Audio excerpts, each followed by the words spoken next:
not have to break up the RP of Academy. I'm going to go through some topics that are particular to like NoPixel whitelist and policing on the server. So I'm just going to go step by step through the modules we're going to be going through today, and I'm going to outline like the things I would say on the OOC side. Okay, so if you guys have any questions, stop me. Even if it's unrelated to what I'm asking, this is the time to ask like OOC questions about Academy. If you have something that's super general and like completely unrelated, just ask it at the end of this discussion. So, okay. First things first, uniforms. Okay. In character, I'm gonna call this like readability, and you need to print as a cop, right? Which means someone at distance needs to be able to recognize you.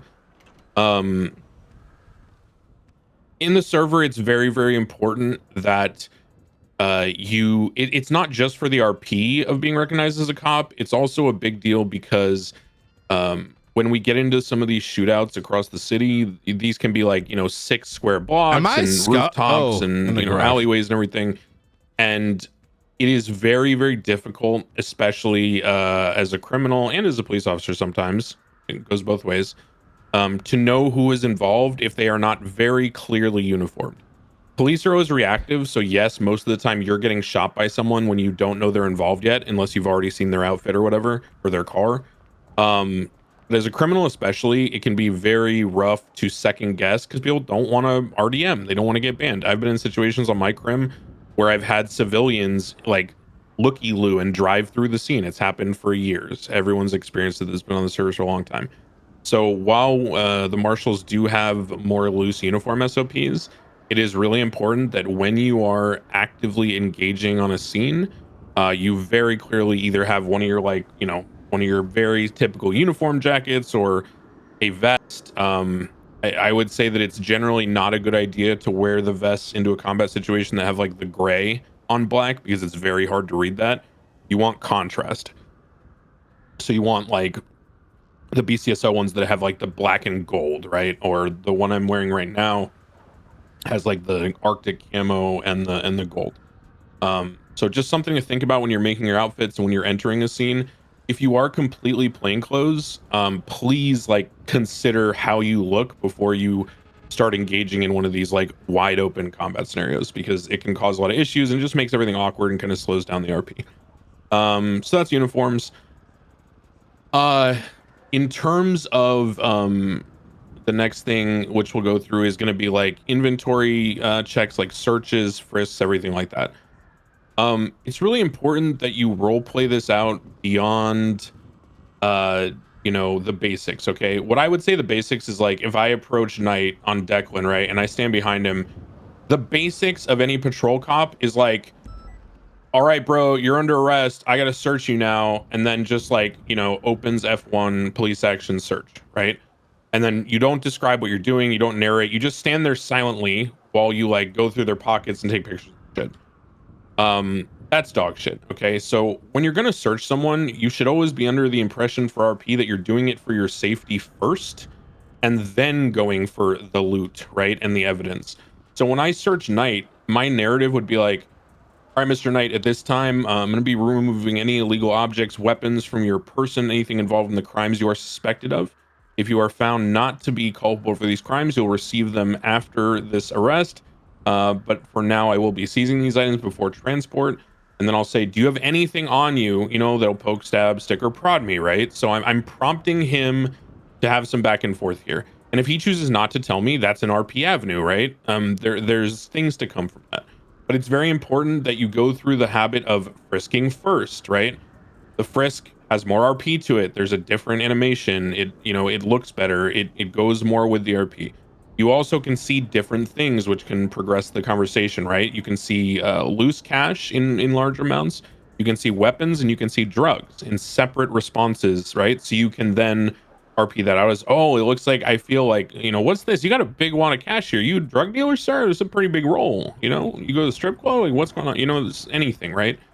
And then finally, the other part of searching people, and this is going to be a general trend for all of Academy, you need to tell people what you're doing to them at all times as a police officer. Anytime you're on the server and you're using an ability that is granted to you as a cop to interact with someone's character mechanically, you should be telling them what you're doing. The reason is that yes, there are prompts in there, like the handcuff sound and shit like that.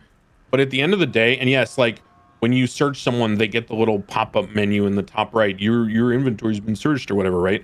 Um, that's kind of like the bare minimum dog shit that's just there so that there's some semblance of immersion when things are hectic and things are happening fast. But ideally, you should be narrating everything you're doing. So, sir, I'm going to be going through your pockets. I'm going to be patting you down now, frisking for any weapons, drugs, or money like we talked about.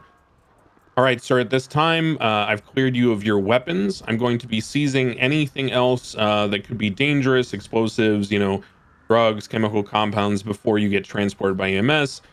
Sir, at this time, I'm going to be placing your hands behind your back. Please place your hands palm together behind your back, and I'm going to secure your wrists, things like that, right?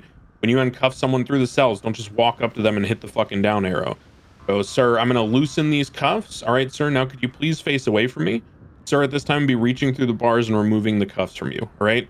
So every time you do something to someone, it should be narrated. And this goes for everything. A very hard topic for people to sometimes understand when they're new to policing is that cops are reactive. And I don't mean that like, we get shot first or anything stupid like that. What I mean by cops are reactive is we actually don't make choices until the other person has had an opportunity to make the choice. And you'll be like, well, that's not true. You pit people and things like that. Well, what's the warning before pits? Sir, surrender now. We're going to start pitting your car. What's the warning before tases? Sir, stop running away from me. I'm going to be forced to tase you. Sir, if you don't put that gun away right now, I'm going to have to open fire on you. Right? So the decision actually, when you're in the cop versus crim sort of dynamic, the paradigm, is always in the criminal's hands. They sometimes won't believe it, and that's how some of the molding comes in. But at the core of it, right, for the cop, a better role play is when you understand and embrace that concept.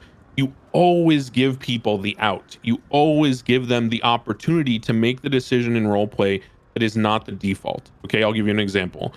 Bank truck holdout on Del Perro Pier. Hydra members jump off the back of the pier after shooting cops with class 2s. We are 100% authorized at that point to get in a boat, drive the boat on top of them, and while they're defenseless in the water, because mechanically you can't pull out a weapon in the water, we can gun them down with class 2s. I drive up the boat. There's 3 people with me with class 2s out aiming at them. I give them one final warning, right? Listen to me right now, guys. If you don't climb on this boat and surrender with your hands up and allow yourselves to be cuffed, you are all getting gunned down right now in cold blood. I am not kidding. This is your last and final warning, right? And yes, we do have the opportunity to just shoot them at that point. But as a cop, you should always, until it is lethal force, right? Until your character's life is in danger, you should always defer to allowing them to make the decision. You'll notice that a lot of the time when situations go bad between the criminal and the cop, it's because the cop does something without telling them, without warning them, without giving them an opportunity. That's why when we drive into gang shootouts, we yell on the megaphone, right? Like everything is geared towards putting the decision in their hands. And the reason for that, as everyone should know, is that we are overpowered as characters, right? We have all these abilities and things we can do. Our guns are cheap, right? All these things. So, oh my God, it's really important to remember that, and your mindset as a police officer should always be towards communicating before you make decisions that affect someone else. Okay, so that's about frisks, about communicating in general. Every action should be communicated. Reaction policing is based on stimuli is a good thing to think about, right?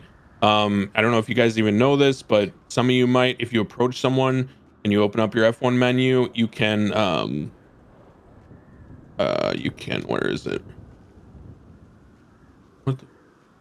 You can check their status. This is very rarely used. It's very, very important. Yeah, go ahead, Manny, whenever.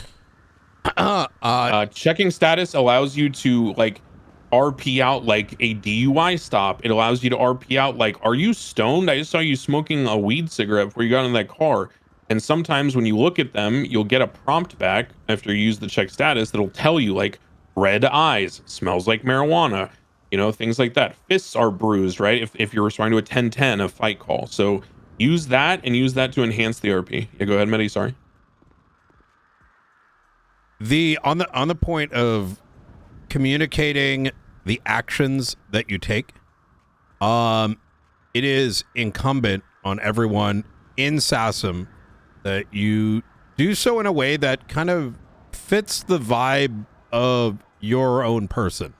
Yes. Declan's going to have a way of going about it. I'm going to have a way of going about it. If you think of some of the veterans who've been around for a while, they all have their own sort of means by which they do it, and you'll kind of find that over time, right? However, the one thing that I'm very much going to look at very negatively is if it's ever done in a sarcastic manner, that where you're sort of portraying, you're stating it as a mechanic because you need to, otherwise you'll get in trouble.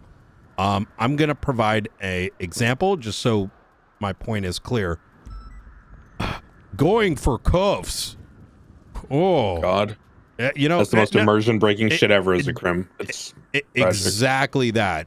You should say it in a way that makes sense for your character, and not as a, hey, I'm doing this so I don't get in trouble sort of way. That's all I had to say.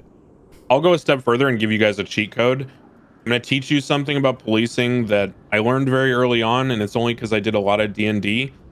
Has anyone here played D&D before? Anybody speak up? Oh yeah. Can you explain what a Mary Sue is? Okay, maybe I can't explain that. Okay. I can explain a Mary Sue. Explain Mary Sue. A Mary Sue is a character that pretty much has no faults and is like perfect, always achieves their goals, etc. Right? Yeah, exactly. So the reason why I bring that up, guys, this is something you really need to learn about policing, and this is just a harsh truth, because I know some people haven't played crim, extensively, etc. No one in the world, except for maybe like shitlord meme characters, right?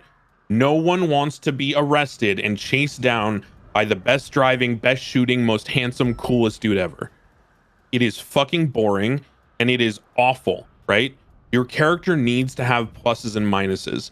So for example, what Knight's talking about, if you're a super cop who's really good mechanically and then you fudge on the fucking, interactions when you're arresting people, all it feels like to the criminal is that you're just a guy in a PvP lobby who's better than them and who's holding it over them by going for cuffs, dude, and like dabbing on them at the same time, right? Have some personality to how you do things, and as Knight was saying, develop your own personality. Declan's a weeb, right? So sometimes when I'm chasing people, I'll run after them like this and go, "You're never faster than me. My Oshi taught me to be super quick. I know the Naruto techniques," like just dumb shit, right? And that way it triggers them to understand, oh, this guy's really role playing with me. This guy's not, some fucking self-insert tryhard.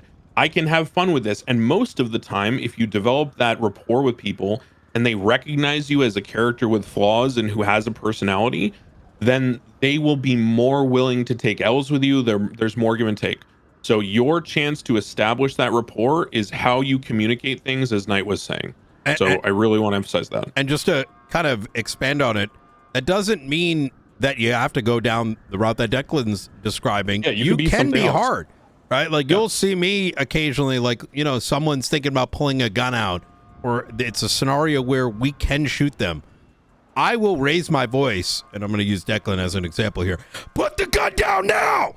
Put it down now! I will fucking shoot you! Right? It is clarifying and making it really clear.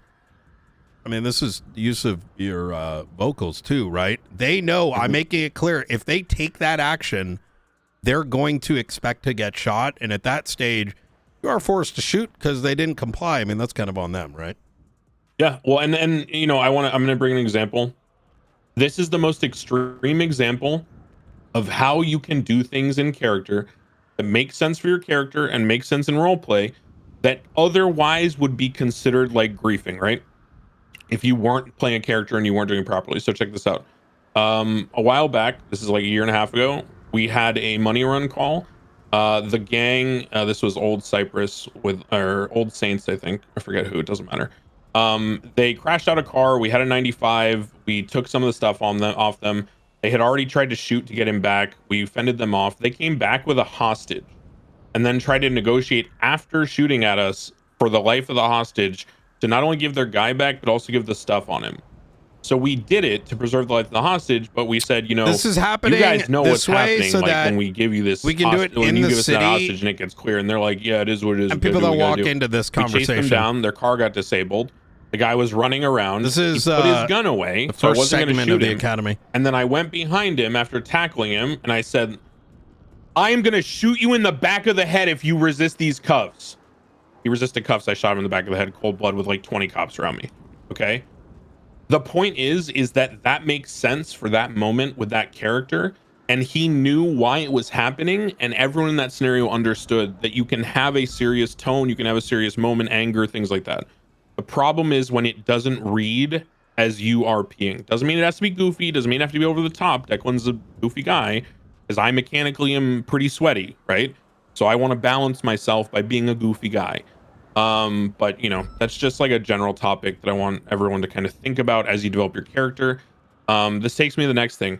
Traffic stops are the biggest cheat code in the server to establishing your personality and your character amongst other people. If you are a marshal and people don't really know you, attach to traffic stops, sit there menacingly behind the cop cars. Don't say anything. Get out of your car, stroll up to the car, do the like e-cop pose that Knight's doing, like just stare at them, as when the cops are about to leave, walk up to the way and go, hey, Sergeant Declan Graham of the BCSO. I've been looking at you for a while. We're going to talk soon, just something, right? However your character is. I go up to people and I talk to them about anime and weeb shit, right? It's just, it's the opportunity for you to become a real person in a non-conflict, non-stress scenario. That's why warnings are incredible, right? Because you can get people to want to pull over for you because they know they're going to get a bunch of dialogue, and it allows you to establish your character. So that leads me to my next point. Interrogations and investigations. I know Knight feels strongly on this. I do too. It's one of the pillars that I think makes the character of Brian Knight one of the best investigative cops like on the server that I've ever seen in multiple iterations. And I'm not glazing him, I'm just stating a fact. And criminals will tell you this too. And the reason why they're willing to work with him, and there's a lot of give and take with that character, even when it's like very high stakes, is because you always know when he's coming after you. Remember reactiveness? Do not be a detective nerd who sits in the building. Never, do not investigate someone who doesn't know who you are. When you're and sometimes that can be different because the marshals, you might have someone who's doing all the back end and maybe that person isn't known. A criminal character should in some way know that they're being investigated for something. Now, if they want to be super sweaty and like power game and get rid of all the evidence and hide everything as best they can, it is what it is, right? Don't assume the worst and make decisions about catching people out of some idea of OOC justice or righteousness. Always do it for the RP. Always talk to people. Peppo's a good example. I'm going to single him out. On his crims. I've had multiple conversations with his crim, even though we've barely ever interacted in person, just because my name might have come up in connection with someone else that he heard in a conversation. And so his character will call me menacingly and ask me some questions, try to pry information, call me a fucking, piece of shit dog or whatever the fuck, and at the end of the day, that makes me have a relationship with him in RP that goes beyond just, I'm a cop, I'm here to arrest you. So really think about that. Really try to make yourself a part of the city and the living environment. Don't just be a mechanic. Because the second you become a mechanic, that's when things become OOC during conflict, or they can be, because people stop giving you the benefit of the doubt. If you can maintain the benefit of the doubt, you can do a lot more in RP, and it gets a lot more fun on both sides. Okay. Community policing. I want to touch on go that. ahead, sure. Yeah, for sure. Since we spoke about investigations, everyone here at some point or another is going to want to win their court cases, right? We may have a target in mind. We suspect someone of doing something. Obviously, what Nathan here, Crane is saying here, this doesn't mean you can't look into things in advance of speaking to them. But the underlining point here is that everyone should be involved in that role play to the best of your ability. It doesn't mean throw them all your evidence or whatever, but rather, you know, bring him in for an interrogation. Pull up next to him and say, oh, you're that guy. Seen your name on some documents, right? You don't have to give too much away, but enough that they can feel a pressure without necessitating the jail time yet or the court case yet. And while that may, in some of our minds, make us feel like, well, aren't we kind of throwing away our ability to get that W in court? As far as SASM is concerned, no one is ever going to hold that over your head about your win rate in court or whether you're deciding to take a certain avenue. We want y'all to be a part of that. The journey, you'll learn this very quickly. The journey of an investigation is the fruit. What happens at the end, whether they land in jail, whether you win in court, whether the case ends up not reaching the point of a conviction, those things are never going to be held against you, nor do I want this to be an environment where you feel like you can't RP out in a way that is your little drama investigative serial or whatever it is. Just don't be the only actor in it is the underlining point. It's a really good way to put it. I'll give you guys I can give an example of that too. Okay, go ahead. Just from my experience, if you don't mind. Yeah. One of the first things Flores ever did was look into Cassie Carlisle, the lifer that escaped, right? Trying to find her, find out who was harboring her. And I mean, just like Mehdi said, like the journey of going through the subpoenas, like getting all the information was the fun part. Because I didn't even find her. Like she ended up getting killed by another group, whatever. But I didn't even actually ever catch her, but that didn't really matter to me. And also kept the other characters in the loop that I suspected were kind of holding her, you know, just letting them know like, hey, I'm coming after you. Yeah, it's I'm gonna try to make a couple analogies here so you guys really understand from the crim POV. The most immersive thing as a criminal is when you feel pressure but you don't exactly know where it's coming from. You'll get, people get jitters when they first play crim in high stakes scenarios in RP, like when they're driving the getaway car, or they're hacking the bank or whatever the fuck, right? But after a couple times, that shit gets real quick, and that's why people get casual at banks, right?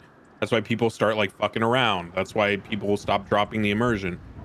But what you want to get as a crim, and what cops, especially SASM, can provide, is the fear of the unknown. So if you ever played StarCraft or an RTS, the fog of war.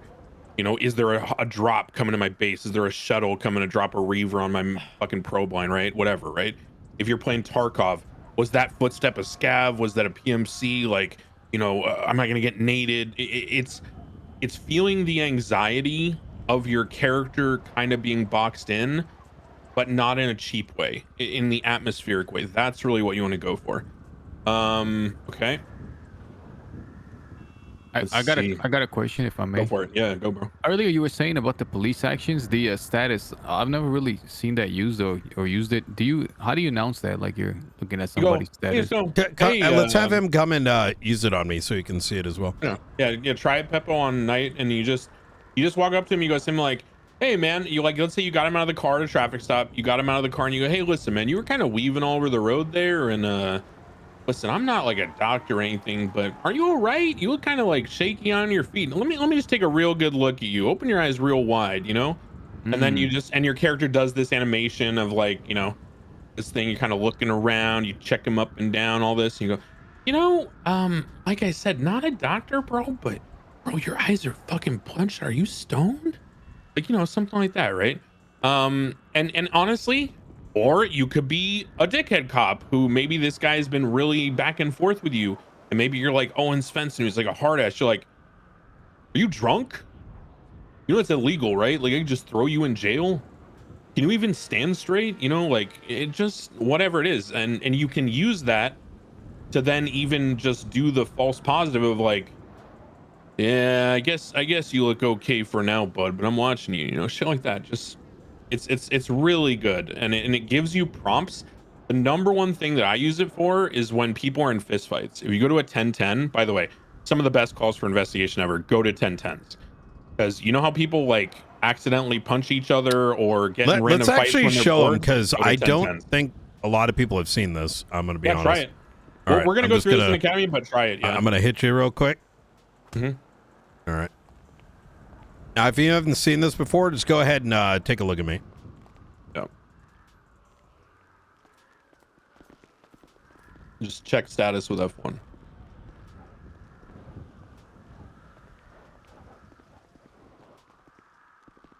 It says I can't smell anything, so it'll be random. Sometimes it'll say something, Sometimes it won't. procs, sometimes it doesn't. Oh, interesting. That's why it's good for the RP and investigation. Yeah. It's not a guaranteed. You may Is see that something we like need that. RS for? Because like it's something you No, you would it's just an see, observation. right? Yeah. If they're okay. detained, then obviously you can do it. If it's a consensual encounter, they can walk away at any time, and you just let them walk away. Oh, where you going, bud? You don't want me looking at your eyes, huh? You got something to hide? You know, whatever, right? Sometimes it procs, sometimes it doesn't. The point is, I think it said something like, it'll sometimes be like your hands are red, which could mean some of them are a little scuffy. I'm going to be honest. Yeah. Sometimes maybe like scratch marks on the hand or something along those lines. And look, at the end of the day, even if it doesn't proc, that's still RP, right? Like that's good, because then you have like a conversation point as opposed to just walk up to an empty lot in Sandy Shores. There's been 8 drug calls, a stabbing call, and 2 fist fights. There's 6 dead locals. Benji Ramos is standing there with OTT, and you're like, so you guys selling drugs? Like, you know, it's very awkward, because it's like either you drive up and they run and it just goes into a mechanics chase, which is fucking boring, or it's very awkward because you don't really know how to, like, you don't have anything to go off of because they're not going to give you anything. That thing is a way for you to kind of start the interaction, the conversation. Okay, let me get back on the MDT so I look at my notes. Okay.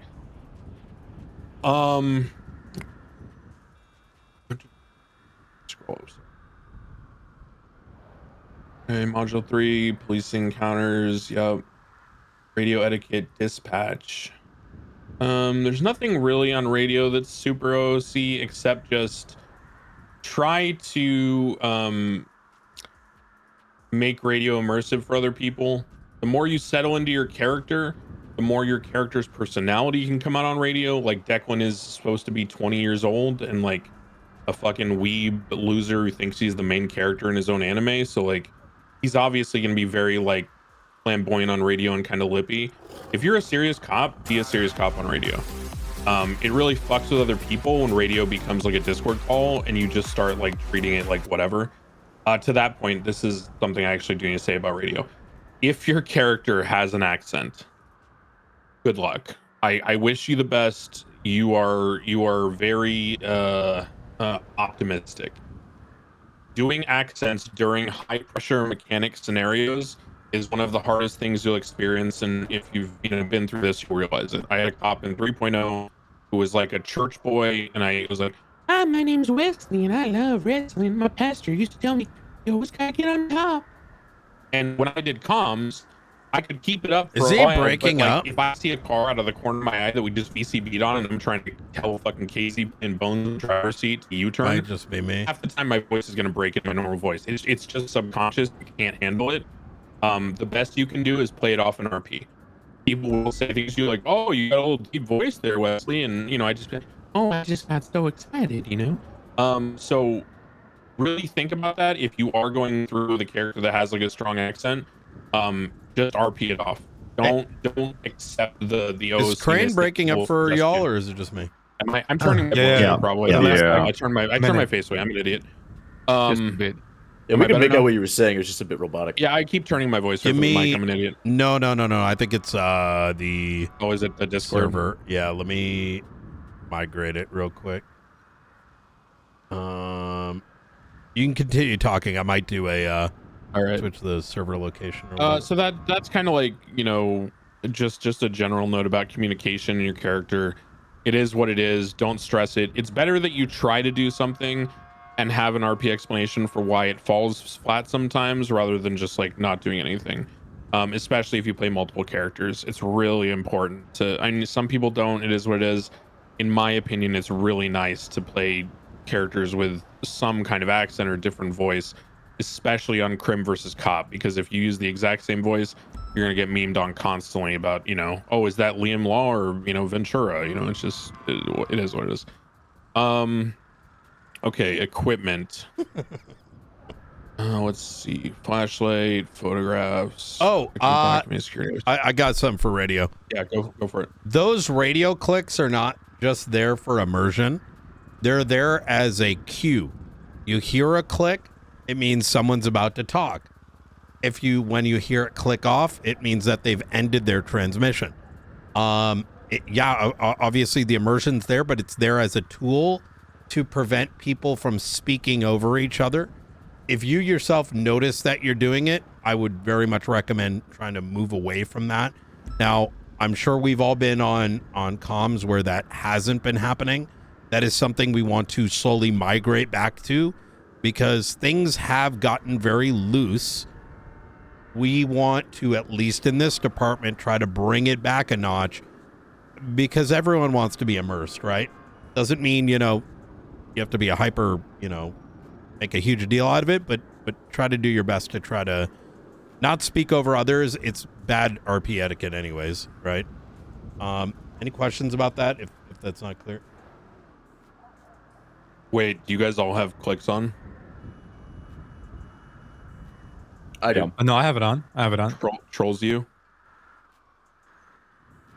Not on radio, get fucked. I have mine off for that reason. I don't use clicks, but Medi's right. If that's the standard you guys are use, then that's a good training tool. I mean, just, you know, the general consensus, just radio is a cheat code for cops, and it should be used to promote immersion in RP, not just to be, I have the power to talk to anyone at any time at any point in the city. Just don't do it. That's another good point. Because this is like one of the last things I need to talk about. Can anyone tell me why cameras are racist against women? Bit of a loaded question. Anybody know? Why are cameras misogynistic? Is it like a pet Because thing? females can't do the emote for the camera. Females don't have flash. Yeah. So, when men use cameras in gtarp, there can be a flash. Like even at nighttime, you can see someone taking pictures with a camera. For some reason, the female head models do not have a flash. I don't know why. It's just how the animation is. So, you know, just think about that when you're staking someone out. If you're in a situation at nighttime where they might be able to see you, maybe use binoculars or RP something out, but just be aware of that. Oh, I am going to say something about cameras because this came up with whatever. It doesn't matter, but someone who was banned for this, and not just this, but it was some other things, but this is something that I noticed that pissed me off. I need an example here. Okay. Does everyone know how GTA works with where your crosshair is versus where your gun is and how the bullet projectiles happen? Or do some people not know what I'm talking about? I'm confused too. I'm not gonna lie. Okay, You mean like if you're I'm shooting around a okay, I'm corner? streaming my 5M. Watch my 5M. This is very important for investigators to know, and a lot of people don't realize this, and they abuse it without knowing. Everyone tune into my Discord stream real quick.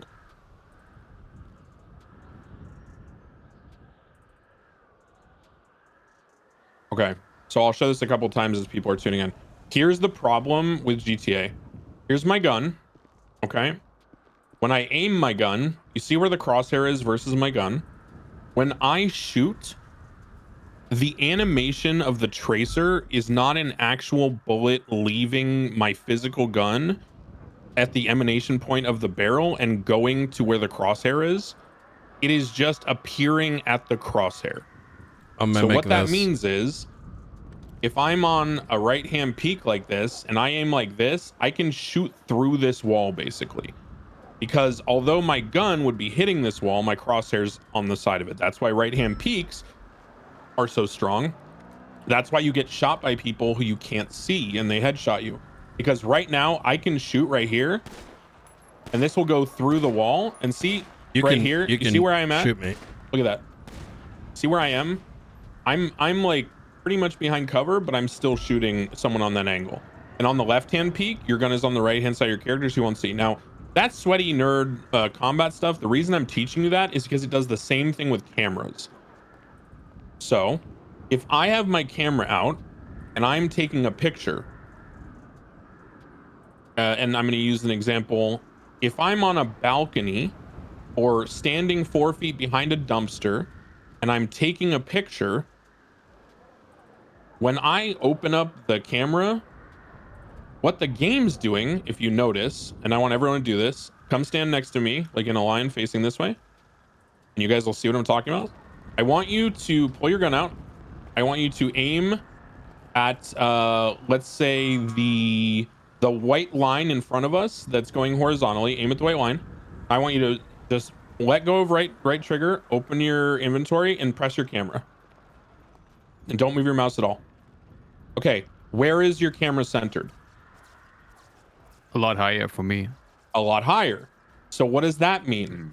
If I'm standing 5 feet behind an obstacle that's at my chest level, and I go to pull my camera out and take a picture of someone, I could be completely hidden from their POV, but because GTA just puts the camera on top of my head to take a picture, I can take perfect pictures of them. If you are an investigator and you are surveilling someone, please be aware of this. Do not power game them. Because what a lot of people do, and I'll just use the example because it is what it is, there was a cop who got banned for a lot of other things, but one of the things he did that I noticed and I pointed out to staff is that he was on a balcony in the Vespucci canals, slumping, using the third-person camera to look at people doing things, and when they were going to do something he wanted to take a picture of, he'd crouch to the back of the balcony away from them, and then he'd pull out his camera so they could not see him, but he was taking perfect pictures. And that violates what? The exact principle we talked about of cat and mouse. Now, it's fine if you're on a fucking, you know, a silo somewhere, or you find a good angle or a bush or something, right? Because that's like immersive sneakiness, right? Just don't power game the mechanics. It's really cringe and it's really bad. So that's just a small note. And that applies to a lot of things like guns, you know, tasers, everything like that. That's why people get banned for head glitching, right? So head glitching is, for example, if I'm right here and I'm aiming, my gun is pressed up against this, but because my crosshair is above it, I can shoot through it. And although the bullet is hitting this, a lot of the time it will go through that and it'll hit the person on the other side. So you can get shot and you can never see the person shooting you. And that is power gaming and bannable. So all of these things are minor things that you'll realize over time. It's a lot to think about. If you're not super experienced mechanically, it's a little overwhelming, but I'm just trying to give you the understanding so you know where the mines are in the minefield, right? Just very sweaty mechanical thing, but it's important that everyone sort of understands these things because it took me years. I never played, you know, hands up, don't ban me. I got whitelisted on NoPixel before I downloaded GTA 5 or played it once in my life, which is a rule break. But, you know, I had no idea about mechanics, so I had to learn. Okay. Let's see. Final things of day one for OC. We talked about why traffic stops are important. We talked about announcing things. Positioning is fine. Okay, here's one of my favorite topics. Foot bails. OOC, okay? This is the craziest shit you never wanted to know about GTA mechanics. I'm not telling you so that you can abuse it. I'm telling you so that you have the ability to match the energy of the person you're chasing. And if you choose to not match their energy, that's totally your decision. I support it. It is totally fine to not be good at chasing people on foot. No one will criticize you for that. I know especially Mehdi will not, okay? As an example, when I do highway patrol on Declan, I use the armored walk, which looks like this. This is really good. It's funny that like a state trooper wearing the combat hat waddles up to a car. Hey, you city slickers fucking speeding in my jurisdiction. And they're like, is this guy shitting himself? Like, do you have a diaper? Fuck you talking about? You know, just your walk can add a lot of atmosphere and your personality, right? Like Fingal Dan always does the quick walk, and so all the Dans are kind of known for walking around like this, and it looks funny. walks have different run speeds. If you didn't know that, you're a very pure and kind-hearted individual. But for example, the Brave Run. The Brave Run is the classic. It's one of the fastest run speeds in the game, okay? When you're just holding shift and your character sprints whenever they, you know, get the stamina back, regardless of how you're doing it, the Brave Run's one of the fastest runs in the game. There is something that people do, which is spam jumping. A lot of people misuse it, but the reason why spam jumping is done is because I'm going to demonstrate. Watch my character model. I'm going to run and I'm going to jump. Watch what happens when I land for the first few steps, okay? See how there's a different animation when my character lands after a jump? That's why the stumbling got put in. See that? So those 3 quick steps after a jump are a quicker animation than a normal run. Now, they're not much faster than Brave or one of these other runs, right? So people that spam jump now with the penalties for it are pretty dumb, and they're just doing it out of habit, not because it actually works. But that is why people will spam jump. Next topic of foot bails that you never wish you knew. Textures in GTA do not collide when you're looking through your eyes.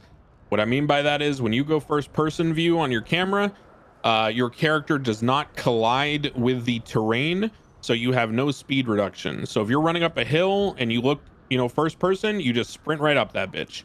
If you're ever stumbling trying to get up a hill and you look through your first person camera, you will no longer have those issues, okay?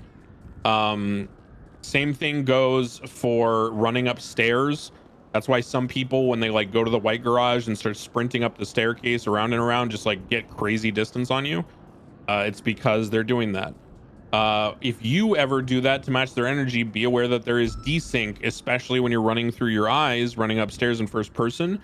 When you wrap around tight walls like corners like this in first person, the desync on the server, just like bubbles in cars, can make the other person think that the other person's computer think that you're still in the stairwell and you're already around the corner. So like I've stopped and been like, you know, sir, put your hands up, and then like 3 seconds later they disappear out of existence and they're like 3 staircases up on the roof already. So just more sweaty shit. You don't need to know about foot bails, but it's just how it is. Some people do it. If you want to match their energy, great. If you don't, more power to you. It is very good that your character has a personality. Declan's a weeb main character again, so I typically have him walk Brave, mostly as like a funny commentary, because, you know, when a lot of like veteran role players, when they see someone standing like this at idle position with their like fist clenched and this idle, they know that person's using that walk. So it's kind of like a judgy thing. So I use it as like an over-the-top cue for them to recognize that like Declan's kind of a meme. Finally, on foot bails, when you tackle someone, you have a lot of time to go for cuffs, and when you tase them, okay? The ragdoll animations are very long. Who's like very mechanically inexperienced? Anybody? Does anybody like not come from like GTA background? Like maybe you play like The Sims or some shit? Beppo? I'm not that good. Come tackle me. Come tackle me. Hold on. Fucking. Okay. 1, 2, 3, 4, 5. I now have control of my character. That was a slow 5 count. Okay, guys. So do not, you know, tackle people. Do not tackle people. And then are like, you know what I mean? Do not do that. Also, because it'll scuff shit out. Like, you see how I just didn't cuff him? Take your time. Say something to them. Got you, sucker. Put those hands behind your back. I'm going for cuffs, you know, whatever, right? Make it immersive. You have time. Do not do things super fast, right? Like, the worst thing that we used to joke about was something called the triple threat, which I'll demonstrate on Mehdi. People used to do this all the time. You could like, it didn't work there, but you could literally like dodge, combat roll, tackle, and then cuff all in the same motion. Just be immersive when you're using the powerful techniques, okay? And understand you have plenty of time. Like, even look at the taser, right? 1, 2, 3, 4, 5, 6, 7, 8, 9, 10. It's a fucking slow 10 count. That is an eon of fucking RP dialogue, movement, whatever, right? So the worst thing you can do as a cop on a patrol scene is see someone get tased and like run up and try to go for cuffs, you know? Make it immersive. If the other person shot the taser, let them go for cuffs. Keep your lethal out. Look for people flanking you, even if you know it's only one person, whatever the fuck, right? Don't get overzealous. Understand that you have time. It's built in so that you can RP it out. Next thing about cuffing. Peppo, come over here. Yeah, go ahead, Knight. So, everyone here, raise your hand if you're aware that we don't just start pitting at 120 miles an hour at the start of a chase. And the point of that is twofold. One is because we're cops, we do not use excessive force. As a situation slowly unfolds, the criminals are naturally escalating, right?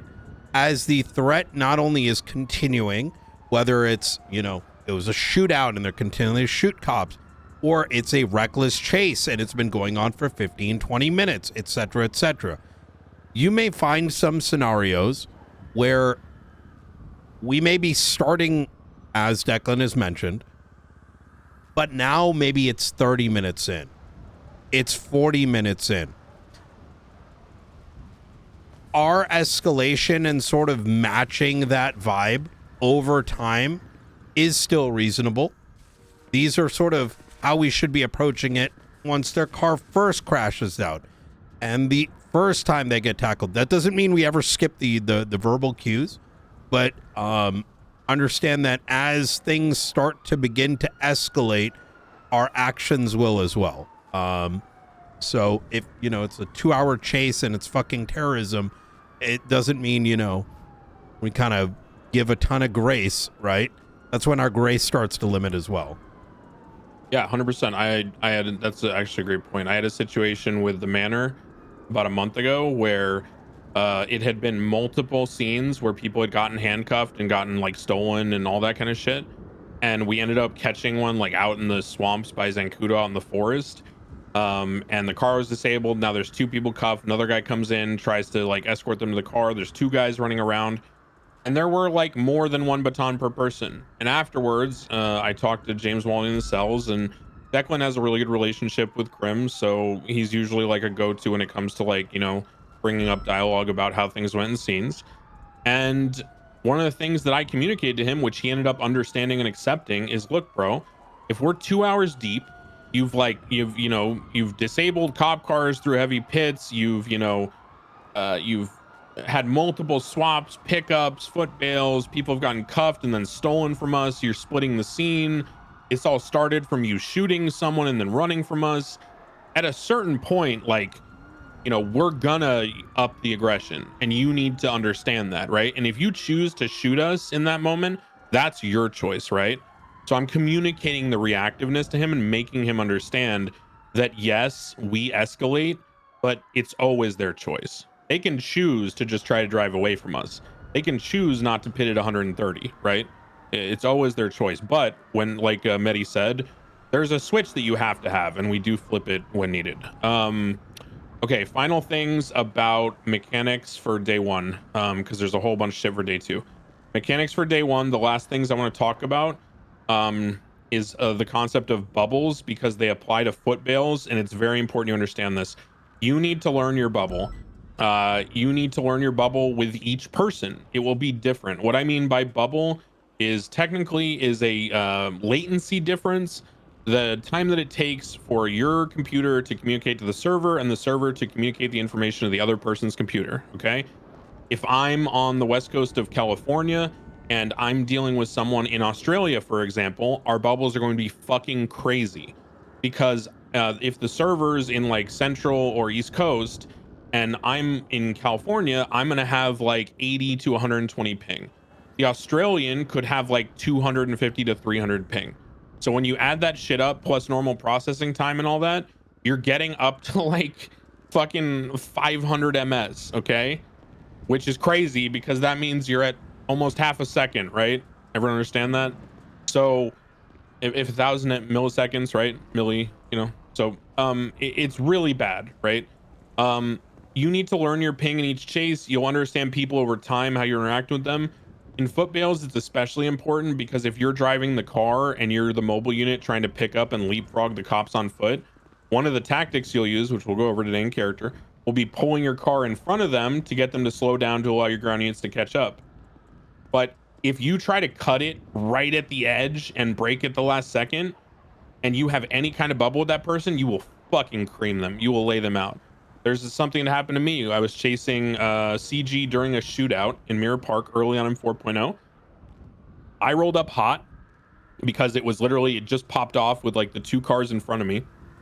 I was maybe at like the muffler shop entering Mirror Park. They were like outside the Liquid Library in the tavern. I started braking about here to that line is where the person was. About here, I rammed them and knocked them over with my car. So what did I do? I got out of the car with my gun drawn, didn't point it at them, and did not shoot them because that would be what's called warlording, where you know, and if you guys don't know that, I assume you should, but maybe you don't. Forgiveness. So if I tase him and then I switch to my gun, because it takes, you know, a good like 10 seconds for him to get up, and then I start fucking mag dumping this guy, that's abusive in power gaming, right? Because he's animation locked. So it's the same thing with knocking someone over with a bubble when they're on foot. And yes, you know, criminals will try to abuse it. People will be sweaty and they'll be like, well, you know, like criminals like Future Hendrix Drip. Okay. Good friend of mine. Good role player. He in character is a shithead criminal. He is a shithead. Okay. He tries to abuse everything he can about the police. He's a scumbag. Okay. And that's fine. That's his character. He will intentionally knock cops over during like tackle and foot bail scenarios with his car. And then he'll go, oh, I didn't mean to. My bad. That's in character, right? And that makes sense. As a cop, if you bubble someone, do not roll with the RP in the way that gives you the advantage. That's the best way I can describe it. When scuff happens as a cop, roll with the RP in the way that makes things fair for people. So if I knock someone over with the car, I'm not going to instantly go run up and try to cuff them. Things like that, okay?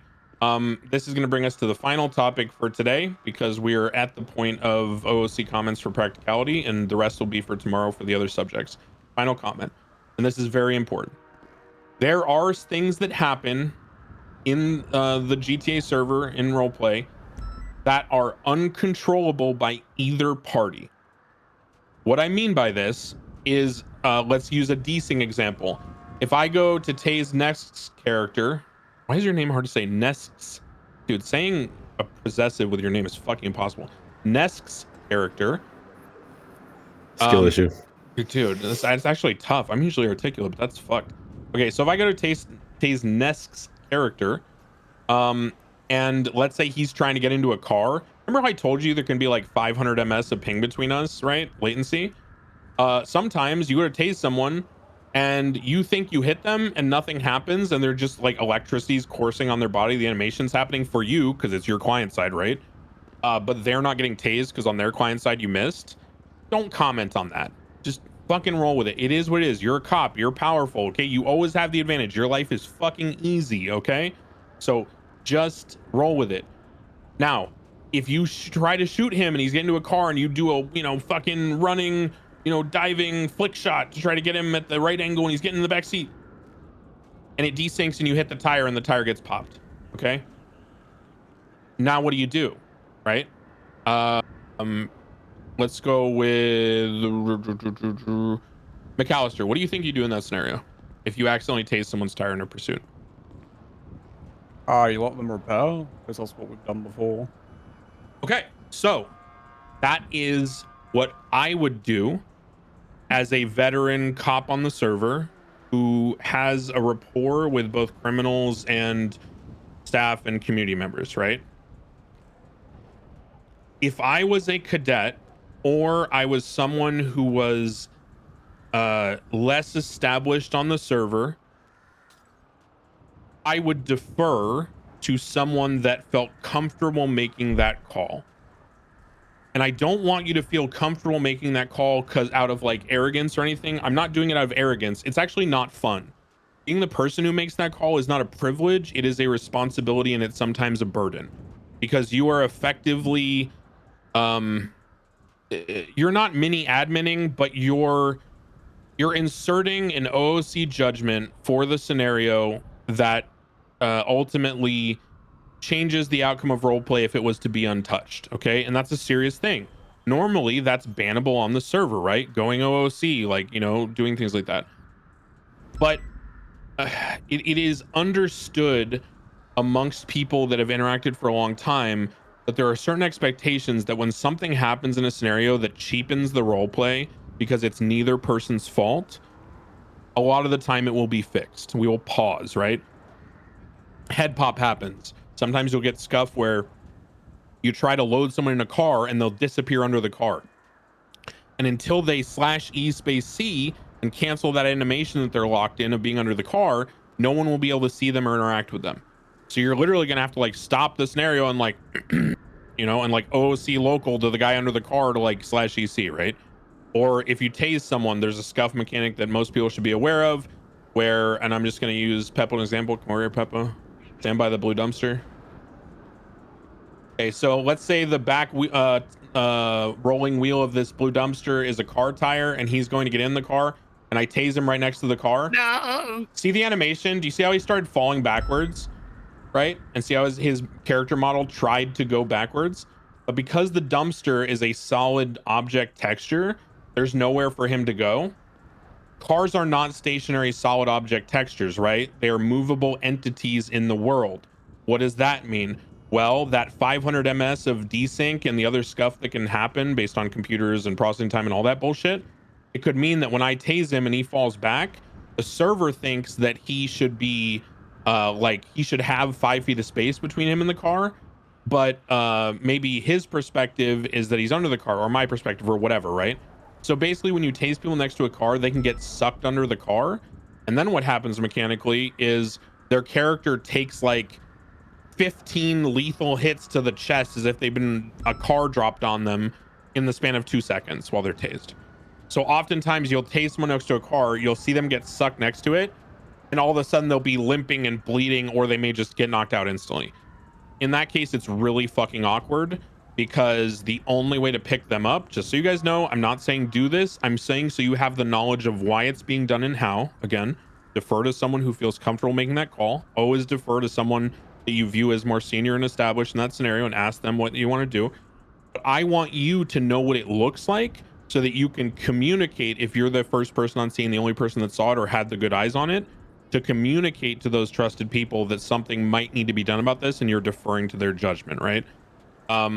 You have to, at that point, again, I'm gonna use Peppo, and I want everyone to come here. I want all you guys to look at this, because we're not going to talk about this during Academy. This is a menu item that no one should use. Just stand here, Peppo. Okay. If you F1, you do police actions, and you inspect Peppo, you're going to see the full doctor medical It's been menu, really good okay? so far. You're going to see, you can just do it on each other, anyone. I just want you guys to pull it up while I'm talking. You can see the health of the limb. You can hover over the arrow and you'll see how many bullets are in it. Is it broken? How severe? Is it bleeding? Okay. You'll see the general status of their health. I tased him in the body, so his body's at 84%. You can see what the injury was, right? And then on the right, see how you have options for tourniquet and IFAK for your inventory? You can drag the tourniquet or the IFAK to a limb and it will apply it to that limb. I am not telling you this because I want you to ever use it. I am telling you this so that you understand, if in a situation you are told to use it by someone on a scene to pick someone up who got sucked under a car, you know what to do. You have to tourniquet each of the bleeding limbs until he has no bleeds, and then you use the F1 revive. If you do not clear all the bleeds before picking them up to restart the scenario, they will just instantly pass out again, because they respawn at like 1 HP and then it slowly goes up to like a third as you stand up on your feet, and so the bleed will instantly down you again. Okay, so everyone understands that menu is not ever to be used in roleplay. You are not a doctor. You don't have the skills unless you were a doctor in the past, and then that's up to you figure out with like staff. I don't know how that works, to be honest. You might need to ask. But if you're not a doctor in character, like an actual certified, you know, Los Santos medical doctor, you should never be using that menu except when someone explicitly tells you to clear scuff or clear bleeds or whatever. Everyone got that? Everyone understood? Yep. Yes, sir. Okay, that's a very Yep. important one because this is the kind of thing that will get you seriously fucked up by staff. EMS will complain, and rightfully so. When you are doing medical, you use /me branded medication. I don't know if all of you guys have been EMS first aid certified. If not, you need to be. If you haven't been, put a message in the training Discord and we will schedule one for you. I will talk to EMS because I have good relationships with them. The point, and this is the last thing I'm going to say before we go out and get starting character. This is the final topic for today. The biggest problem on the server when it comes to large conflict shootout scenarios is the time it takes to wrap up the scenario. And I don't mean the processing, the interrogation, the dialogue, the back and forth, the cat and mouse, the everything, right? You should extend that. You should make that immersive. You should focus on that. You should make people enjoy getting arrested as best you can, right? Be funny, be personal, be overly serious, be your character, okay? Let them know that it wasn't just about getting the W in the shootout through your actions, okay? But what you do need to know is that there was an evolution over time where in the beginning, cops did not touch people that were downed, did not do anything in RP, okay? And what that led to is if there's only one EMS on duty and there's a gang war and the cops come up and clean up the gang war, well, we all know what that means. Now there's like probably 12 dead criminals on the ground and there's probably like 20 dead cops, okay, in an average scenario. So that's fucking 32 people that 2 EMS on a good day have to go around to every single person and, you know, open up that menu, do their RP, assess their injuries. The people on the ground have to /me their injuries, and then they have to label them with a scene that says treated stable, treated critical, all this shit, right? That shit can take hours. It is painful because at the end of the day, I'm going to just tell you the truth. A lot of cops, you guys included, myself included, it may just be bank truck number 4 for the week, and you may not feel like RPing a serious injury to your character. That's totally fine. No one judges you for that, okay? Obviously, I think, you know, personally, I have some things that I do that kind of balances that out. For example, you can do however you want. You don't have to do this, just a suggestion, an option to give you a clue of like some things you can do. If I get shot down the first time in a day, and I like either roll for it or I decide that my character's not injured, I'll be okay. If I get shot down or downed the second time in a day, I make myself walk with the injured walk for like mandatory an hour. If I got shot 3 times in a day, I roll and it's either ICU or, you know, walking with the injured walk for the rest of the shift, right? Because it's kind of fucking stupid if your character gets shot 3 times in a day and just goes to medical and is a super cop again, going to the next scene and chasing people perfectly. That's my personal opinion. You can do how you want. The reason I'm telling you this about these scenes is because when you get medically certified, and as the person on the ground, you should understand that if you are going to role play, okay, and I have talked to staff about this, so this is like endorsed. If you are going to role play that your character did not get any injuries and you are just going to /me to the EMS this shit,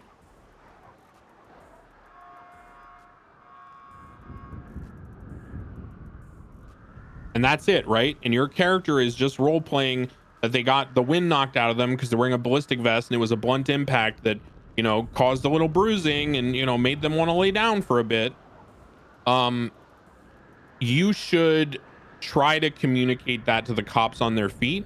And the cops on their feet, and this is something that's slowly being pushed out to more people. I do it, a bunch of people do it, but it's a lot of people are tense because they're not sure where their boundaries are with the MS.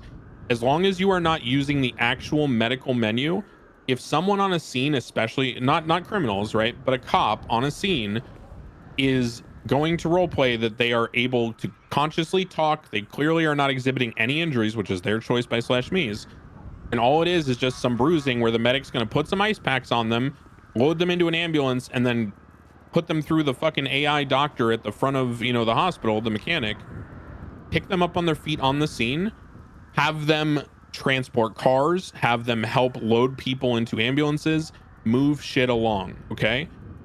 Let the people who are going to RP the medical do the RP for the medical. If you're not going to do it, you don't need to skip. It's not 3.0. We're not skipping medical and like, I skip, you know? It's not a meme. But you know, oh yeah, Doc, oh fuck, that thing kicked like a mule.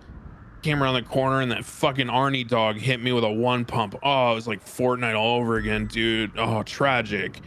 Oh yeah, I'll be fine, Doc. You just Miller, just give me your hand, bro. Just help me up. I'm okay.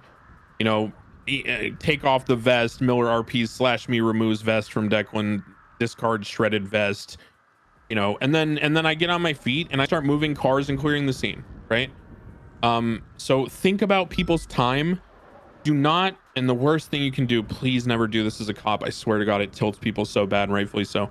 Never, ever, ever finish shooting people in a scene and then just stand around talking to your stream doing nothing, or running around clearly fucking, you know, watching a YouTube clip or listening to music or just chatting and ignoring everything going on around you. Be a part of the solution, move the scene along, be respectful of other people's time and energy as role players, because sitting on the ground for 3 hours is cringe as fuck. Yeah, I'm going to add to that. Yeah. For a very long time, let's say rewind back a month or so, where law enforcement in general was dealing with scenes where we're getting into a scenario where the entire PD was getting locked up in multi-hour long situations, an hour of which probably was waiting for medical, going to the hospital, dealing with if you're, just like Crane said, you're not going to be if you're really not going to do the medical RP, ain't nobody going to stop you. If in some way, I'm almost going to encourage you to do what you can to get back up, to assist and move things along. Medical RP is important, but as is ensuring that the, you know, scenes get cleaned up, people get processed, interrogations happen. There ain't really much value coming out of sitting on the ground for an hour. So don't feel like you can't do it. In fact, for me directly, I'm going to encourage you to do it unless you want to RP it out. So 100%. Thank you. Because, and if anyone gaslights you like you're skipping their RP or whatever, this is like this has come right from the top. So I'm going to give you guys an explanation to make sure you understand how serious this is and how from the top this is. The entire reason why BCSO first started EMS certifying cops is because we went to Cyprus when McNulty was still LSPD and fucking with them every day dealing drugs. Lang Buddha was in a gang war with someone else with Cyprus. We shot everyone down. There was one EMS. There was like 15 gang members down because they were defending home turf. It wasn't even 12. Sorry, I made a fucking breakfast burrito. And then on top of that, like 20 cops went down. And there was one EMS on duty. And afterwards, like, we literally got DMs like, why the fuck do I have to be on the ground for an hour and a half? And that's a valid complaint and criticism, okay? So do not think that this is me going out of pocket or Mehdi and I just doing our own thing. This is like a clear thing on the server that we need to work to improve for everyone. Because the worst part of the server is when people do not do anything. I was on a scene the other day. I got shot down. I was really pissed because I couldn't do anything about it to fix it, which is why I'm pushing this through to high command in roleplay so they can make sure it's a standard now. I was on the ground after the best easy to hold out on the paint building by Olympic. Every cop in the city went down. It went on for so long that fucking Clayton RP on Jeb got shot, waited like 30 minutes, airlifted, then went to the VU for a different scenario, got shot again, then got medical again, and then came back and I was still on the ground. Okay? If you recognize that there is one EMS and there are 30 people down, work to fix that problem. Don't make it obvious OOC. Don't be like, hey guys, let's hurry the fuck up. Do it immersively. Again, role play out the simple dialogue of, are you okay? Can you stand up, bro? Oh, there's so much carnage here. I need some help, dude. Are you all right? Whatever it is.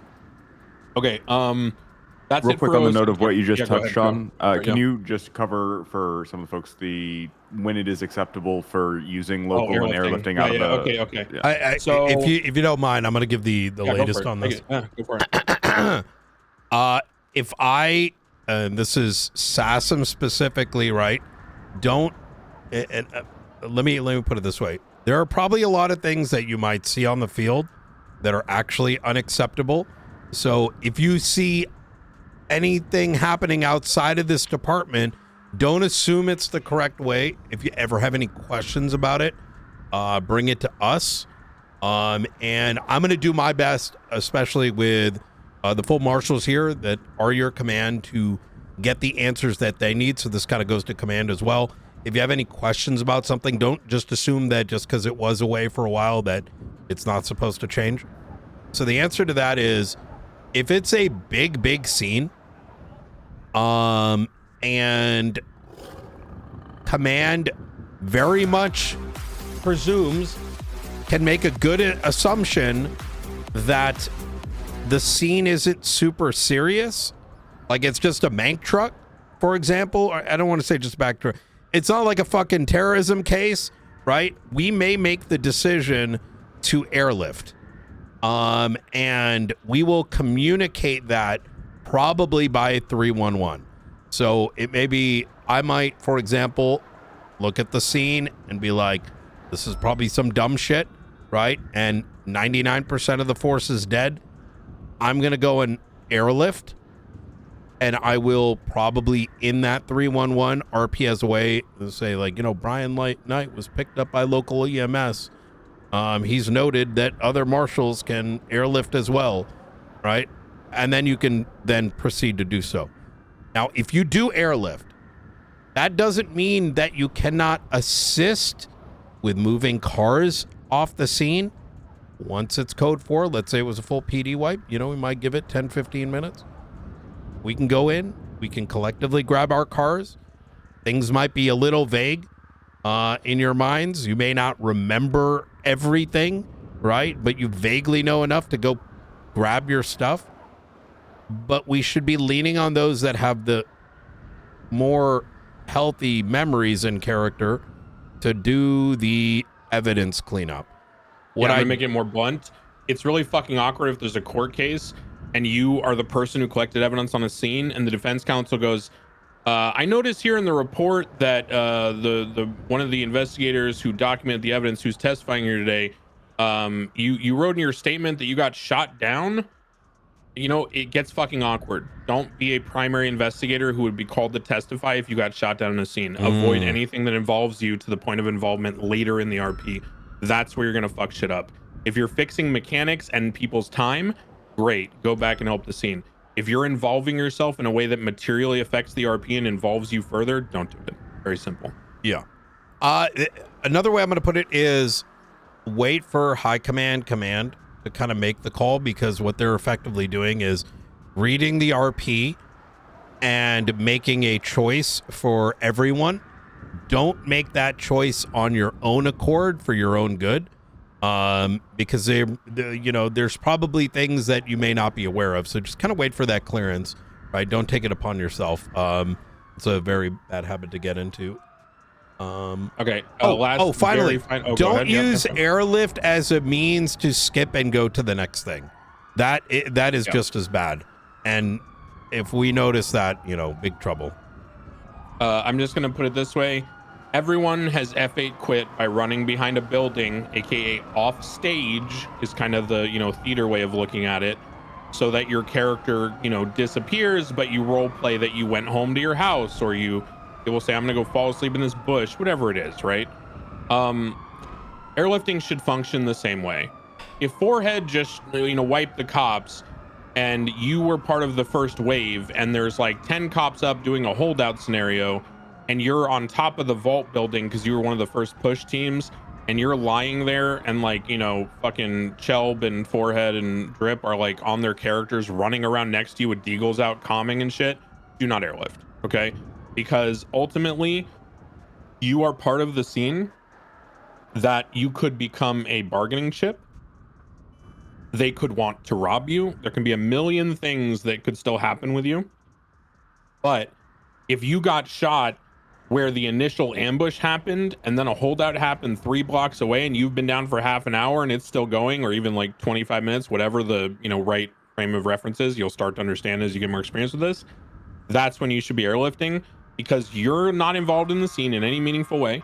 The only thing that you're going to be involved in is like getting medical and waiting, which is just another body that adds to the time, right? Which pressures people to stand up and help.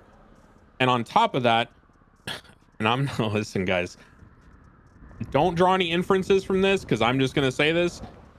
You will notice, good, bad, worse, don't draw judgments from it. When there's a giant meth run shootout, you will see the Polito pop off. You'll see a Maze Bank, an Art Asylum, 2 bank trucks, a Fleeca, a cash exchange, an S plus boost. It is what it is. Okay. It's better that the city has policing, and when you stand up from getting airlift, you can go and actually engage with people in RP. The goal is not go back out there and ping chase for content for your stream. The goal is to give people RP so they're not sitting there awkwardly waiting for cops to show up for their bank robbery that they planned for and they're all excited for and nervous about, and then no cops show up and it's boring as fuck and everyone sucks. Okay, so that'll be the final OOC comments. There will be more tomorrow. Let's go through. If anyone has any questions, this is the time. I mean, obviously I'm always available, so is Mehdi, people like that in the community by DM or whatever. But if you have questions related to cop, crim interactions, anything on the server mechanically, now's the time to ask it. Anybody, anything at all. Can I just get some food real quick? Yeah, I got a ton of food. I'm just gonna drop it in the center. Here's all the food. Anybody at all? Any questions before we move on to the roleplay side? I mean, this is the time. If you have any questions about anything mechanically, anything you're unsure about, I mean, obviously not like meta stuff, but just, you know, things that you would feel uncomfortable understanding how to deal with them in the moment. Or things that you have seen and you're like, what? Things you've seen and you're unsure about. I mean, anything. Go ahead. Yeah, I got one. Okay, so obviously, whenever, let's say you're like chasing a suspect, right? They VCB you find them repairing their car. Now, obviously, mechanically, they're locked into the. Do not cuff. Yeah, exactly. Taser, you tackle, you do not cuff. Yep, and it's the same for bank trucks, right? Because they're also locked into that sort of like animation. Yeah. Yes, I will put it this way. There are OOC reasons why we do things, and there are in-character reasons. Oftentimes, the in-character reasons prevent the OOC bad behavior. Example, it is SOP on foot bails that you have one person with a taser per suspect. You don't have 2 tasers. Why is that? So people don't get spam tased. Okay. Now, why is that in RP? Because you need someone with lethal constantly covering you in case you get ambushed or someone pulls a gun around a corner, right? So the RP backs up the OOC. Same thing about if I'm cuffing someone and at the same time I pull out my taser and I start reloading it so that I have the extra shots to now get him the second he tries to run away. Now that's power gaming OOC because I'm animation canceling. In RP, it makes no sense because how am I cuffing someone using both of my hands while I'm also reloading a taser, right? So things in RP will often support the OOC side of things. And yes, when someone is locked in an animation, you should not be going for cuffs on them, especially repairing, because guess what, guys? It's the same mini game. So if you go for cuffs on them and they're repairing and they go to hit the, let's say they're 2 cuffs in because it gets faster, and they go to hit the repair, then the second cuff will come and they're not ready for it, the cuff break, and then they get cuffed and they're pissed off, right? Just don't do that shit. I will say the only time I have ever cuffed someone who was on a car is because, and again, don't do this unless you're like very experienced in the server and you have rapport with people and you feel comfortable that you're not going to get reported or banned for it. I did it once because 2 people repaired a car at the same time. You know, you can do the 1, 2, 3 trunk enter thing. They did that with repairs during a foot bail. And I was primary on the football, the taser, and I said, fuck this. And I tased one and I went for cuffs on the other. Because, you know, after an hour and a half chase, when someone tries to do something sweaty mechanically, like I'm going to match their energy. Do as I say, not as I do. Okay. That's going to be a common theme, especially with people like Knight, myself, people who are like established veterans on the server.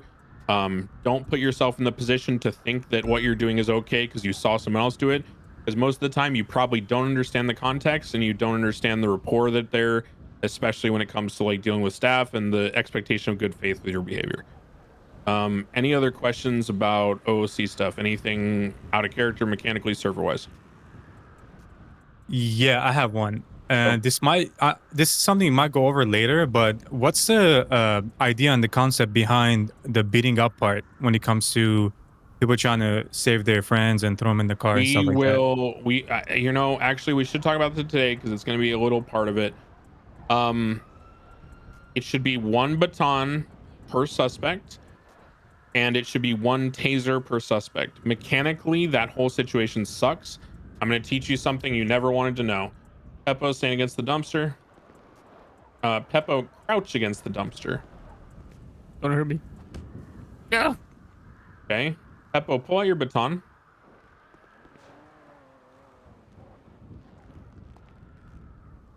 Peppo, hit me with your baton. Peppo, stop fucking around. Hit me with your baton, Peppo. Oh, shit. Peppo, can you stop fucking around? Hit me with the baton, Peppo. Stop kicking me, dude. Hit me with the... I can't. Okay, mechanically, you cannot hit someone with a baton who is crouching against a solid object like a car. That is a GTA limitation. I've addressed this with staff and devs.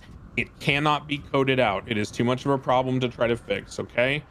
So what does that mean? I have already talked to Crims about this because I've talked to staff.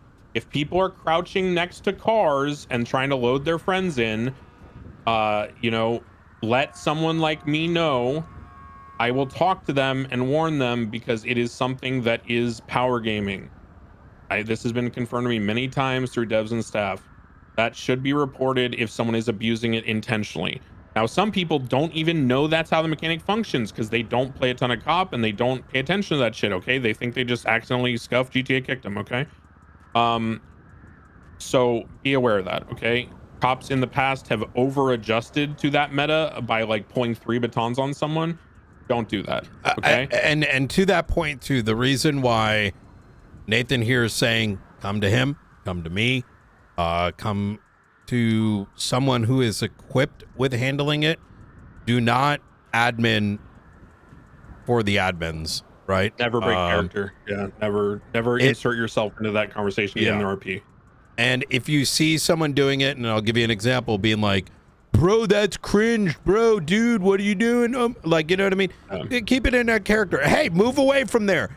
Maybe transition to a tackle. Just continue role playing. And let someone, you know, myself, Crane, Blunt, probably handle it, because we'll probably know what you're talking about and sort of handle it appropriately. Deal with an RP, maintain your composure, address it privately OOC with someone like us. If you have relationships with staff or, you know, whoever, then that way, but just address it through a conduit so that you're not taking it upon yourself to be an admin in person. That's what Knight's getting at. That's exactly it. And in fact, this goes the other direction too.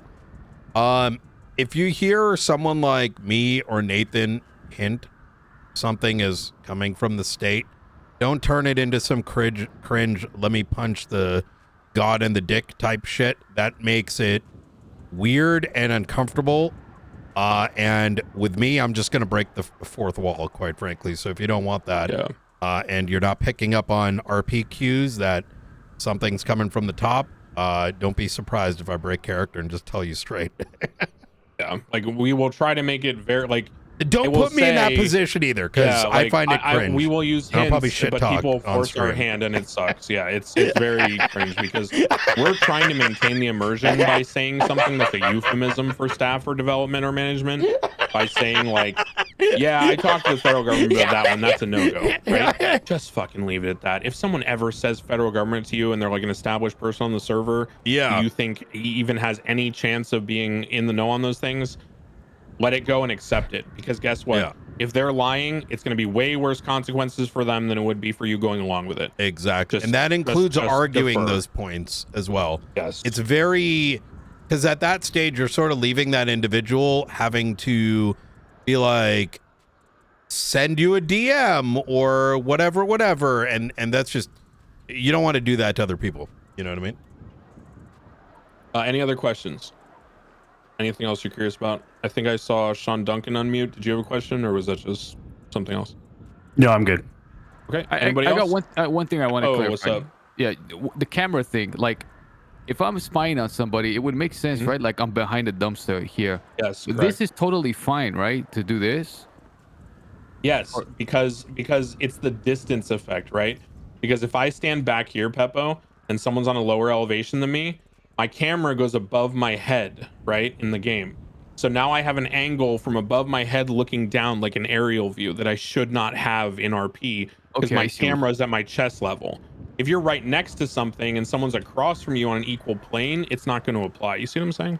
Yeah, I just can't imagine like taking pictures of it would be sneaky and just being out in the open, not having some sort of cover. No. You know? Can have cover. Like I said, you can be in a bush, behind a rock, all that kind of stuff. But the same way that you can head glitch with a gun, you can head glitch with a camera. Let me give you an example. And someone's drug dealing at the Sandy Shores Motel. There's a mountain ridge line that runs east to west that separates the northern side of Sandy Shores from the airfield. If you as a cop go on the southern side of that mountain range, drive your car parallel towards the edge so it can't be seen, and then you climb up just enough so the tip of your head is behind the mountain, and then you pull out your camera, you can take pictures over the mountain, but they can't see you. That's cringe. That's what I'm talking about. All right, gotcha. Just be aware of how the mechanics work. Don't, again, as long as you're doing things in good faith, generally the most that'll ever happen to you for doing some of this will be a conversation. But it's when you're doing things in bad faith and intentionally abusing these things to gain an advantage in the WL column, that's when staff gets involved, So just think about that. Okay. Any other questions, OOC, before we get started with the in-character stuff? Going once. Mike? Glenn? Make sure to react in there if you need the first responder training, so we get the list of that. Please do that. We will set where is that? I didn't see in the general channel in here. I put a little message there for you to react to. Yep. Everyone must be first responder certified. This is a requirement to be on any law enforcement agency on the server. This is not an option. You must go through first aid certification. Okay. Someone needs to volunteer to be the food bank. Somebody just pick up the food and be the food bank. Thank you, Peppo. Don't mind if I do.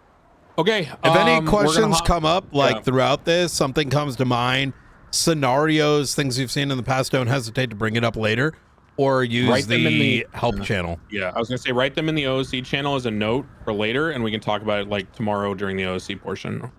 And this includes After Academy as well. Understand that, yes, 100%. High Command here is in direct comms with admins, management, etc. And so, our goal is a big part of what our job is to make sure that you guys succeed independently and as an organization. So we're here to shield you in a way and answer those questions. So don't ever feel like you can't come and chat. And Brian makes Mehdi makes a good point that I'm going to close this with an anecdote, okay? And I talked to him about this when we were developing this academy.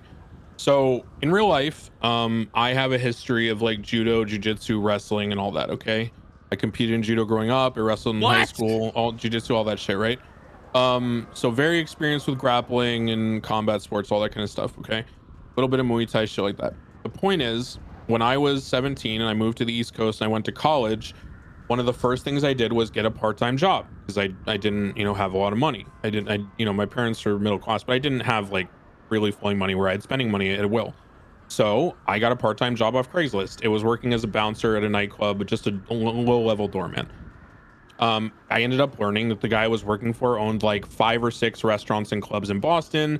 His family owned, 10 to 15 restaurants and nightclubs in New York City. One thing I learned working for him that is the same as we're trying to impress upon you right now is even when I had 8 years of experience working for this guy and I was managing his security teams across multiple properties, there were many times where I would still defer to him because he may choose to change his mind. The policy may shift. Everything is flexible, right? This is a role play server. Sometimes Mehdi might decide that, the investigation should happen this way. Sometimes he gets direction from management or staff that you don't know about. Sometimes, the chase should not be allowed to fix their car, even if you tased a tire or something, because it's been going on for 3 hours and, the server needs kind of things to move along, right? These are all judgment calls that you do not want to make yourself for the pure fact you do not want to be liable for the outcome in the rare event that your conclusion is wrong based on you not having all the information possible. Always defer. Do as we say, not as we do. If you're in a situation where something happens and you feel like there needs to be an interjection, go to your FTO, go to one of us, go to a high-ranking veteran on scene, take them aside privately. Hey, can I talk to you for a second? Talk to them in whispers, call them on the phone and whisper, right? Do not take responsibility for yourself in a situation that involves like OOC scuff and mechanics unless you are literally the only person there and you feel comfortable doing so. Okay, that's a very important point for all of this. Yeah. Do as we say, not as we do. I'm teaching you this stuff so that you can communicate to other people what has happened and what you think might be wrong with the situation so they can make that call. Eventually, you may be one of those people like a Luka Kovacic, a Brian Knight, who feels comfortable making those decisions. Right now, you should not. Okay? Everyone clear on that? That's like a general guiding principle for everything. Yeah. Got it. Cool. Okay. Yep, got it. All right. We're going to go to in-character stuff. Let's all hop out of Discord, and we will start Academy. Thank you, and anything else, put in the help channel. Yo, sorry guys, I got isekai'd for a second there. I was daydreaming about my Oshi. Did I tell you about her? She's a shark girl. Her name's Gargura. She graduated, but I still honor her because I have a, well, people call it a tramp stamp, but it's more of an honorific for her. I have a whale tail tattooed on my lower back. It makes the ocean my natural habitat. So if anybody ever tries to run away from you in the water, just know that you can call the shark and I'll be there for you, bros. Hell I yeah. did Thanks, not bro. understand Appreciate a that. single Yeah, fucking word that you just said. Custom call sign, like Marine One. Yeah, that's right. Not For the easy shark. to say. No, I just pretty much say the shark's here to get you. Wait, what? I'm kind of ripping it from Lenny. He was my partner for a long time. He's also the guy I was in Japan with before we got banned from every maid cafe, and I spent all my law school tuition money. But he used to call himself the shark. He'd be like, "The shark's coming for you, brother." So I kind of just, you know, I look up to him, Touch so my I ass. kind of stole that bit from him, and it just kind of works with my shark girl Oshi. Just touch my ass. What the fuck? I don't talk about that. Okay, moving on. Okay. All right, guys. So welcome to SASM Academy, sponsored by Director Brian Knight. I am Sergeant Declan Crane of the BCSO. I have been a part of this PD since the financial collapse for pretty much the entire time. I was one of the inaugural cadets in the first cadet class. I have been through pretty much every rank except for high command because my grandfather was, you know, high up in the DOJ and he's an asshole and stupid and cringe. And I don't want to do paperwork. So if you guys want to aspire to high command, you know, good luck, but that shit ain't for me. So I'm here to teach you how to be a cop, more specifically, to amplify your investigative and martial techniques and pair them with good field etiquette, because I'm just going to be flat out blunt with you. A lot of you guys in the past, not you guys, I'm just generalizing, you know, a lot of you guys in the past, general term for everyone in the Marshals in history, have fucked up a lot of scenes by being dumb shits, and Knight will not stand for that. So Knight is going to institute training regimens that will make you guys all better and more confident in the field, so you can be a part of the team of law enforcement in the city and not a hindrance or obstacle. Yes. All right, so we are going to move through what I like to call a day in the life. That is kind of the theme of Academy, guys. Okay, so imagine, you know, you're the main character in your own, you know, graphic novel, manga, anime, whatever. I'm the main character in this story in this city, so the writers love me. As a result, if you ever see me 13 Bravo, you probably don't need to respond because I get 3 Senzu beans a day because Shenron blessed me and King Kai visited me once. There's a whole side arc. So I get 3 Senzu beans a day. If I like you, I might give you one if you're a bozo and you eject from your car, but probably not. I might give one to Knight. I'll probably just throw one on the ground at Peppo and then laugh as I pick it up and put it in my pocket and make him crawl to the hospital. But you know, yeah, so that's me. The day in the life is meant to immerse you in the idea of what it's going to be like going on duty. Now, you guys have already been like signed up to be cops, but what we're going to do now is we're going to talk about the different steps to being ready to go on duty and the things that you should consider when doing that. And even though some of you are already like, you know, done with some of this stuff, I'm going to kind of walk you through maybe a deeper side of it or things you haven't thought about before. So, does anyone know what is the first thing you need before going on duty as a police officer in the city? You got to sign on duty. That's correct. And to sign on duty, you need to be given keys by a member of high command, okay? Or someone like myself who's not command or high command, but has hiring privileges and such and firing privileges. Those people usually are very busy. If you are trying to help someone get onboarded or anything like that, make sure that you reach out to them in a productive way and don't harass them by spam calling them 6 times. So once we sign on duty, what is the next thing we do to be ready to go out on duty, Mr. Coyote? Well, you want to make sure you have all your supplies ready Nope. before you want to get on the radio and. Nope. Okay, shut up, Coyote. Granger, what do we do next? 10-8, announce ourselves 10-8, maybe? Nope. Jesus Christ, guys. Okay, I'm just going to tell you because apparently you haven't thought a lot about this. Hey, guys, don't sleep in your fucking uniform. Have some off-duty clothes because when you get done with work at a long day of shootouts and stakeouts and investigations and being a law enforcement officer or a marshal, you want to get out of that work uniform, get it, dry clean, whatever you do, and you want to put on your, comfy clothes, right? So that way, when you wake up in the morning and you come to the office, you're fucking feeling good, right? Everyone get that? So, the first thing you do after you sign on duty is you change into your uniform. Don't be one of these fucking idiots who sleeps in their clothes and smells, because I will make fun of you.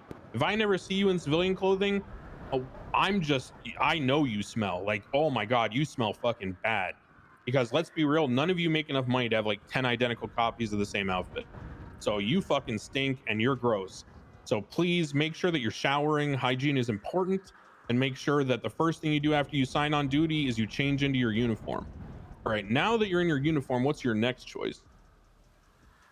Equipment. Yes, correct. Okay. That is the first thing that we're going to talk about. As far as uniforms, Knight has his own standards for the Marshals. The only thing that I will tell you about uniforms, the number one thing that I care about is readability and printability. Does anyone know what that means? Making sure you're identifiable. You look like a cop. Yeah, exactly. Correct. Right now, this is what I would consider a community outreach uniform that I am wearing. I would not wear this if I was responding to a serious situation that was going to turn into a shootout or something. In fact, if 78s pop off and I'm wearing this, unless I'm in a car of other cops in more readily identifiable uniforms, I'm probably going to change. Now, sometimes, I keep a spare set of clothes in the back of my cop car so that when I'm doing community outreach, I can change into a more readable uniform. Something like this is bad, and I'll show you why. I want you guys to look at me from the right side, from that angle, and I want you to notice how there is no identifying marker if you're looking at me from this angle, okay? I could literally be anyone. In fact, it gets even worse.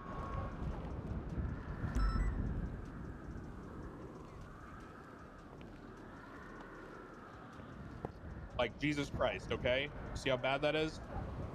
Yeah. Even with the vest on, guess what, guys? Not only cops have ballistic vests, the besties have them. Plenty of people have them. Some gangs in the city. There's the generic ones that like ride-alongs wear, and some of them are gray. Some of them are black, some of them are tan, whatever. So think about readability and printability, especially if you're on like the fringe of a shootout or it's chaotic, okay? I got shot by another cop the other day because I was pushing up the red garage stairwell from the north after I gunned down a Hydra member in cold blood in the back because I got a sick flank on him. It was pretty sick. And then, I ended up getting shot from a cop who was on La Puerta because I look like this, and this could easily be a gang member. So I personally then told the TRT people that this outfit is not approved for like combat situations anymore. So the bare minimum for public outreach that I have communicated that, Knight and I agree on is you should have something that can identify you as some kind of police officer, unless you are doing a surreptitious communication and other people are staking out around you and you are full undercover. You should have something. The bare minimum for me is I have the badge on my belt. So even if I have no vest and I'm talking to someone casually doing community outreach, at the very least, they can know if a stranger walks up and sees me talking to them and they're part of that conversation and they talk to me directly, they can know I'm a cop. The vest is a, cherry on top. But again, these uniforms should be very identifiable for combat situations. I will say right now, fucking Coyote, sorry, I call him Peppo sometimes because he's got pep in his step and he's an idiot. He gets way too tired in investigations and he's just overzealous. So Coyote, that dude over there should not go to a shootout in that uniform. If I saw him in that uniform in a shootout, I'd probably think that was Mario, the leader of Hydra Gang, also the leader of CG. And I would probably shoot him because fuck Mario. Okay. I think we can all agree on that. So do not wear something like what Coyote is wearing to a shootout. Everyone else here looks okay, except for, sorry, I don't know everyone's names, sir with the iPad. Peters. So while you do have printability on the back of your outfit, what you are wearing is generic black and white and grayscale. I would consider that more of community outreach. The vest makes it fine, right? I'm gonna actually go on a limb here. In fact, you look good, but black on black ain't it. This is gonna get you shot, and I think the same goes with you, Flores. Contrasting colors. Yep. There's a reason why cop colors are blue and white and tan, right, and olive drab green. It's because it's not for camouflage. We're not fucking paramilitary, troopers from Kentucky who got a state grant to buy an APC, and we're like, yahoo, I'm gonna kill all those gangbangers. We are normal cops and marshals who need to be identifiable. So think about what you're wearing. Think about when it's suitable. I think the blue is very good for you guys. I think it prints very well as a marshal, especially since your unmarked cars are also that dark blue gray color. 100%. So if you're doing investigations, if you're doing community engagement, black and white's cool. But if you are going to be wearing full black or things like that, make sure again that there's contrast. See how my vest has the orange letters. I don't wear the black vest with the gray letters. Okay. Yeah. Just think about things. And, one thing I will say is understand that SASM is being developed from the ground up. That includes like the creation of this academy this week, all the documentation around it. We will have clearer SOPs around uniforms. It's not going to change much. I do want you guys to be able to walk around business casual, etc. But things for shootouts and whatnot, especially with their ability to, pack up some clothes in the back of a trunk, will some of those things will be clarified. So I mean, everyone in the circle is looking pretty good. Just like Blunt said, contrast is very important if we're going to go into combat, unless we have like a specific utility. For example, I'm sure you guys have seen my blacked out uniform. I'll be wearing that if I'm going UC or like hiding in the dark, right? But that's got a very particular situation as opposed to a general outfit, right? Yeah, and I'll say one final thing on this before we move on. My personal pet peeve, and I'm violating it right now, which is why I don't approve this outfit for combat. If you are going to wear a non-branded, non-uniform piece of headgear, I would remove that in a shootout. The reason is if I'm behind a wall and all someone can see is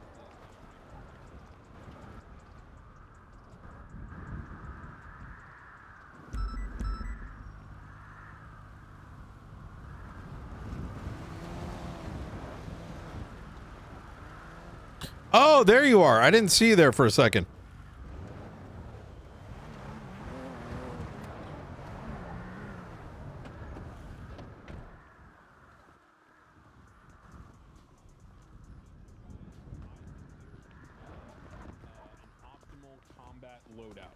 Now, I don't mean that because I'm starting to really like this. Be the best shooter. I don't jacket. need you guys fucking going down to Forum Drive and fucking hitting the ramps, with forehead. I need you guys to fucking understand that it is essential to keep yourself safe in a shootout and be able to react to imminent danger to your life and others around you, so you can continue exercising your prime directive, which is to preserve life, right, above all else. You should be conscious of how you structure your loadout. For example, do not ever let me catch you being one of these people who has like their camera and their flashlight at the top of your pockets, okay? Like, a lot of my pants, right? I've got like 5 buttons going down the side of my pants. And if I have to reach past the 5 buttons to find my flashlight in my backpack or go through like 2 or 3 zippers, that's probably okay because you're only collecting evidence when the scene's pretty much clear anyway, right, guys? But you can get shot at any time, and you might need to stop a fucking arterial bleed out of your femoral artery in your leg. Which, if anyone knows anything, some of you who haven't been medically certified might not know this, but you can bleed out in like 2 minutes from that and just fucking die. So you need to keep those tourniquets ready where you can use them at a moment's notice. You get shot in an ambush, you can jump behind the car and you can patch up your leg, right? Because you don't want to fucking bleed out. We don't want to lose you, all right? Same thing goes for like, extra plates to put in your vest, IFAKs, and then your primary 2 weapons, right? Your taser and your gun. I would consider those to be essential, quick access. Most other things you can, spend time digging through your backpack, your combat, pouch, whatever it is, right? This I is prefer, so like, I have some good. medical supplies in the back pouch here, things like that. It's up to you, but I would look at that. I am going to double check my pockets. Oh my and God, then I I'm love going that to you have missed guys the one calls at a here. time approach me and look through my pocket. When you do this, we are going to practice narration and communication. So do not just start rifling through my pockets. I want you to pretend that I am a criminal in the field that you have detained or arrested, and you are searching my pockets. And I want you to, communicate to me what you're doing and why. And take a look at what I have in my pockets, understand That gives why me it's such a probably hard laid on. out that way, and any inferences you can gain from that. Okay. So just let's go. I'll just walk around the circle. Just when I come in front of you, just do it. I'll face away. All right, sir. I'm gonna be risking you down right now. Do you have anything on you that's Everybody gonna- yell. I'm yelling, right? Everyone can hear me? Okay. Yeah. So do you have anything that's gonna poke me or stab me? Yeah, I got like a full fucking. Well, I'm fucking Rambo ready, dude. But you can check. Rambo I'm chill. ready. I'm checked. You can chill. You can Okay, I'm chill. gonna You can check, but can you let me know where exactly you have your stabbing tools that's gonna stab me? Because I don't want to get. I don't carry blades. I keep those in my evidence locker called Knife Chan. Anybody else? But don't tell anyone cold? because it's every knife that I confiscated from like a year and a half ago when I first started on the force. And I let people go with warnings, so I have like an entire locker full of melee weapons. But I don't have any on my person. You're good, bro. Okay, I think people have having issues to hear me. Is it just Coyote? Yeah, I was just. Oh Okay, yeah. it's all good. So just go ahead and look through my pockets. I'm gonna. I'm for the sake of check brevity, here. I'm going to use him as an example. You guys do not need to go through the full thing. I just want everyone to be aware of how it should be done. That was excellent. That's how you should be communicating. He's going to look through my pockets. I want him to look, see how things are organized, why, how much of each thing, and then I'll move on. Tell me when you're ready. All right, so I feel something very large here. I'm assuming this is going to be your weapon that you were talking about. Yeah, I got a heavy pistol. I got a taser. I got a baton. I got a bunch of shit, bro. Oh, I got a heavy rifle too with like attachments. It's sick. I got a foregrip. I got a laser sight. All that. Okay, all decked out. Okay, I'm gonna slowly reach down and grab that from you. Obviously, you know why. Let's see here. You got a.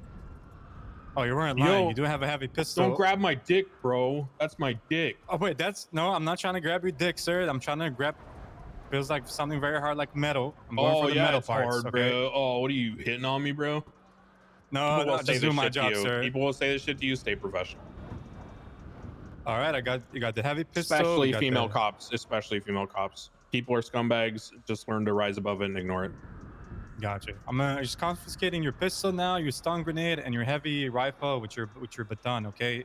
And your flashlight. All right. Okay, so I'm gonna move on. So now let's have each person. You don't need to go through the narration, but look through my pockets. Take a look at why things are organized that way, how many of each thing, things I have, etc. The only thing that's like not necessary in my pockets right now is the extra radio and the drill and the turbos, obviously, but everything else is something that I would carry in like a full combat scenario. I will say, for the purposes of this exercise, I have a shotgun in my pockets. That is because I normally keep it in the lockbox in my car. I don't know why I'm standing in front of you. I normally keep it in the lockbox in my car, and I, transfer it out of the car. But that normally wouldn't be there. Everything else would be. Go ahead and tell me when you've taken a look. Cran, did you go over why we verbalized everything? Yeah. This is all in the conference call. I'm just staying in front. Yeah. I'm just going person to person. That was brain payback. farting. All right, check my pockets. Go ahead. You guys keep roughhousing over there, damn. because Peters can't see. I finally had it.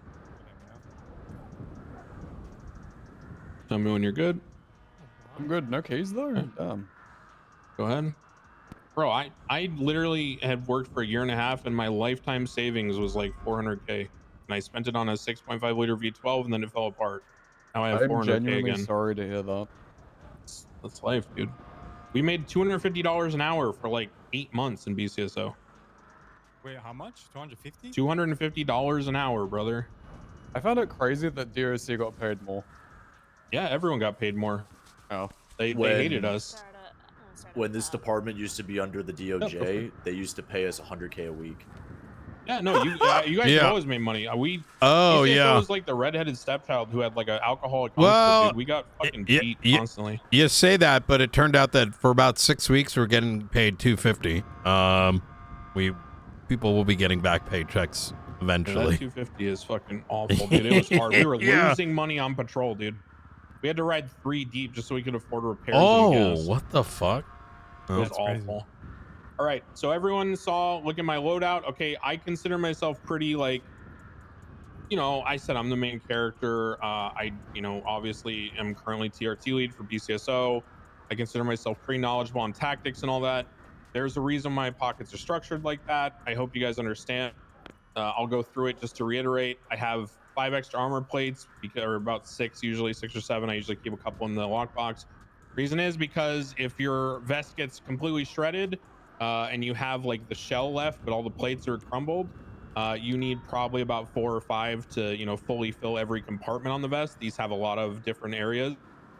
For example, there is in this vest in particular, I have 2 side profile plates. I have a front plate, a back plate, and I actually have like a clavicle plate up top that covers that as well. So you need about 5 of those plates to fill up the vest. As far as magazines, I keep 3 extra pistol magazines because in a shootout with class 1s, you're going to need probably at least 3 magazines. I prefer 4. Tasers, I only keep a couple taser cartridges because honest, you guys know how it goes. You tase someone, on a foot bail. After you tackle him, you go for cuffs. Guy gets away, he's slippery. You tase him, gets away, he's slippery. You tase him, gets away, he's slippery. By that point, if you have to reload your taser, he's probably getting in a car, getting on a bike. It is what it is. We stick to the SOP, 1 taser per suspect, right? So I keep extra cartridges. That's only for like if I don't have time or I forget to reload mid scenario or reload the cartridge manually. But just how it goes. I keep my heavy rifle on me, but not at the top of my pockets because class 2s are not default authorization. I always keep an advanced repair kit. Make sure you have one if you don't. If you don't know, you can go ahead and repair the repair kit with the minor ones. So you just like take out the guts and you refill the tools that you had in there. So if you're like your all or your Dremel or your file or whatever gets like worn down, you just take one from one of the shitty ones at the tow yard or from the armory actually, and you can just refill the advanced one. I always carry bullets, probably in excess, but I usually carry about 100 spare of each, just because they last a long time. They're built to last. Good casings and metal and all that. Baton is at the top of my backpack because I don't always use it, but when I do, it needs to be kind of towards the top. Everything else besides that is extra shit. One thing I will say, because you're investigators, always carry binoculars. Okay, binoculars are awesome because binoculars do not have a flash. They don't make clicking noises. You can use them from a bush and people won't know you're there. Always carry binoculars. Do not be the bozo who's on a stakeout and pulls out their camera and starts popping the flash and clicking sounds and all that shit. Yeah, so that's the loadout. I keep a badge, obviously. Tactical watch.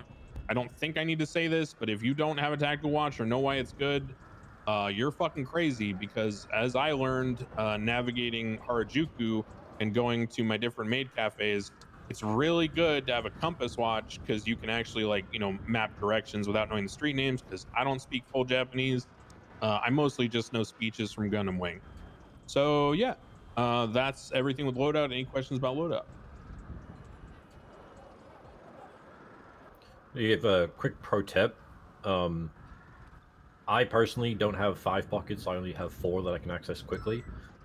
I'm going to strongly recommend that all of you choose which pocket you put your taser in, and never ever move it for anything. If you move it, there's going to come a time where you try and draw your taser in your car, and you don't. You draw your firearm, and you don't notice that you have a gun in your hand, and you go to tase someone and shoot him in the back of the head. So we call that a 9mm tase. Don't do it. Who sent We've all done me it. the It's gonna happen to you at some script? point, but I managed to go 2.5 years without doing it by keeping my taser in my second pocket and never ever moving it for anything. Yeah, I do the same. I think that priority should be your gun because you need your gun at your fingertips to preserve your life at all times.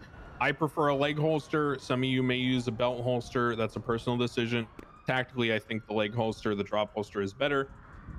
It's really up to you. Okay, so that's equipment and loadout. There are some other things that we'll talk about, but they'll be done in the practical sessions.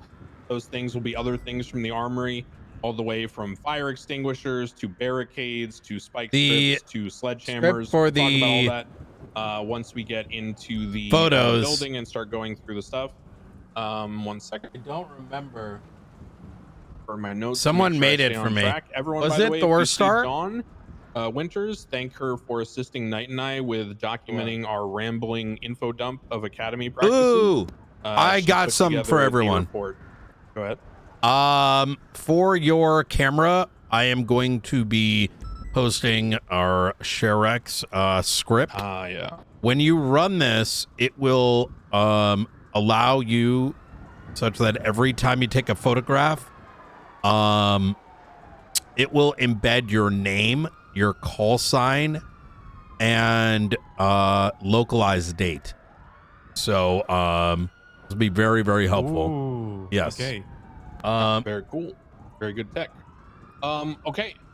Next thing that we're going to do is we are going to continue our theme of like day in the life and immerse ourselves into the role of a new fresh-faced cadet going on duty for the first time, because we're all trying to like immerse ourselves in the idea of where we were when we were learning, because currently some of us may be just caught up in bad habits or things. Hold on one brief second.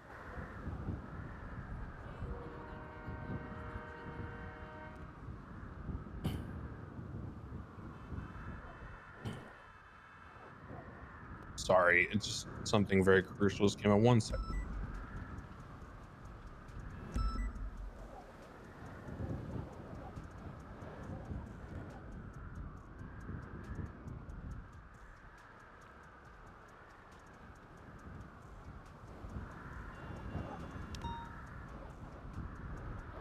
Okay. Wow.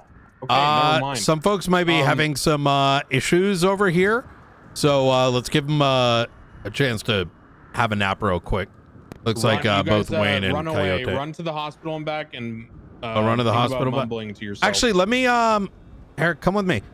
I'll go drive him. If we continue getting issues, we can always use walkie-talkies where we just will talk on the walkie-talkie, but Yeah. Okay, yeah, we can do that. We've done that in the past, so let's just get on the walkie-talkies now. Fuck it. Let's get on the walkie-talkie. Fuck it. Everyone get on the walkie-talkie. Go to the conference call room. Channel. Oh, okay. Yeah, everybody jump in the conference call like we were before previously.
On your little tablet there. I didn't realize. I thought I was in it already.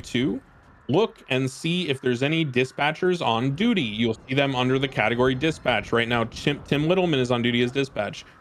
Do not attach yourself to the other person's card and unit if there's dispatch. Let them do their job. They're very helpful. We love them. Do not disrespect them. This goes for dispatch and EMS. You will communicate to them. Does anyone know the proper radio communication string for asking dispatch to attach you to a unit? How about Granger? Dispatch, show me 41. Dispatch 099 1041.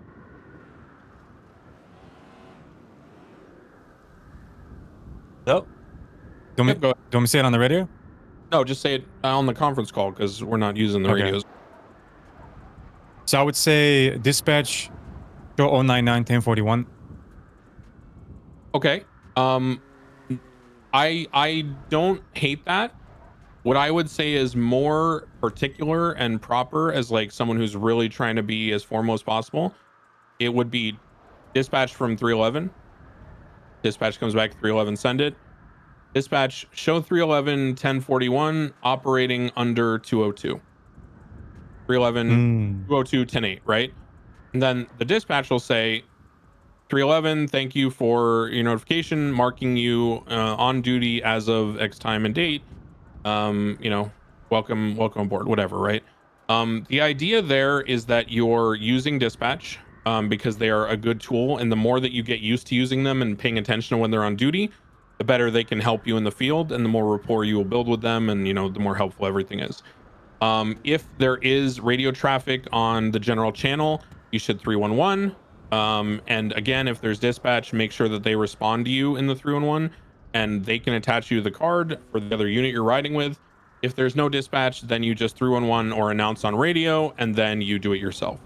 I still will address it to dispatch because you're kind of addressing the entity so that everyone else knows, but I'm not doing that. Okay, I'm going to tell you guys my basic concept for how the radio works and how I want you to think about the radio.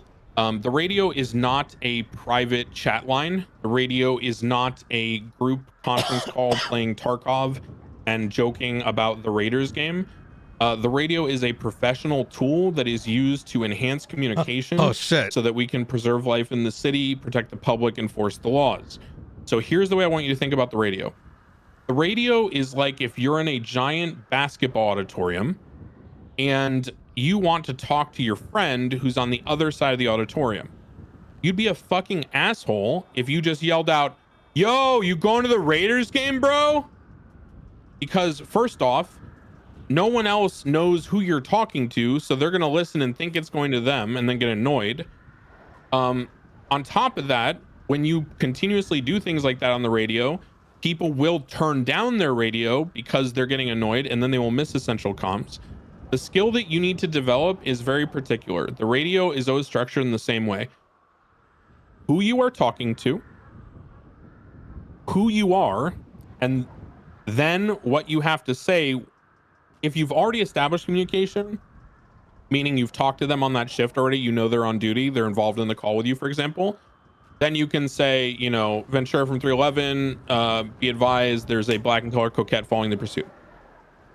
But if you're not sure if Ventura is on the call or not, you would say Ventura from 311, Ventura from 311 direct, right? And then you wait for him to respond, just like dispatch. So again, imagine you're in the auditorium, you're trying to communicate with someone, there's music, there's a party going on. You yell out who you're talking to first, and then who you are, and then what your message is. If you hold the open radio, you're doing comms, you're having a private conversation on the channel, whatever, then obviously you don't need to communicate that every sentence. But to introduce the fact that you are the one occupying the radio, that's how you would do it. Some people have radio clicks and beeps turned on. I do not personally. They are a very good tool. They promote discipline. I know that Knight wants you guys to use them, so I would suggest you use them because that's his directive as the director of the Marshals.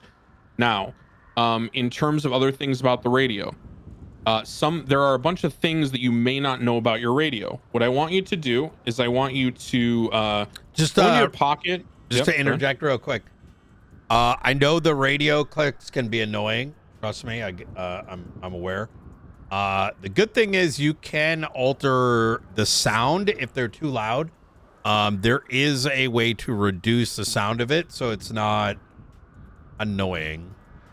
Yeah, so if you guys go into your pockets, like Knight's saying, and you open up, I gave you a little tablet along with the booklet that Dawn made for you guys. So if you just want to open up that HUD tablet, everyone just open that up. It's labeled right there. It's the /HUD tablet.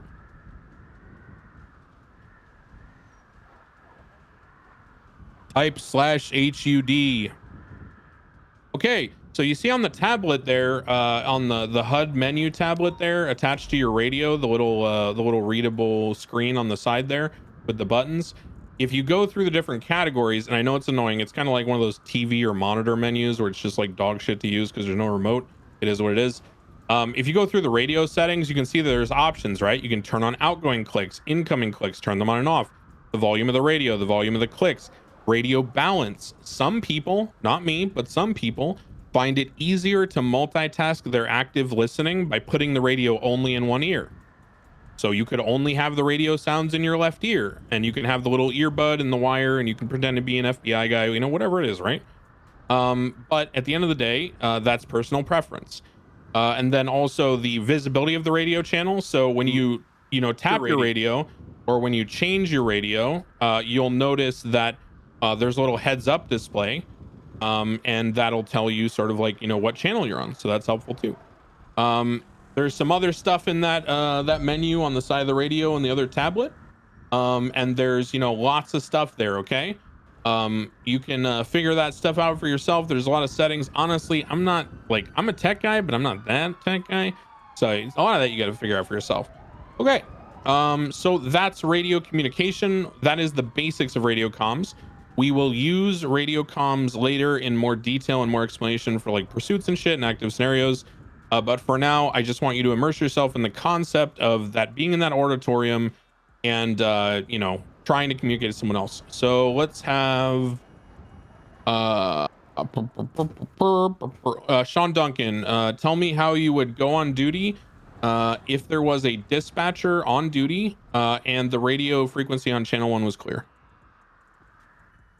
004 to dispatch and then show 1041. Incorrect. You say who you're talking to first. If I'm in an auditorium and I'm talking to somebody else, I don't yell out, "Hey, Declan!" It's Declan, dispatch. You know what I mean, right? So think about who you're talking to first. Always who you're talking to, because guess what that does? It triggers the person to actively listen as opposed to just passively listening, right? And that's a hard skill to get to as a cop. Try it again. So dispatch from 004, show me 1041. Correct. Great. Right. Very good. That's all we have to do. Okay. And you can get a little more formal, like dispatch from 004. Oh, yo, bro, send it. This dispatch. What's up, 004? Okay. Show me 1041 operating under 202, 10-8. Oh yeah, dude, marking you on duty at the current time and place in the space-time continuum, bro. Have a righteous shift. Right. So that's like, a good dispatch interaction and how you should be getting onto radio. Let's go ahead and have Peters go ahead and show me how you would get on radio if there was no dispatcher and radio channel 1 was occupied.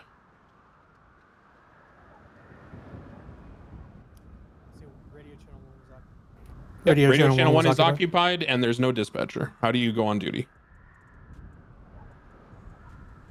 I'll use the 311. Yeah, go ahead and send one.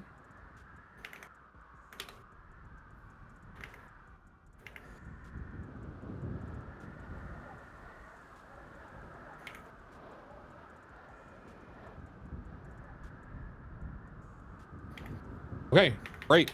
Easy, right? That's what we're looking for, okay? So good. Let's go ahead and say, Rooker, why don't you go ahead and show us how you would go on duty if channel 1 is open, but there's no dispatch?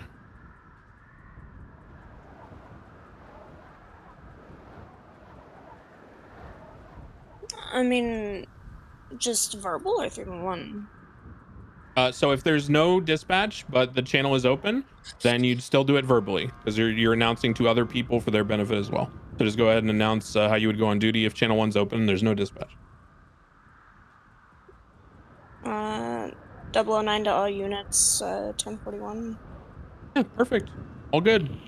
The only thing I would say is, remember, you said your call sign first, right? So Yeah. try to say all units or be advised or just dispatch or whatever, right?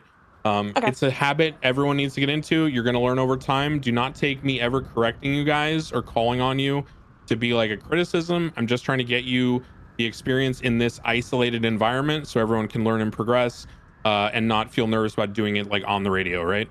Yeah, go ahead, Coyote. What's up? Wait, you said that she's not supposed to say her call sign first? You're just No, supposed to say all units, like Coyote, listen to me? who you're Sorry. talking to, then who you are. The colloquial term for this that some old school radio people would say that's more casual, like, is hey you, it's me. Hey you, I'm saying this.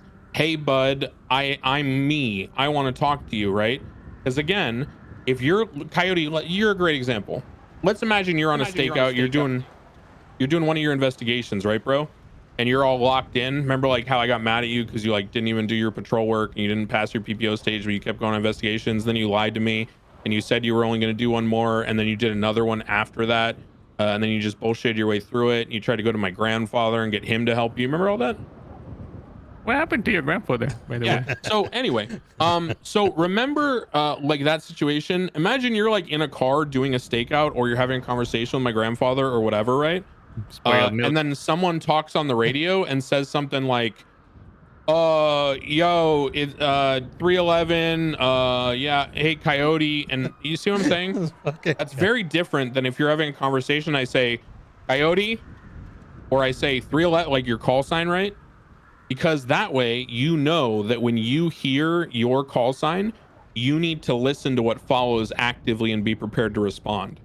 As opposed to if you don't hear your call sign at the beginning and it's just all units or be advised or whatever, then it either may not apply to you fully or not at all, right? So you can engage still with that active listening, but it doesn't need to take your whole focus, which allows you to perform better in the field. So that is why you always go with, hey you, it's me. Who you're talking to, who you are. Always in that order. So try to remember that, guys. Very important. Okay. One point of clarity. Yeah. Go ahead, Mike. I like doing this. I would advise everyone do it. Is I will always try to 41 on radio, but regardless of whether I do it on radio or not, I will always 311 it, because someone may need to know you're around, and especially when it comes to command, if we need to speak to you or whatever, it's a good way to let folks know you're around. You know what I mean? Yeah. Other channels, there could be actives. You never know, right? And the other piece is we are currently in a environment where people want to take other law enforcement out. They may have a chip on their shoulder about you or whatever. This is a great way to log when you're coming on duty for your own protection. Think about it in the same way that, you write reports. You're writing those reports not just because, it's a part of your job, but it's like a way to protect yourself, right? Did you have this interaction? Someone comes up. Actually, we had a really good example the other day. Someone said, oh, I went to so-and-so and I told them such and such thing. Well, now when that command member, that other marshal goes and looks it up and it's not there, well, now that may be used against you, right? Whether it's a criminal, another officer, just trying to get someone in trouble for no reason. It's shitty, but always think about it that way, right? Whether it's Miranda, whether it's 311ing, whether it's putting up the reports, these are protective measures for yourself. Okay. Another good point. Yeah. Like these are all things that you need to remember. You're and again, communication is everything. Sorry, we are a reactive force. Communication is everything. And the more that we properly communicate, the more efficient things get. The one thing I will tell you, when it comes to comms, the cheat code to comms, the way that you will learn quickly and become, the rap god that everyone envies on the radio, who can do every comm possible. They only got that way by starting off with very good habits and sticking to those habits. Okay. So when you're talking on radio, be concise, be succinct, be efficient. Okay. Be professional. And I'm going to tell you ahead of time, guys, when we're doing like comms training on pursuits and stuff and footbills going forward, If I hear you say if I hear you add an extra word, I will just cut you off and have you start again. Okay.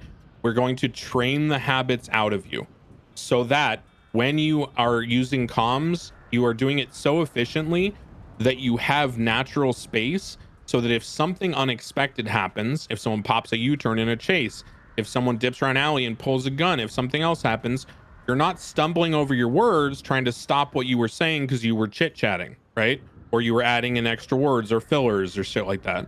So the more that you discipline yourself to begin with, the more space you have to grow and sort of accentuate and elevate your comms in the future.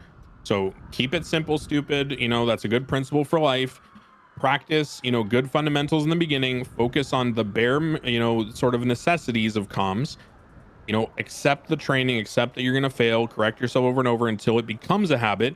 And then guess what? Life gets so easy when you build good habits on patrol because you don't have to think about what you're doing. Everything's just natural. Okay. So that's what I want to leave you with in terms of comms. Okay. So now that we have the basics in terms of our day in the life, we've gotten our, you know, our sign on and all that. We've signed on duty. We've gone and we've gotten our uniform on. We've gotten our equipment ready. We've restocked from the night before. All those sort of things. We've, you know, gotten on radio. We've communicated who we're riding with, that we're going on duty, all that kind of stuff. The next steps is going to be going, you know, out to our vehicle. We will start that right after this. This is going to be one of these mandatory breaks. We're going to do several of these during Academy. It is a fact that people do not listen and learn well if they are in the same position doing the same thing for an extended period of time. I don't care what you go do for the next 7 minutes until the turn of the hour. I don't give a shit, but you have to go do something. Do not let me catch you running around, talking to people, looking at your MDT. You know, go pee in a bush, you know, go smoke a cigarette, check your fantasy football lineup, go walk outside, take a breath of fresh air, do something else for 7 minutes. And then we'll meet back at the turn of the hour and we'll continue. Okay. We'll see you guys back in 7 minutes. All right. Thank you. If anyone wants to chat weird shit in the interim, I'm going to be in the corner over here. So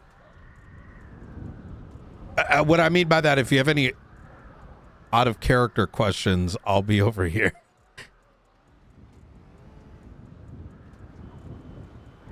Yo, this is going really well so far. And by the way, I fully mean that, both OOC and in character. Fully mean that OOC and in character. In order to pay attention effectively, you need to take breaks and separate yourself physically from what you're doing. So just go get a cigarette, get a drink of water, walk around, stretch your legs, do something. It's going really well so far. Out of crust? I didn't mean to say that. I had the fucking thing up.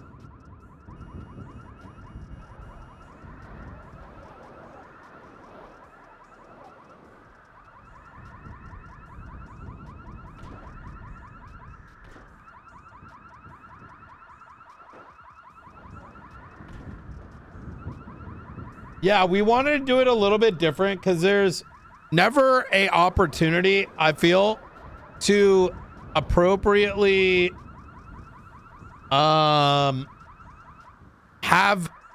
this is a good opportunity to talk about things that we often don't have time to talk about. And I think that's huge.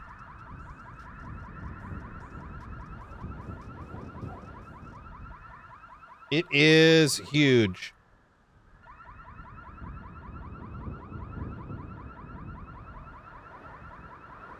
Do do do do do do do do. I wonder why my game ends up going so slow when I alt tab. I've been having it in the background. What do you guys like about the Academy so far?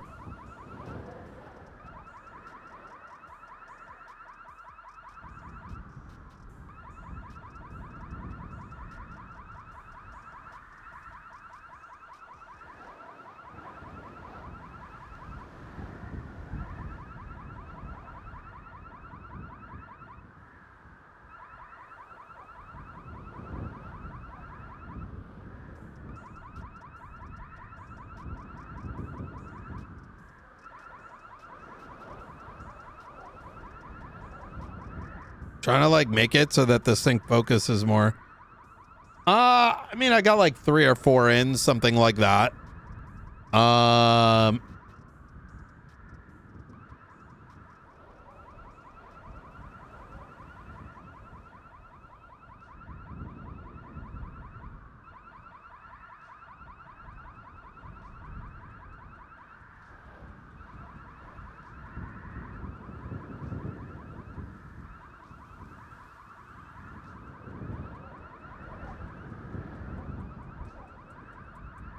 Let me, everyone,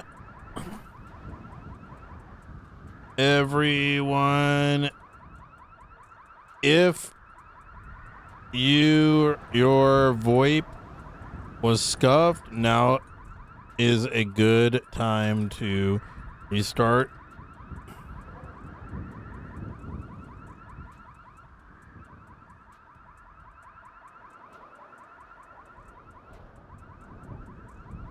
Wait, really? Not Dota?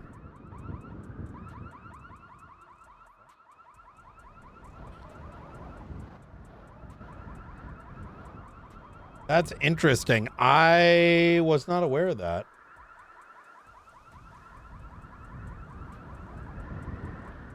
I was not aware of that, actually.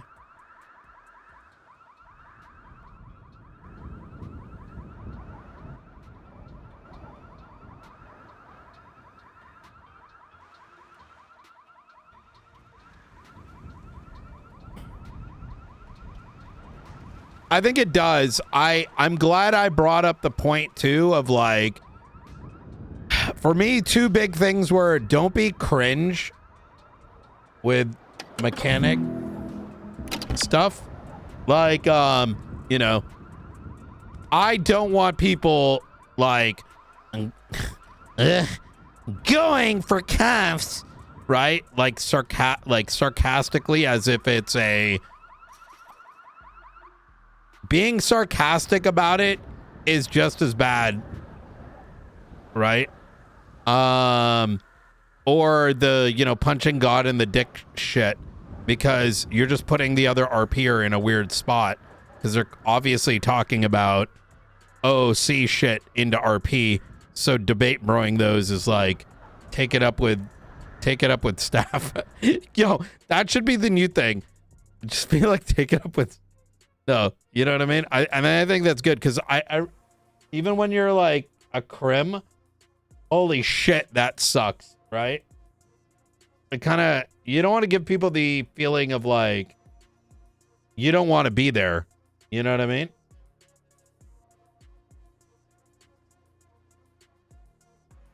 Yo.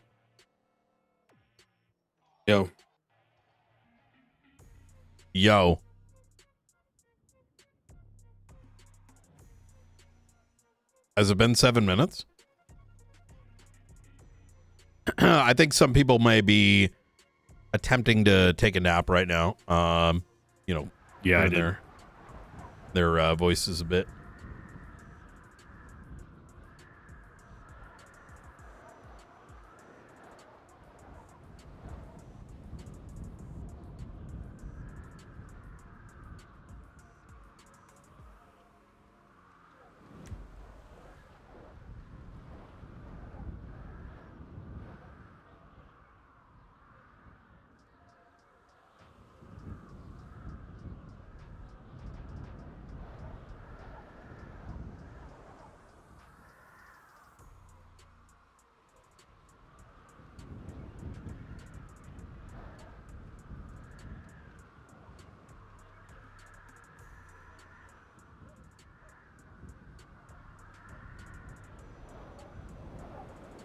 Yeah, Oraz, that's him right there. The Canadian feller. The Canadian feller, he's right over there.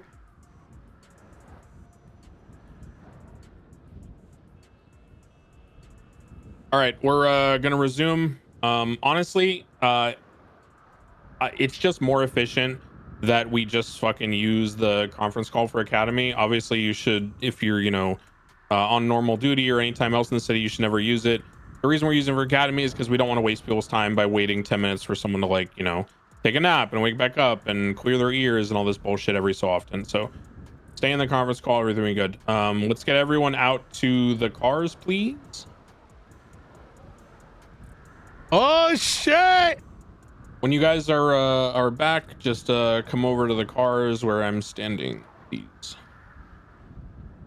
Just to make sure we can ensure that everyone is here. Bro, did Duncan just take an oxy? Yo, you popping pills, bruh? Yeah. Nice. You got a script? No, they're Tic Tacs. Oh, okay. Well, that's boring. I got bad breath. That's boring. Okay. So, I think the other people over there are just helpers, right?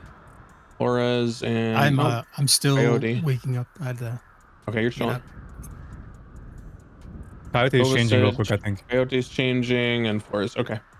We'll wait a couple seconds here. Big Dick, I gotta go. Riker will take my place. All right, you're chilling. Today's not super active, so it's not as big of a deal to have. I won't be here tomorrow. I didn't know there was a tomorrow. Well, thanks, bro. See ya. Not a problem. Where is Coyote? He's not in the conference call. This motherfucker. He might be taking a quick nap.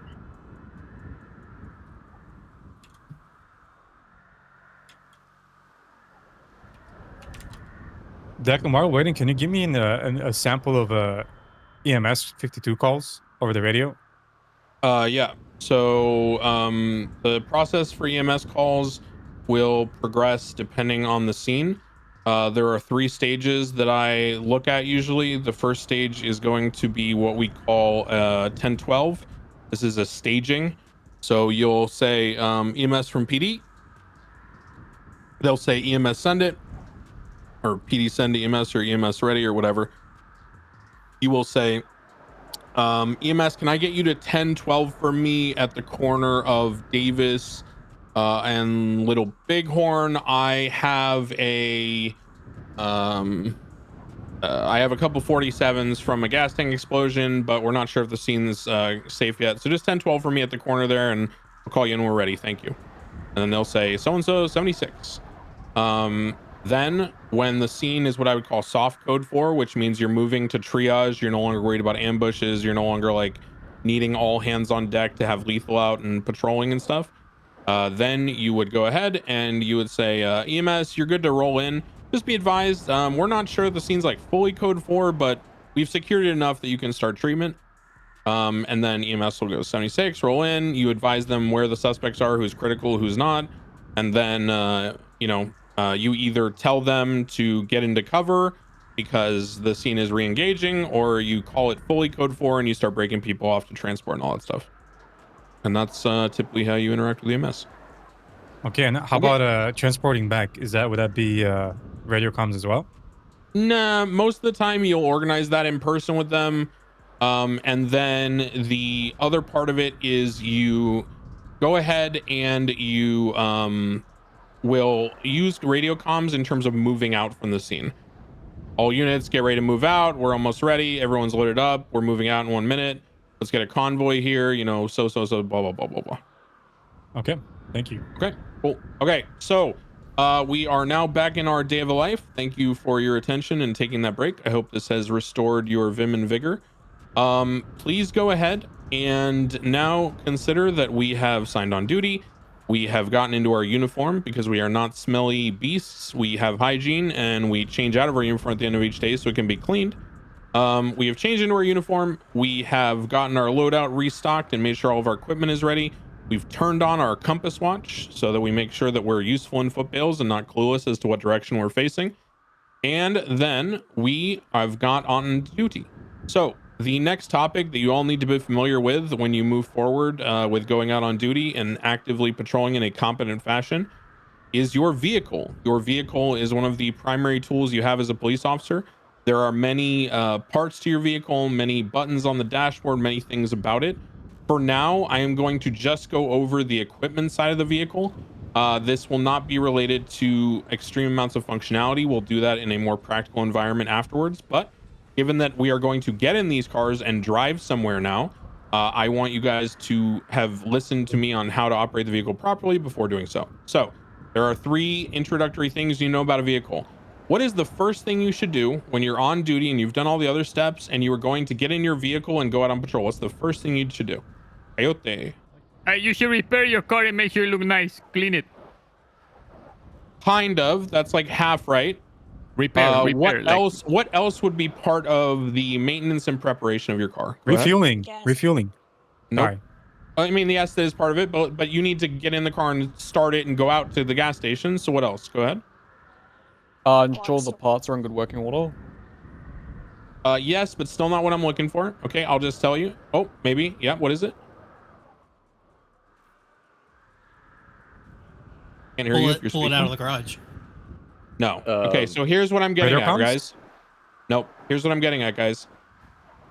You do not assume, especially when you have shared vehicle pool, that others have been as disciplined as you would like them to be.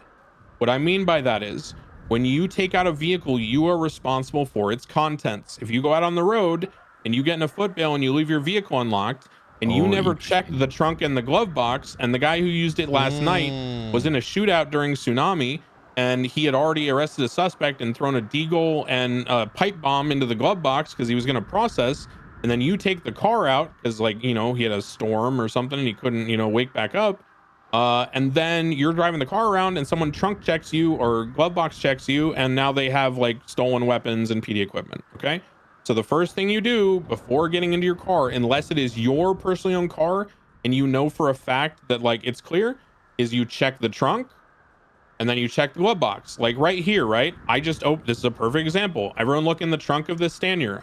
I have not checked these yet for this exact reason. Look in the trunk. Look at that. Those are red boxes. Those are used to repair performance parts. Those things are expensive. They go for like $100 per or more. So that is, you know, what is that? $11,000 just sitting in your trunk that some criminal can just take. Okay, so always check your vehicle before you go out on duty. That is the #1 thing you need to do. Now, you need to also check the lockbox, okay? The lockbox is, I'm not sure, Night will enhance for you guys in the future in terms of your SOPs as marshals. I will tell you my perspective on the lockbox. The lockbox is used differently by different people.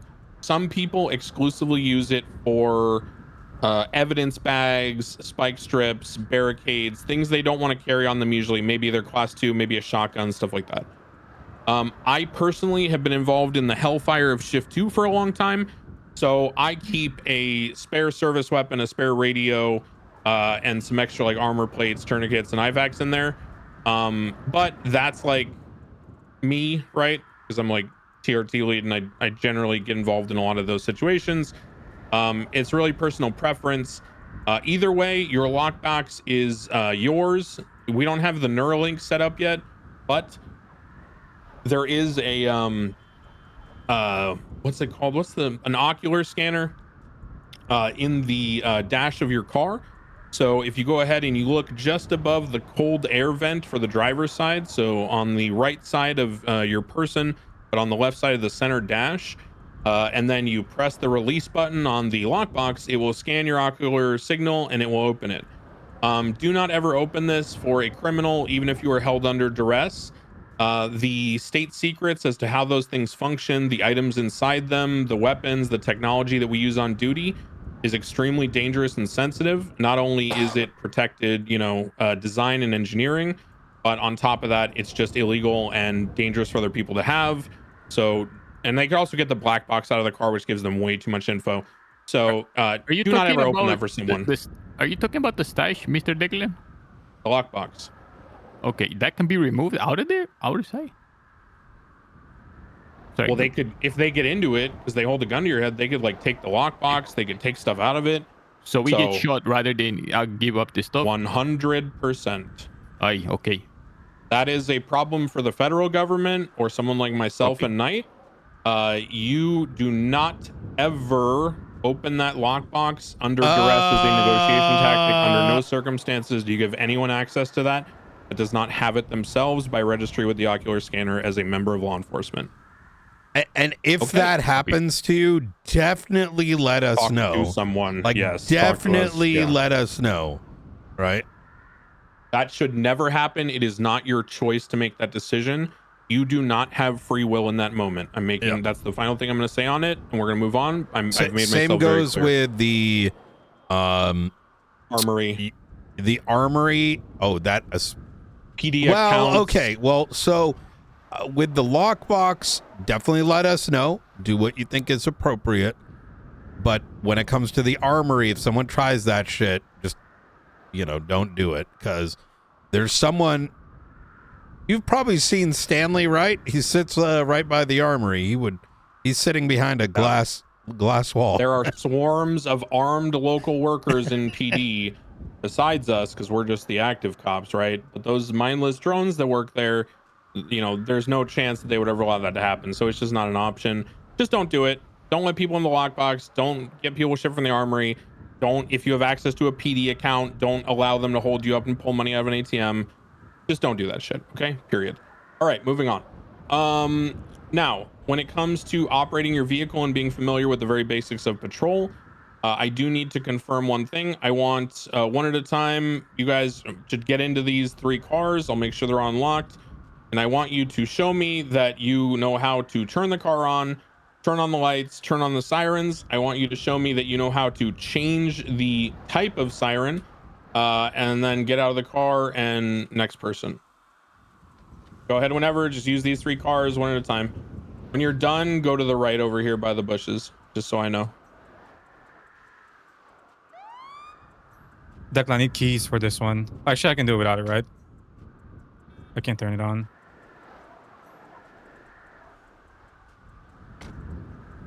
I give you keys? No, I'm in the car to your right. Oh. I need you guys to turn the sirens on and toggle them to a different siren type as well. Okay, toggle it to a different siren type. If you're unaware how to do that, yeah, there you go. There's a button on your dashboard. By default, it should be the R labeled button on the dashboard of the vehicle, and that will allow you to change the siren type. So turn them on and then toggle through all of them real quick.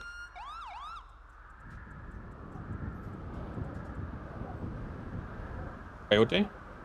Yeah, Okay. I was just doing it. I just can't tell because other ones are doing it too. Right. Okay. Good. Yeah, there's so the same problems we were having with our radio comms and the thick air. I think it's the same things happening with some of the siren sounds, because I was hearing some of you and not others. So just ensure that you know what it sounds like and it feels like to turn on the lights, turn on the siren, and toggle through the different types of sirens. What was the key for the megaphone? That is something you need to do yourself. I personally prefer to use the key on the dashboard. I label it left alt, and then you need to then also hit the button that lets you talk normally, out of your car. So you hit both at the same time. Is that confirmed that it's fixed for Marshals now? I don't know. Hey. That's a night question. I would check. Yeah, I would check. Can we test it right now? Yeah, why not? Is Wait, it not you said working for you guys? The megaphone's not fixed, no. Yo, test, megaphone, hello. Yeah, that's working. Okay, so it's just not fixed for you guys. Okay, is what it is. All right, so at least I want everyone, you understand the concept of how to turn the lights on. You understand code 2 is lights, no sirens. Code 3 is lights and sirens. It's important that you understand the distinction, because let's say you respond on patrol to a call in the Vinewood Hills where there's suspicious activity. When you're about 6 blocks out, you want to cut your sirens and just go code 2, because otherwise you're basically saying to the person maybe doing some crazy shit that you're coming and you don't want them to know that. So get used to toggling between code 2 and code 3. Okay, and that's the basics of the vehicles. Now what's going to happen is I'm going to explain to you guys the nature of these cars. I have contacted a state mechanic who is very skilled. These now have stage 3s, 100mm turbos, semi-slick tires, and an engine swap to a flat 6 3.0 liter turbo. What? These cars are all very useful. These cars are good. They do have one deficiency, which is the Stanier, due to its weight, may have some boaty turning and handling, and it also will not reach a top speed like some cars in the city that civilians or criminals or their cops may drive. You'll find that you top out around like 175 in these. That is fine, because as a marshal in a Stanier especially, you know, as a lower ranking person, you should not be primary chasing a fucking sentinel with a short eye and slicks in stage 5s. Okay, it's just not realistic for you. So this car is going to be perfect for your introductory level patrol. This is not a weak car. This is not a bad car. I have personally tested this car. I know everything about cars in the city. I have a lot of experience with different engine swaps. This is a great fucking car. Don't ever complain about this. This is a privilege that you were given these parts from the state mechanics. Okay, so treasure these cars. There are 4 of them that have these parts in them.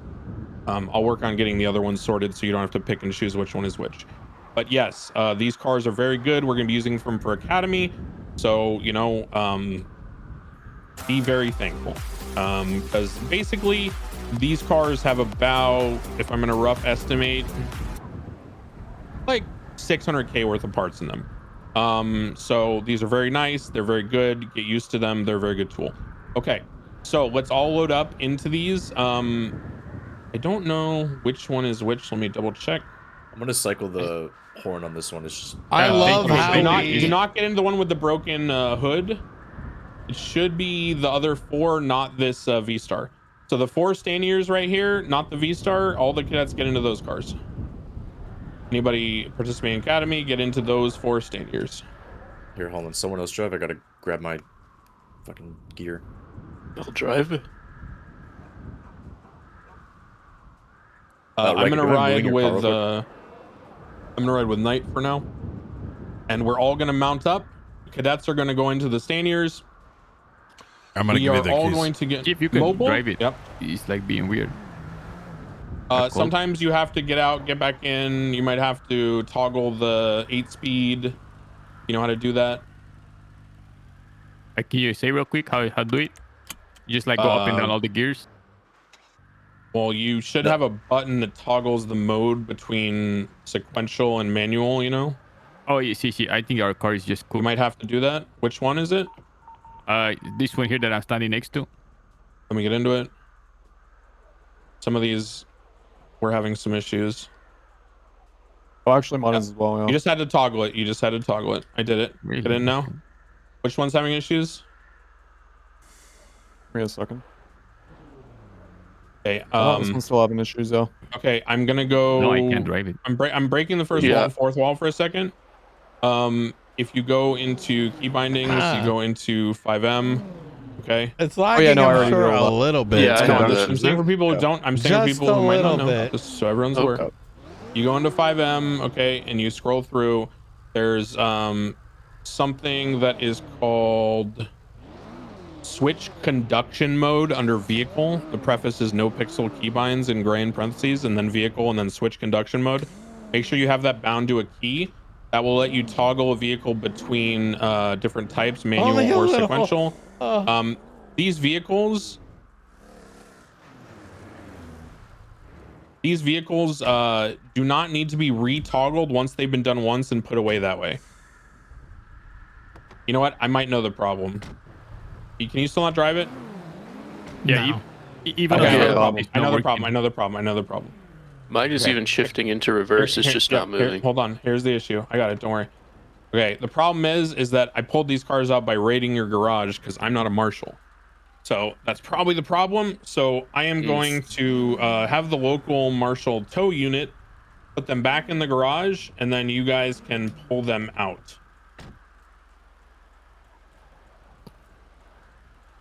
So pull out one at a time and load into it. If the car, and when you pull it out, I'm gonna check the hood to make sure the right one. Is it? Are you guys getting normal? Does not have upgrades. Because there are 6 total, and 4 of them. Are you guys upgraded. Getting stream lag or game lag? There's one out that doesn't have upgrades, so there's one landmine in there that you're gonna pull out that's not useful. Give me one sec.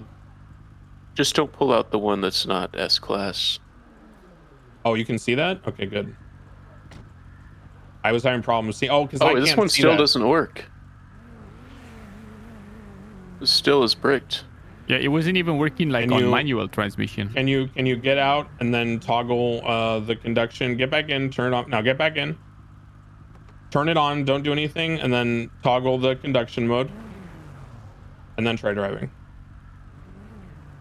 What the fuck? Why am I able to drive these, not you? Get out. Yeah, it's revving up.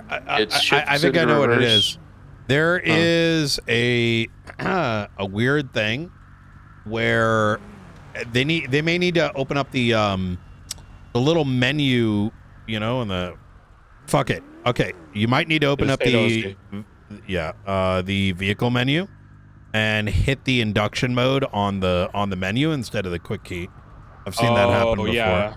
Open the F1 vehicle and then see if there's any. Are there any words down below? There should be. Or any light? Are there any lights down there, like a green symbol or red symbol, anything? Yeah, the gears icon. Yeah, I think that's it. Yeah, you need to turn that. You need to get that toggled. Okay, I've toggled it. Let me take a look real quick. Why is it? It's working for me perfectly. I've never had this issue before. You guys can't even drive it? Yeah, it happened to me once earlier, but I fixed it by just getting in and out and toggling. I think they have to take a nap. This happened to me yesterday. You're just scuffed. It's just the server. Just take a nap. Sorry. Hey, wait. Before you take a nap, do this for me. If you guys cannot drive the cars, you need to take a nap. Wake up in Sandy Shores, okay? Wake up at the Sandy Shores Motel because we're driving up there. I want to try it, guys. All right, Coyote, go take a nap. Wake up at Sandy Shores Motels. Everyone else that can drive the car, or just whatever, get in the cars and we're driving up there.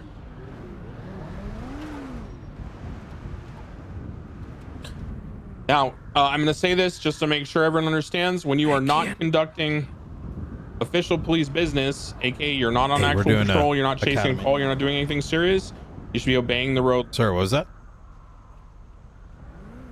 Oh, I can't even hear you talk right now.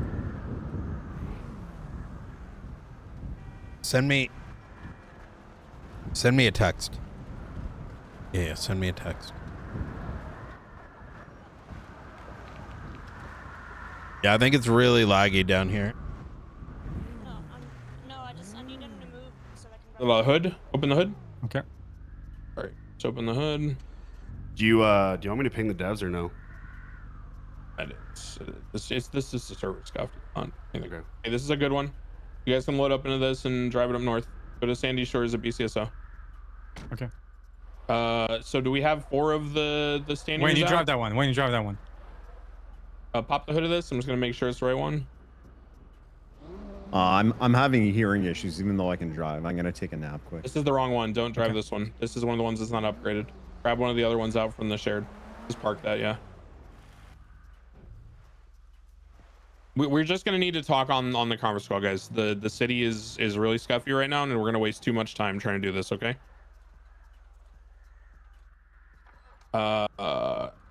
Is this the one that we said was good already? Yeah, I think so. Okay. Just double check. You guys can look. Just make sure they have upgrades. Okay, good. Just pull out the ones that are good. So we have 4 good ones, and then pile one of those, and we're gonna go up north.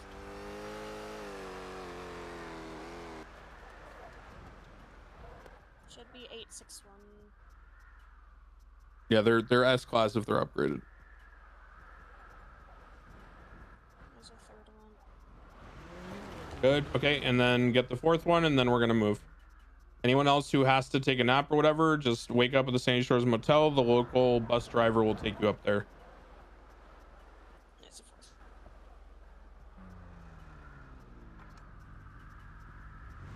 Okay, good. Looks like we can go. Can everyone move their car? Hey, firm. Yeah. Oh. Okay, let's. Fuck. You're scuffed. Okay, someone get out of the passenger seat and get into that stand here and drive it up north. He's gonna have to take a nap and wake up at Sandy. It's this one I'm standing on top of.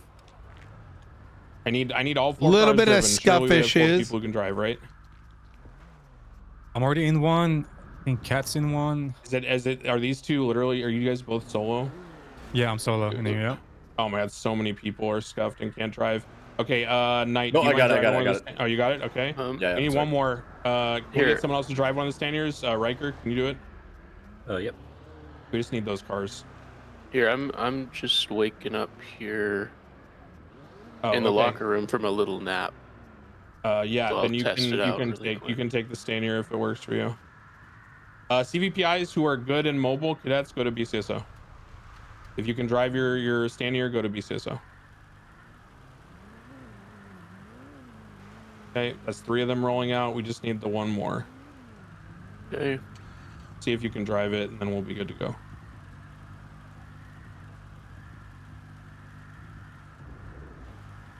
Good. That's you moved. weird. Try I'm not the seeing conduction any now. Try the movement. conduction now. You moved forward when you turned it on initially and went forward. I saw it. Okay. Did you toggle conduction? Yes, it's shifting into reverse, shifting into first. It's revving to like moving? 2,000 RPM, and it's not moving. fuck it. It's like the All right. the I wheels don't are know. like locked up or something. Take a hard nap. Don't do the thing where you take a shower. Take a hard nap and wake up in Sandy. Knight, can you Yeah, I drive the other did. Stanier? Yep. Okay, well, try again. I don't know what to tell you. Right. Knight, drive the Stanier that's over there to the right, please. The Sandy. Thank you. Okay, let's go. Let's go to Sandy Shores. At the end of the day, if you take the last nap that you're taking right now and you guys still can't drive the car, then we're just gonna move on and you'll just practice the passenger stuff because it is not worth delaying this much time. Wait, yeah, really it's not something really. we're gonna be able to fix. I think there's. Yeah, it's just general scuff right now. Oh, this is the heavy snow. Be careful. This is the nasty shit. This is the black ice underneath the snowfall. Oh my God, this is so much nicer now. Holy shit. And it looks so sick too.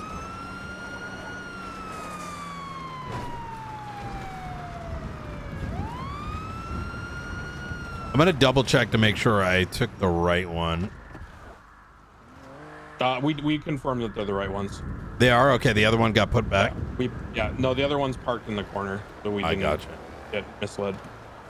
I'm gonna have the state mechanic make sure they're all equal so that you don't have to play the guessing game in the future, but for right now, we just got 4 for Academy. Makes sense. Okay, so we are going to BCSO. The primary purpose of this is I want to go through what proper processing. Oh my God! Like at a basic Yo, level. this is sick! I know that, the Davis station No. The cars. I'm just doing this because I'm the entire car got updated. Learning to your station. Just doing Yeah, this for it's not continuity, just so car my parts. explanations are efficient, This only because has it doesn't stage tumbling around 3s in having it right station now. around your gas station.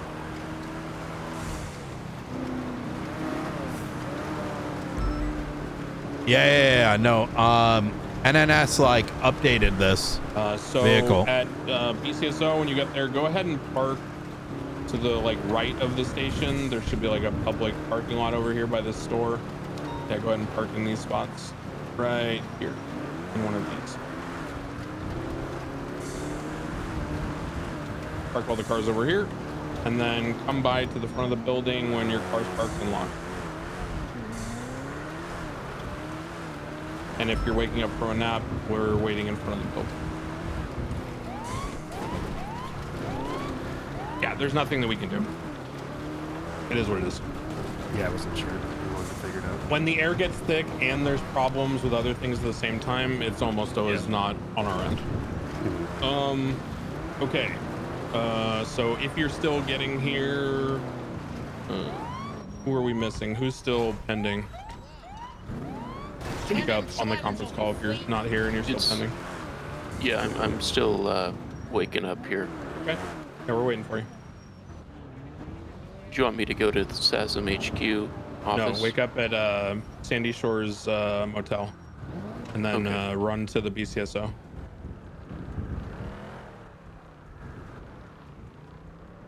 Okay, for the sake of brevity and because we've had some delays that are going to throw off our timeline, I'm going to attach my GoPro that I use on my Mitch TV stream to my shoulder, and I'm going to broadcast it to the conference call. So everyone just look at my GoPro for a second.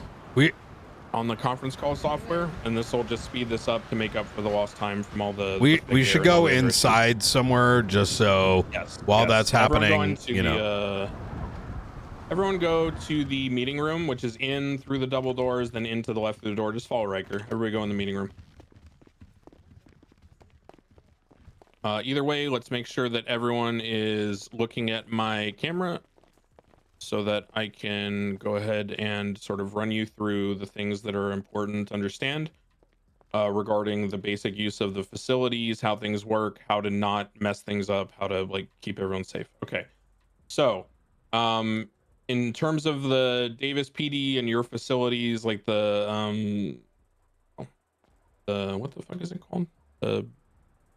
Holy shit, I'm drawing a blank. What's the place that you guys have the secondary office at? Observatory. Thank you. I kept saying like observation tower or something. Okay. So, here is where you interact with the office manager or the receptionist or whoever's working here. Sometimes it's just, the locals that we hire and we pay in scraps. You're going to go ahead and get on duty here. Again, you should be, in your civilian clothes because you're not a stinky loser. Here we have a fridge where you can get food. That one's empty right now. These are offices. Now, the things that are most important about a police department, number one, if you are the last person through a door, you make sure that it is locked. You never assume that the person next is going to lock it. You do not forget to do that. Restrooms, shower, keep yourself clean. When you're getting off duty at the end of the night, take a shower. Swap back into your civilian clothes. Don't dirty. Locker room. Very simple. Change your clothes. Personal locker. Utilize this, okay? The personal locker is there so that you do not carry valuables that are not related to your job on duty. So if you have like a favorite plushie, if you have a nice watch, if you have, a pet ant farm or something, put it in the personal locker. I also use that to store like car parts. I use that to store, extra barricades and things like that. Things I don't want to store in the lockbox or on my person. Use the personal locker. This is where your locker is. You have one assigned to you. It is based on your unit number. No one else can access it. You have a private, again, like ocular scanner that works and just lets you in. You don't open this for anyone. You don't let anyone into this kind of stuff. Okay. So yeah. Now, next step, armory. Okay. Armory is very important. There's a couple of things you need to know about the armory. Trash. When you are using the trash can, do not put guns in the trash can. Whoever did this is an asshole. Guns do not go in the trash can. If you found a gun, it should be in a report. Even if the report is, I was looking through a dumpster next to Senor Buns and I found a deagle. Because guess what? If you just throw it in the trash, then no one knows if you actually did your job and ran it for being a hot gun. It could have been a murder weapon, could have been anything, and you have no idea. And, it could just be you being lazy, whatever. Do not put guns in the trash. This should not happen. Okay. Armory. Again, no one else goes into this. This is based on your personal authorization from PD. Very basic. IFACs are better than bandages, obviously, but very heavy. You do not give these to other people. These are PD equipment. Tourniquets, same thing. Normal tool sets you can use to repair your advanced helicopter repair, whatever. Evidence bags, if you don't know how they work, they're like magical bags of holding from D&D. They are very, very large, so you can fit like a ton of blood samples and casings and projectiles in them. Large evidence case. Don't touch this unless you're told to by someone like me or Knight. You're specifically instructed to. Security cameras, same thing. Drone, remote controller, same thing. Sledgehammer, same thing. I'll tell you what they're for and how they're used, but you shouldn't be doing it on your own. PD sledgehammer. This is used to break down barricades, false walls. Basically, during raids when we think someone's hiding something, we can use the barricade to do it. Do not use this to destroy people's property out of malice or a joke or claiming ignorance. You will get sued and possibly fired like Miller did. Okay. Drones, remote controllers, pretty straightforward. Cameras, pretty straightforward. Again, you should get authorization and training from your command, aka Knight, and the other people at the top of the Marshals on how and when to use all of these things. This is not something you just come on duty and grab and do what you want with. Okay. Barricades, very useful. These are great for scene control. I personally try to keep one with the lights and the concrete in my lockbox. I also keep one of these and then spike strips. Okay, I usually try to keep one of each of these things in my lockbox. You can do some really cool stuff with this. Like say you want to set up a barricade but control entry and access to a triage, put down one of these halfway through the road and then put down one of these through the gap, and then when you want to let PD cars through, just move this out of the way. Very good. And yes, thank you. You saw that, right? Yes, appreciate it. So ammo and all this stuff, attachments. If you don't know how this works, I will go through this briefly now. These attachments, like a Glock flashlight, rifle grip, rifle scope, rifle flashlight, they can be purchased and attached to your weapon by using the bench over there. Everyone has the basic ability to do it. If you don't know how to do it, there's instructions on the bench. These are our watches. Scuba tanks. Don't wear scuba tanks outside of the water. If you emerge from the water, especially if you're in a shootout, take them off immediately. Does anyone know why we take them off immediately in a shootout? Can't get shot, headshots. Not even that. Like It's invincible? pressurized oxygen. Oh, yes. That shit is you're an IED. You're a mobile IED wearing a scuba tank. Okay, you want that shit off your body as soon as you're out of the water. OOC, it makes you invulnerable to bullets. So yeah, guys, you're a fucking walking IED if you wear that fucking scuba tank out of the water in a shootout. Okay, you do not want to die in a blaze of fire. That's like lighting a cigarette in a hospital. Okay. So yeah, these things, this is a camera that you can view the dashboard of a car for. Very, very useful. You should probably put these in your cars because someone like Dawn can help out and coordinate things and information by checking your cameras during ops. Everything else pretty straightforward. This is a dog shit gun that is a semi-auto rifle. It's actually fucking terrible. I'd rather have maybe even a Glock as opposed to it. Do not buy this and use it. M4 is good. Heavy rifle is good. MP5 is good. Breachers should not be on normal patrol. These should be used for breaching a fortified position, as the name suggests. If you go to a shootout situation against rifles or even deagles and you bring a shotgun because you want to LARP as a tactical guy, you're an asshole and you're probably endangering the lives of everyone around you. This is how you use the bench here for crafting to modify your weapons. So you go to your personal weaponry, you'd pull open your gun, and then you see how there's different things to do here. Do make sure that when you're trying to do the foregrip, you rotate. See how I have to rotate to be able to modify the foregrip? If I don't rotate it, I can't access the foregrip. See how that works, guys? So you need to gain access by rotating things so you can gain access. Okay. So that's armory. Now we're going to talk about other facilities in the building. We're going to go over these briefly. This is not going to be super in-depth. We're going to do more in-depth tomorrow. This is the evidence locker. As some of you may know, this is only place where you can access the hard-coded evidence lockers for an incident. I will show you as an example. If I go to incidents and I want to look at the things from gang-related shooting 21255, right? So I go open incident locker 21255. Okay.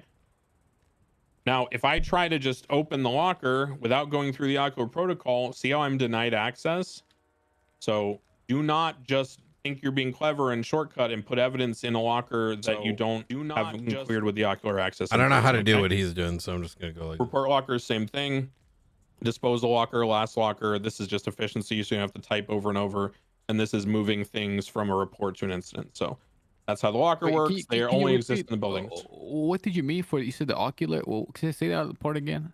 Okay, see how I have to go up to the physical locker and open it using the ocular scan for my PD authorization to see the stuff in it? Now see what happens when I try to open it and I'm not next to it? See how I can't access it because I didn't authorize with the ocular scan. Oh, interesting. See what I'm saying? So it'll just show up as empty if you're not there. Okay. Do not put stuff in a locker in the back of your car, out in the field, by a dumpster, because you're trying to save time and be clever, because it's not going to show up there. It's not secure. Okay. That would also be a big no-no for other reasons. Yes. Yeah. Do not use that unless it is like, again, do as we say, not as we do. For example, remember how I told you how my whole spiel about knives and melee weapons? This is evidence locker knife chan. This is where I stored all my knives and melee weapons from early on in the policing after the financial collapse, when I gave people warnings and didn't charge them for crimes. But again, don't use that. Just don't do it. Okay. I want to kind of highlight something just in the event anyone's shy or it's uncertain. These tools like the evidence lock, there's a lot of things that we can do with our tools that are there as a means of convenience, but it still needs to make sense. This includes things like, you know, I in the past, if you see someone do it, doesn't mean it's okay. You know, if you go to the back of a trunk and open up some evidence locker and you're putting stuff inside, things like that require permission from someone like myself or someone with who can make that decision for you, since we can't just manifest these tools out of thin air. That includes when we're looking at evidence. I know this has gotten a little bad recently and we're trying to cull it back, not getting weird about it, is when you open up those reports and, like, you know, you're looking at casings and stuff, that should be at a computer system that reasonably would have access to the PD network. One final thing I do want to mention as well, because this was brought up earlier and it relates to these lockers. Whether it's a casing, whether it's a gun, whatever it may be, even if you receive that item from someone in like a traffic stop and they just hand it to you, it should be put in a report. It should be put in evidence. I know it's extra work, but not doing so is inherently corrupt, because you're throwing away something that may tie to something, right? We may not push charges, but make sure those things are handled with care, as it does open up the door for things that you may not want to be involved in, specifically like corruption RP. Finally, those evidence lockers and whatnot, there are logs on it. So, you know, pulling evidence out, playing with it, etc., and not, you know, for funsies is a big no-no, unless, once again, you're kind of very intentionally doing something where you're going down a corrupt arc, which I'm presuming most of you all aren't. Yeah. So sorry, I blacked out there for a second. I wasn't really hearing what I was saying. But I'll continue with Academy. So basically, guys, there are two tools in here. Oh, this is still in character. Number one, this is a fingerprint scanner. If you haven't used this before, when you find a piece of evidence and you're not sure whose possession it was in, you can place it in here and see if there's any trace evidence, fingerprints, hair, anything like that. It'll analyze everything, full spectrum. And that will assist you in finding out information. When you do find something that has evidence on it, and actually, let's play a fun game, guys.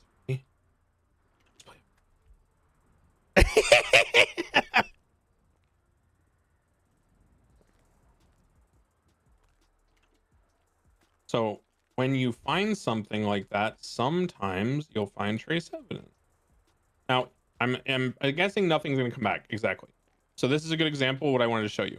The reason why sometimes no DNA will be found is because sometimes there's no trace evidence. Maybe they wear gloves, you know, maybe, you know, they're very meticulous with their grooming, whatever it is, right?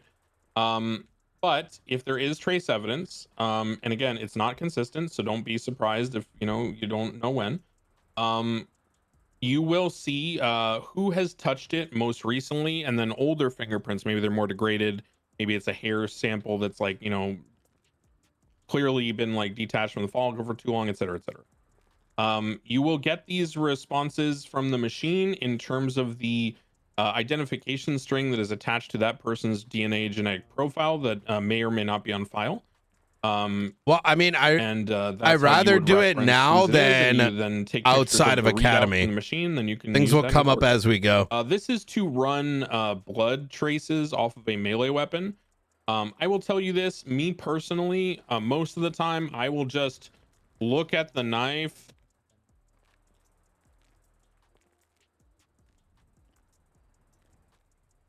Okay, I will look at the knife like so in the field, because, you know, I have eyes and I can see if there's blood.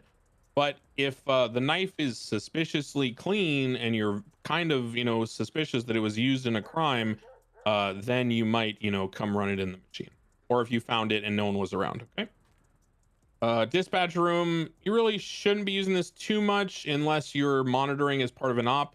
This is where you would access air traffic, dash cams, things like that, security cameras. Okay, but don't fuck around with that. Okay. So now I'm going to go over basic protocol about using a building. One topic that has come up recently is people do not do a good job of ensuring security when they escort people in and out of the building. No way is that fucking...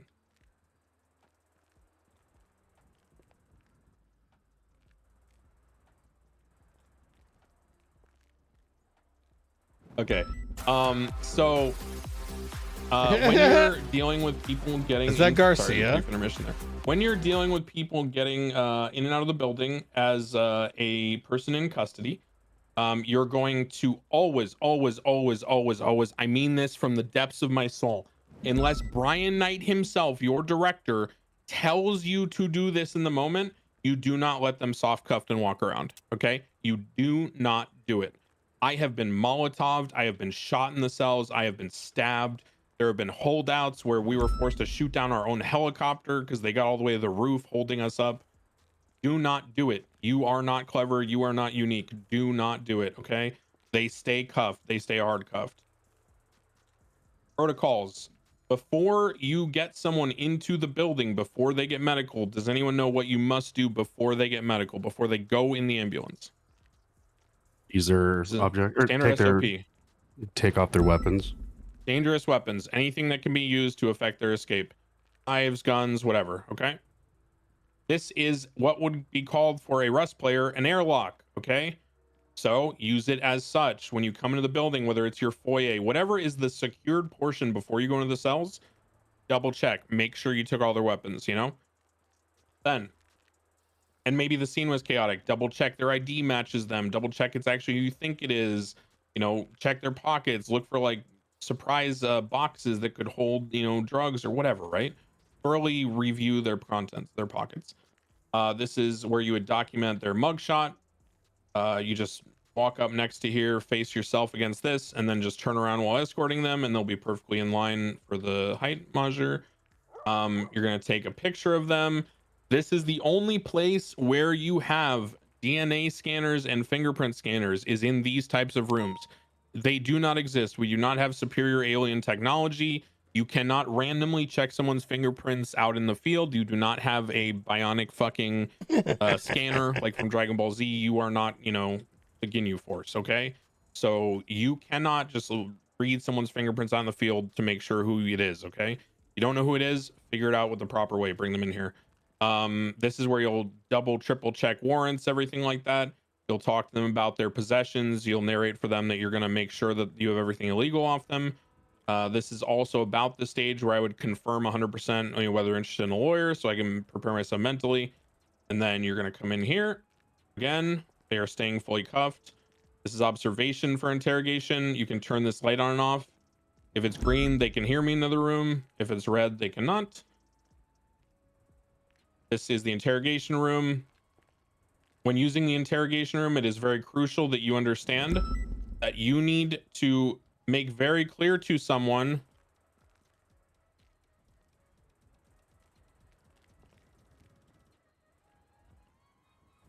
you need to make it very clear to someone that you have turned on a recording device.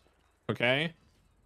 Now, there is a presupposition that in an interrogation room in a PD, there's a recorder, but do not assume that the DOJ is going to be intelligent or use logic. Okay.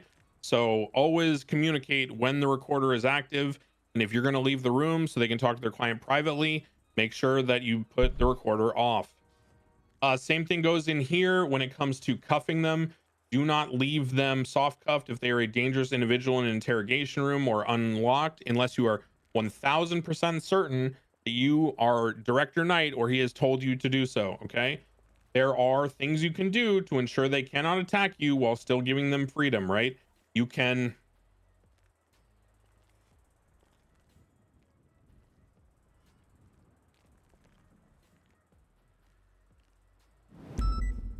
Okay, so this is a steel bar riveted in this table, which is riveted into the floor, okay, with a deep concrete foundation.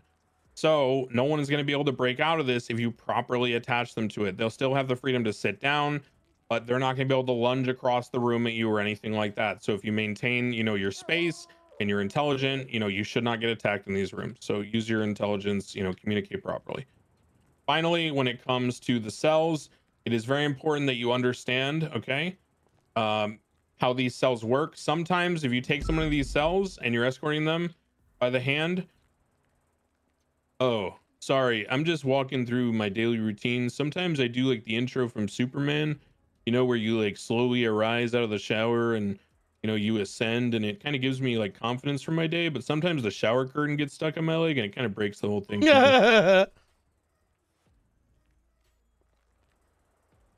No. Anyway, sorry, I talked to that guy.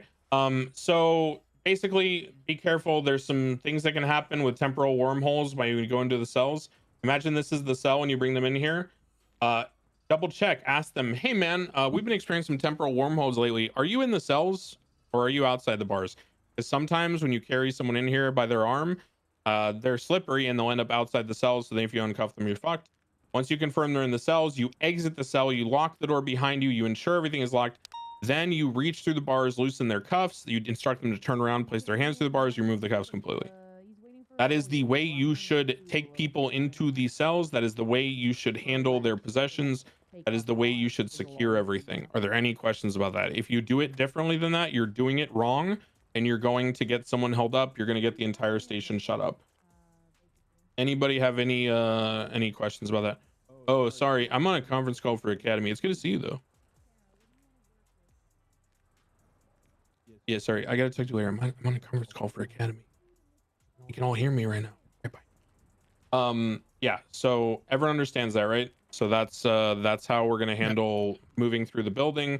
That's how we're gonna handle using the different equipment, everything. I want to only respond to this if you don't have it or you don't know what I'm talking about.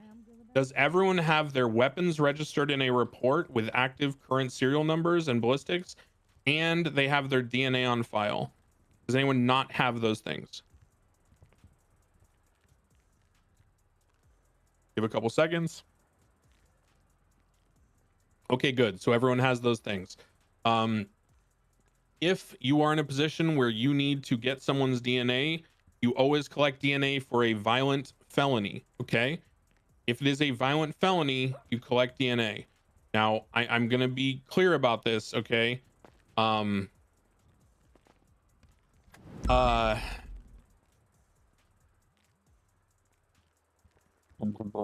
phrase this? There are common sense crimes that you collect DNA for, like shooting a cop. There are some crimes that someone would try to claim are not violent, like let's say you're part of a group that robs a bank, but you never held a weapon and there was only a knife. You are an accomplice, okay, guilty as an accomplice to exchanging the threat of someone's life via a murder for financial gain. That is a violent act. You do not need to stab someone to commit violence. Okay, that's the same reason why assault doesn't require touching, right? So when you talk about, violence, understand that if they brandished a weapon to secure a negotiating position and they threatened violence for the sake of getting something they wanted from the police under duress, that is a violent crime. If it is a felony, you put their DNA on file. Okay. If you do not put DNA on file, you're fucking yourself over and you will probably, have people mad at you. Run warrants. If you do not run someone's warrant when processing them, then the warrant is usually null and void. Marshal warrants may differ, but it is considered a form of double jeopardy. If a person has an active warrant, they are fully processed by a police officer for another crime and the warrant is not served. So the warrant will be null and void by default if that happens. So always check if they have warrants. Running ballistics is the same way that you ran your stuff, and we'll go into that more in the future for tomorrow. So that is the basics of the building. That is the basics of the tools in the building. That is the basics of how you escort people through and how you engage on a basic level with the gates and the structure of all that. Any questions on that before we get in the cars and drive to Zancudo and we start doing the fun shit, aka practical application?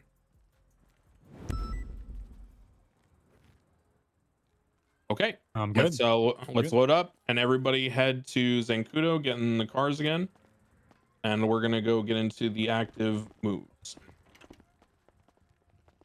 I will say it sounds kind of nitpicky regarding, and you can close my GoPro. It does sound kind of nitpicky when I talk about, you know, do this the exact way I'm teaching you.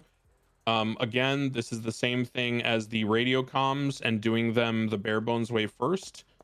It is very important that you practice good habits so you build them, and then you can, you know, do things in the future differently when you're at the stage where you're at the do as I say, not as I do stage. Right now, you need to focus on just doing as you're told, not using creative ideas. Hey, I'm gonna pee, okay? I'm gonna you're good. this bottle. Oh, yep. Oh, sorry. Just get into a car. Okay, you're good. Okay. Let's all get into these cars and let's head out. Make sure you can drive them. If you can't have someone else drive, we're not gonna take any more naps.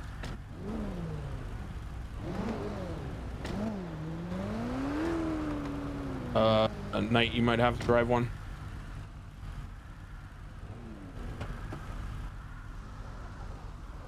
If you can drive the Stanier that you're in, pull it in front of BCSO. So I know which ones are like actually mobile. Okay, good. All of them are mobile. Okay, let's go to Zancudo. Take a Route 68 west and then go into Zancudo over the bridge. Let's go. Don't need to speed like maniacs. The county roads are 75, so that should be plenty of speed.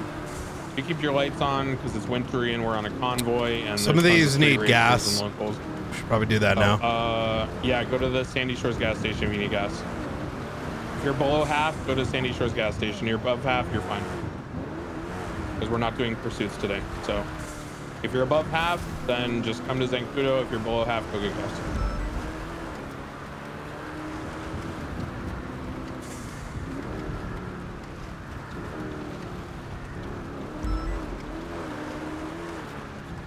Yo, this has been really good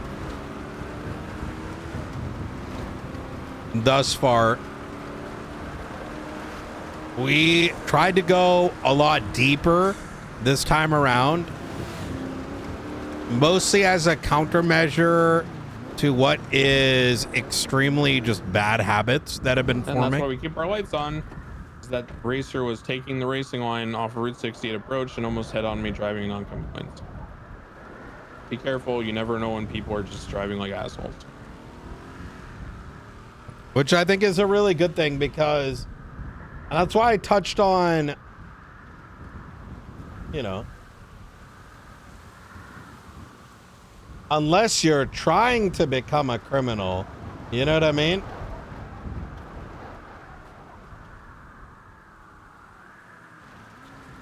Unless you're trying to be corrupt, because it's gotten so cooked that, you know, a lot of people may be doing things without realizing, not just colloquially, things are actually, once you pull into Zancudo, you know, wrong. Just keep going straight after the bridge until you hit the American flag entry gate.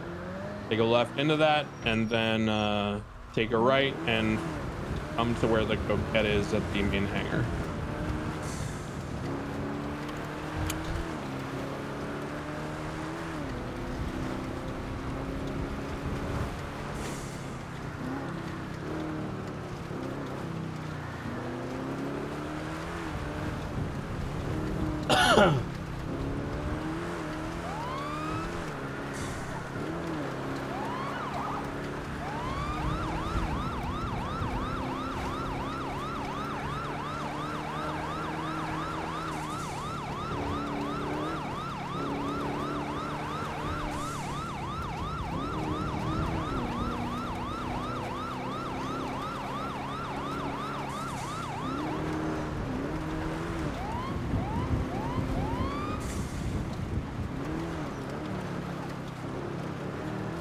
We're waiting on, oh, we got all the cars. Okay, perfect.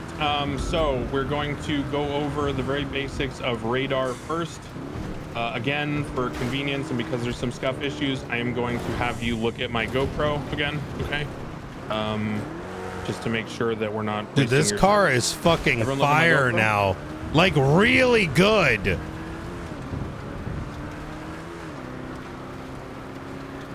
Like, it drives fucking nice.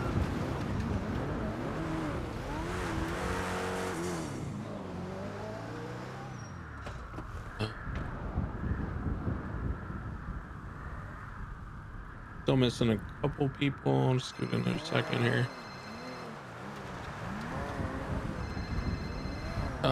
Anybody still need to access the go? I'm in we're in a Marshal Academy right now. So Oh, okay. yeah. Is it urgent? Not really, no. Okay. I All mean, right. he's going to be in the ICU for a while, so. I see. Yeah. So academies today and tomorrow. When this ends, I'll give you a ring if you're still around. Okay. All Thank right. you so much. Yep. I probably won't be around for too much today, but we'll catch up when your academy's over. Okay. Good luck with it, Ryan. Sounds good. Thank you. Bye. Take care. Them, right? Because they're not equipped with PD equipment. They don't have a lockbox. They don't have my clothes in the back. You know, they don't have my gear. It's not a PD car. You don't have radar. Do not use radar in pure undercover cars. When you do turn on the radar, you will notice there's a bunch of fields here. One says front, one says rear. The way that the radar works is it is called an ALP, or automatic license plate reader. It is a cone of vision from where I am standing all the way to here, and then the same cone on the front. So 45-degree angle coming off of the right front fender all the way to the left front fender, okay? So this is why if you're in a pursuit angle doing like highway interdiction, like just real quick on that point. Unless it's a official Marshal undercover vehicle, then they do have them. Correct, right. You guys will have the technology, yeah. So this in a pursuit angle like this, if they're driving left to right in front of me, which would be due east to west, I don't need to be like this, right, to behind them to run the plate. I can be at an angle, right, because I will catch them. Same thing if maybe I'm doing a pursuit angle from like this, they're coming to my back, I can grab the radar that way, okay? So there's different ways to use the radar. If you're running something manually, you'd kind of usually want to move around a little bit and be head on with it, or right in front of it and use the back one, okay? Let me just... Okay. Now, when it comes to the utilization of these systems in the field, okay, the number one thing you need to know about radar is the number one thing I'm gonna mess up. Number one, there is a button on your dashboard labeled M by default, okay? These are a bunch of options. You don't need to know all these. I don't use 90% of them. Leave them as they are. If you have different settings than this, then you may want to consider changing some of them. You don't want to do this. This always needs to be off, this plate locking. This is a manual reset for the lock fast, toggling on and off the radar. Most of this stuff, you know, just leave it as it is. This is the only thing you're going to really edit. Fast limit, okay? So when you set this, if I set 65, my radar will automatically beep at me and notify me when a car passes by in readable distance on either front or back that exceeds the speed that I've set. So if I'm doing speed traps in the city, I'll do 75 because I pull people over at 20 over the speed limit. If they're on county roads, I'll 95, or on the highway, I'll do 110. Okay? So that's my personal preference. If you want to be a stickler and get them at 1 over because you need intel and you're trying to pull over a gang member you think smuggling drugs, pull them over at 1 over, right? Set it at 55, set it at 75, whatever. But that's how you use the tool, okay? So that's the lock fast. Now there is, oh, I don't know what just happened. There is another thing here that you need to know about the radar system, and that is how to clear it. So for example, if I press my default key, which by default it is the tilde, which is the key on the left of your 1 on your dashboard. If you press the tilde key, it will clear. You see how it's blinking right there because I'm clearing it? You'll see how the plates are still there, but the speed isn't there, right? So if I get someone's speed and their plate and everything,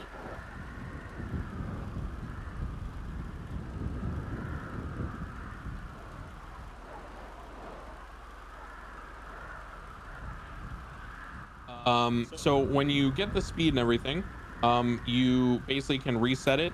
This does reset the lock on the plate, but it won't clear the plate from the bottom. So now if I manually press the up key on my dashboard and I run the key in front of me, see how it comes back to Mike Blunt? Oh, the local mechanics just dropped off my car. Thank you, local mechanics. Thank you, local mechanics. So if you clear it and then you run in front of you, see how it went now and it's showing Riker's plate, Sniffa. But let's say I run. Wait, sniffer, what the and then let's fuck? say I go to run That's this his plate, bro. What the I just fuck? press the up arrow again, and I'm still getting sniffer, right? That's because manually pressing the up arrow, bro, if there is a plate already please. recorded, does not run the new plate. When the fuck? It only prints out what you have stored. Same thing with the back one, Yo, right? So in order to run a new we plate, need more always police hit cat the in clear chat. before you run the new plate. Police This will cat, fuck police up your cat. investigations, because if you guys don't remember to clear it and you run a plate and you're like, oh my god, that's the car, that's the guy we're chasing. Well, you're just printing out the read you got from 10 minutes ago, and you're completely wrong, and you're fucking everyone over. So understand that you always hit clear before you rerun the plate, okay? That's the basics of radar. Patrol speed is just your speed, and then, you know, the locks. In practical use, there's some other minor things about radar that we'll get into. They're not super useful. FTOs can go into them with you. It's not crucial. Yeah. Okay, so let's have everyone get into their cars. Not enough police cats, I'm gonna be honest. Like so. Get like parallel with me, back tires on this line facing forward. And then once you pull the car up, whoever's driving, Chat, I heard yesterday that some of y'all show your presence in other chats with the let's call it 55. with the, you know, cat emojis. Let's get all the Staniers up here. Oh my god, that's so funny to me. There's one more. Somebody grab the other one. It's over to the right.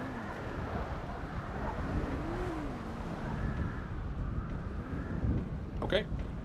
So whoever's driving, make sure you have the radar menu up, and make sure you've set the speed trap limit to 55. Tell me when you're ready by turning your lights off. Okay. So what I'm going to do is I'm going to have you guys hit your reset several times. It's like, it's how you communicate with make each sure that other. everything's clear. And now I'm going to drive in front of you at a faster rate of speed, and hopefully they will trigger. Sometimes there's scuff and it won't, but hopefully it will. Okay. Really? Yes, it was the max of the Everyone get the 52s and the plate read chats in the yesterday. I can't just Not showing yet. like I'm here. Who did not?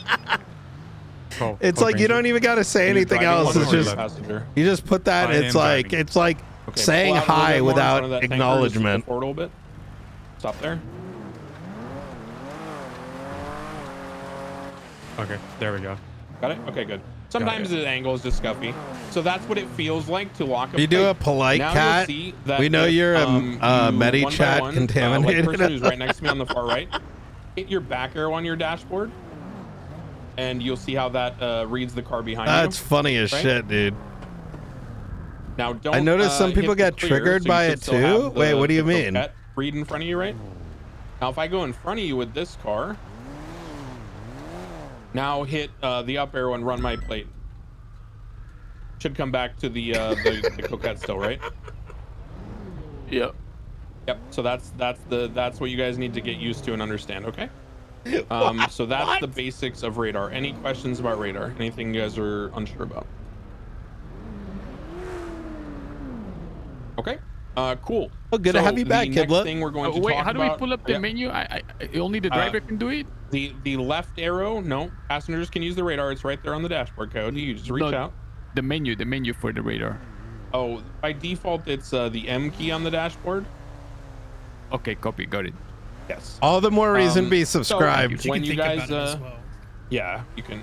Every chat I go, this so fucking that's the cat basics shows of up. radar. That is the very basics. We are now going to go through a traffic stop. So this is going to be the criminal car. Can I just have one of the FTOs get in the criminal car as the driver? We're not going to do anything fancy here. We're not going to be clever. We're just doing the most basic vanilla traffic stop ever. I'm going to conduct the traffic stop in the That is Coquette, amazing. with Knight. He's going to be like my passenger. Oh shit. Who has the food? Was it Coyote? You know what that tells me? Put it in the trunk of your car. So you can grab it because I just started to black out.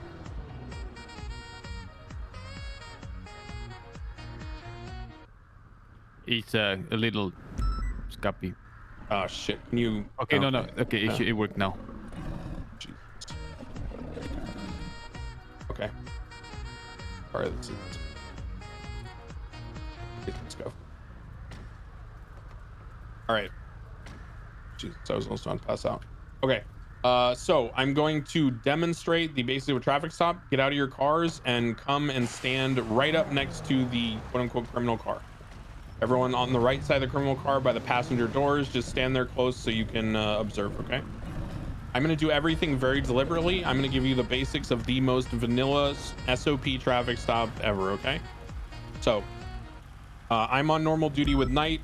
We're operating under my call sign 311. We observe a vehicle that ran a red light, okay? It did not stop, nothing, okay? So what we're going to do is we're going to activate our lights, sirens.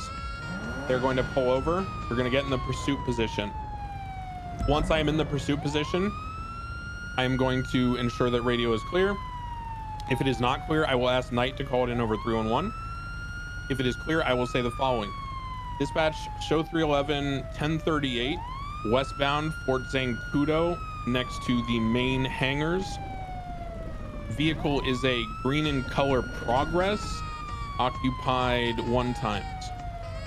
Now, personal preference, okay, because that is like the most vanilla how you're trained at Academy. I'm going to teach you something that I prefer, and this is something that I think you should be trained on, the Knight and I agree on. When, for the most part, when you pull people over and you don't know the status of the car, you don't know the status of the situation, it is very important the order in which you say the information. Can anyone tell me why it's important to say the description of the car before the location? Because they could attack you. Okay, and why would the order matter if they attacked you?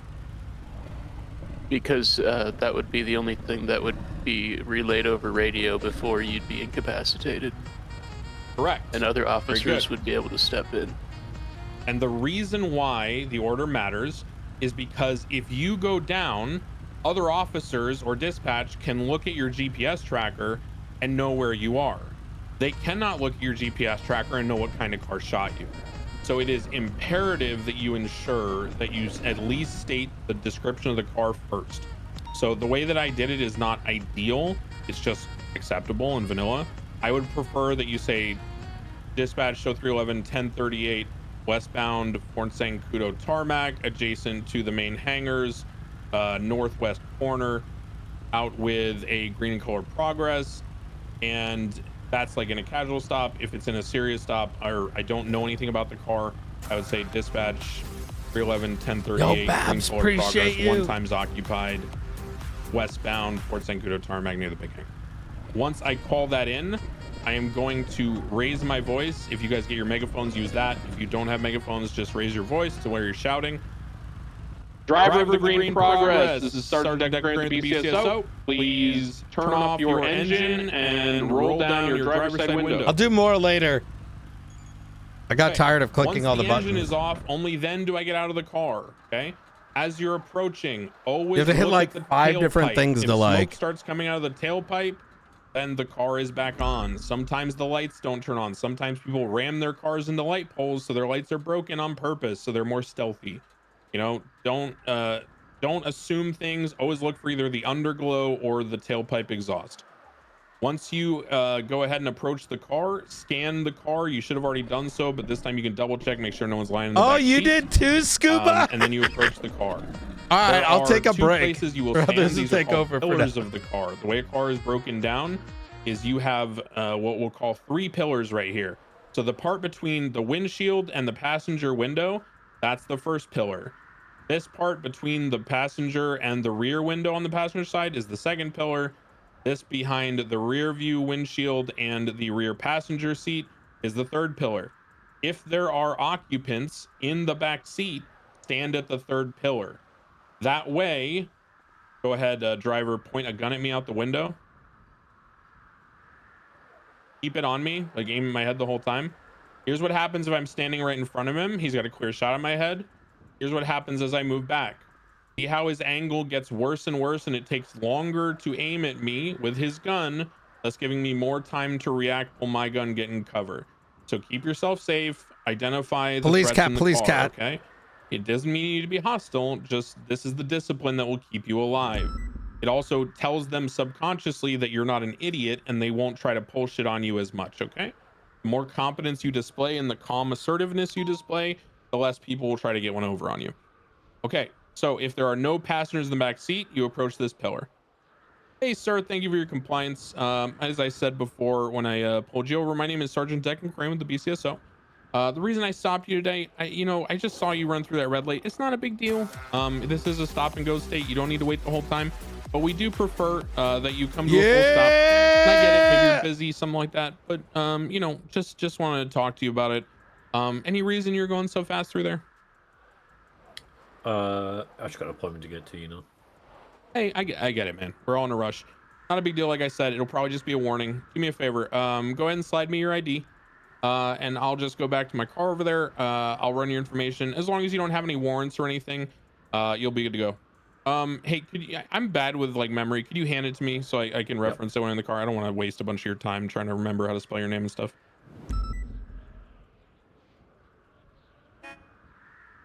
Thank you, sir. I'll be right back with you. You can go ahead and talk to my 6 partners over there. I'm sure they'll have lots of things that you guys can find common ground on. I'll be right back. As a passenger, when you are on a traffic stop, do not be an awkward fucking idiot. Make conversation with them, make small talk, and make them not be awkward and tense, okay? The reason for this is twofold. Number one, it's being a good human being. Number two, it prevents them from dialoguing about shooting you guys or planning something. If you see them reach, if you guys don't know what reaching looks like, this is what it looks like. If you see them reach, okay, if you see them, on the radio, if you see them pull a cell phone out, things like that, engage them in conversation. Don't be like, hey, put that phone away, what the fuck, right? But talk to them, distract them, make the situation less tense, okay? When you go back to the car, always get in the car to run their information. The reason for this, number one, you are not a superhuman. You do not have, Neuralink scanners in your cyborg eyeballs.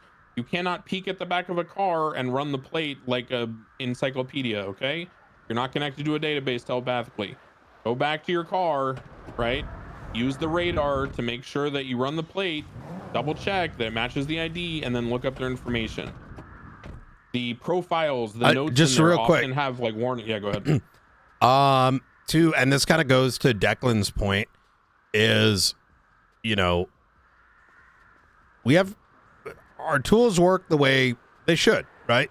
So before even going and approaching, you've already made the call in to dispatch, etc. If you forgot to run the plate, even though you probably should have, run it, take your photograph, right? Assume the worst case scenario, even if it's like a lovely old lady, she might blast you. You've run that plate, you've taken the photograph. At that stage, if you have the information, running the plate in foot is fine because you would have pulled out your phone and taken a look at it.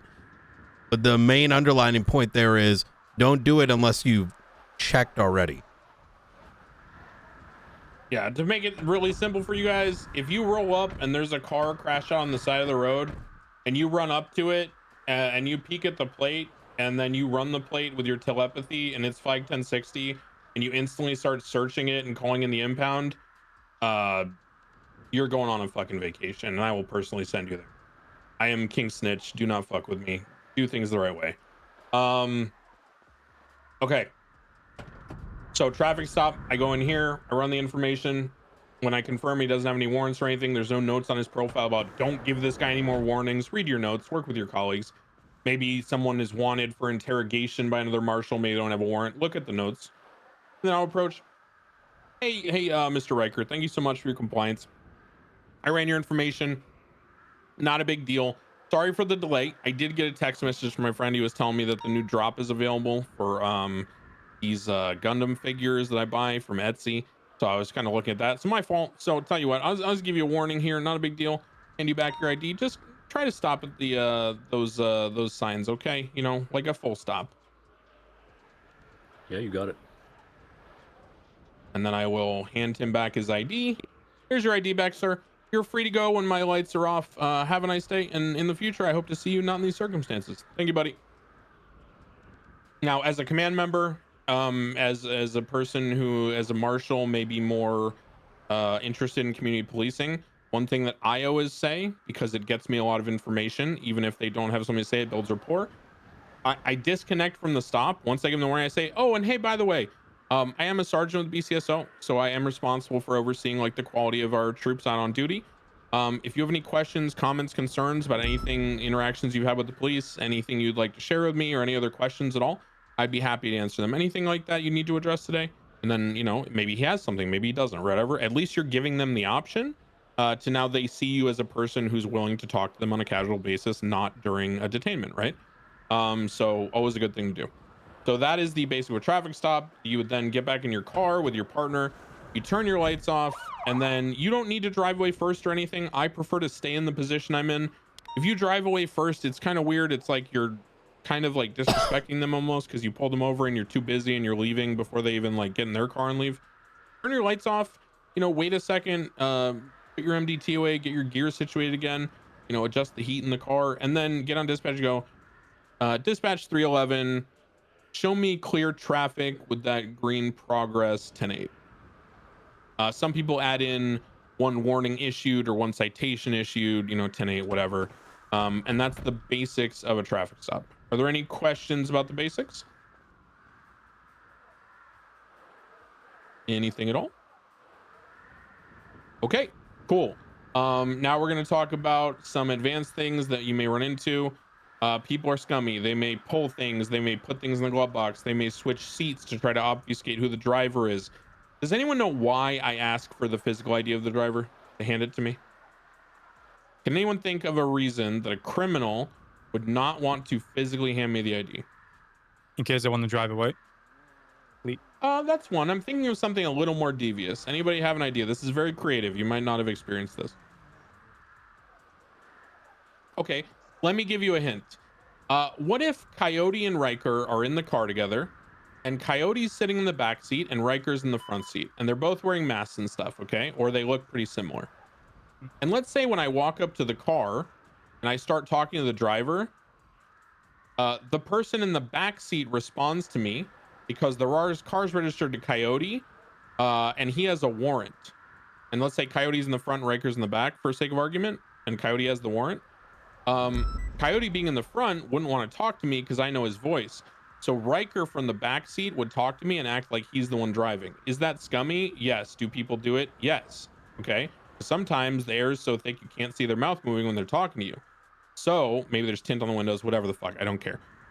So I asked for the ID so that the driver has to physically hand me the ID. Okay. So I confirm that the person I'm talking to and the ID I'm getting is from the driver. Otherwise, people will try to pull faster on you. Pursuit angle is so that if something comes behind you and it hits the car, it doesn't ram into their car. Again, you're protecting their life. Yes, they may have committed a small infraction. That's not a reason to get them killed out of negligence. Do not stand in between these two cars. Same thing is, number one, the car could hit my car and ram me and break my legs, or the criminal could just ram me and knock me over.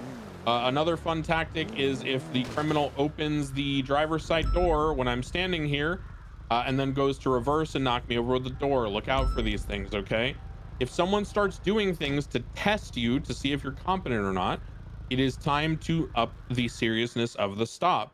If I see someone reaching, hey man, hey, listen, I'm chill right now, but you better stop fucking reaching. I don't play around, okay? I'm not getting shot today. Stop reaching. I'm telling you right now. Okay? Like you need to control the situation. You can be cordial, you can be friendly. As we talked about on the conference call, this is your time to introduce yourself to the world. Don't be a pushover. I want to flip the switch. Okay, let's do the following. Let's get let's have Coyote and Granger go get in the Stanier and pull it up and pull over the progress and go through the whole thing with Riker. You don't need to do the radio comms over this because we're gonna clog up the radio. Just do it out loud to yourself. And let's have the actually no. Riker, Coyote, and Granger go on channel 11 and go do a traffic stop like over there by those other hangars. Let's have Rooker and McAllister get in one of the Staniers with Rooker, McAllister, and Peters. Let's have you three get in one of the Staniers. You're gonna come pull me over with Knight. And then do we have other FTOs here? It's so fucking dark. Yeah, I'm here. Okay, grab a car. I don't care which one. And then The remaining cadets either get in the passenger with him or get in a Stanier and pull him over. Oh, there's 4 Staniers. Oh, I think we only have 3 FTOs. Unless Knight, can you get out and do one via criminal? Yep. I mean, I'm available too. Whatever you want me to do. Oh, you're here. yeah, Okay. yeah. Oh. No. Lucas here. Yeah, that's what I was trying to figure out. Okay, so just split up cadets into the remaining 2 Staniers. The ones I said come with me, and then the remaining 2 Staniers split up between the remaining FTOs. And my group would be channel 12, Luca's group channel 13, last group channel 14.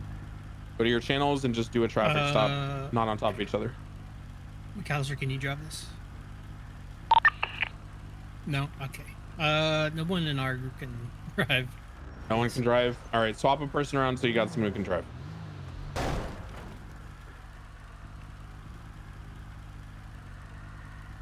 We just need 4 Staniers to be drivable. Hey, what channel was it for my group again? 12, you said? No. First group, Riker 11, me 12, you 13, last group 14.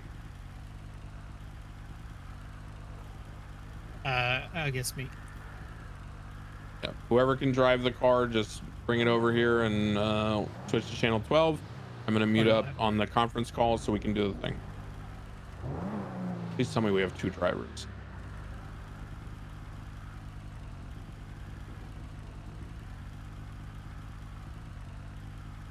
Okay, fuck it. I don't care.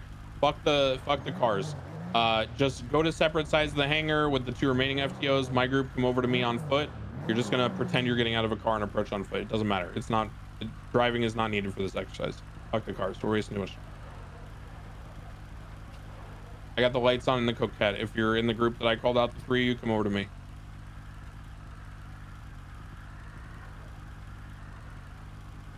Yeah, run. Let's go. Okay, so you 3 are on patrol together. I'm gonna switch to radio. I'm gonna mute the conference call now. Radio check. You guys hear me on 12? Which We should all be on 12. Yep, thank you. Radio check. You guys all on 12? radio check. Okay, great. So it doesn't matter who's who. One of you guys just volunteer. You're the driver. You're gonna do the comms. The other 2, you're passengers. And we're just gonna do a basic traffic stop. Yep. Okay, I can't hear you guys. I'm gonna take a quick nap. Fuck's sake. Wait. I can hear you guys now. Okay. Well, no, I'm talking on Discord. Fuck. We're talking on radio, bro. Go to your radio channel.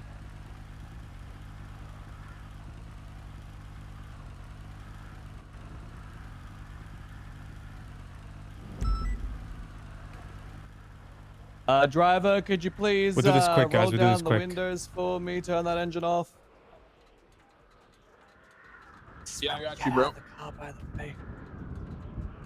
Press 77s. Yeah, 31176. 31123. Hello there. Radio check 14. How are you in here tonight? Yeah, I'm chilling. What's up, bro? Imagine. How you doing, dude? Driver. Hey, man.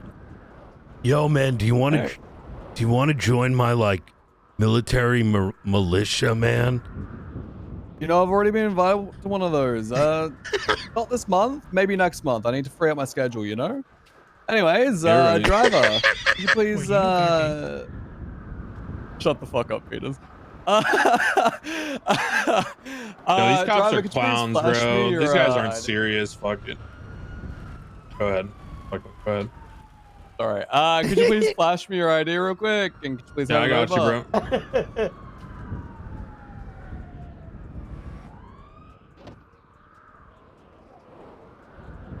I think he wants you to talk on the radio.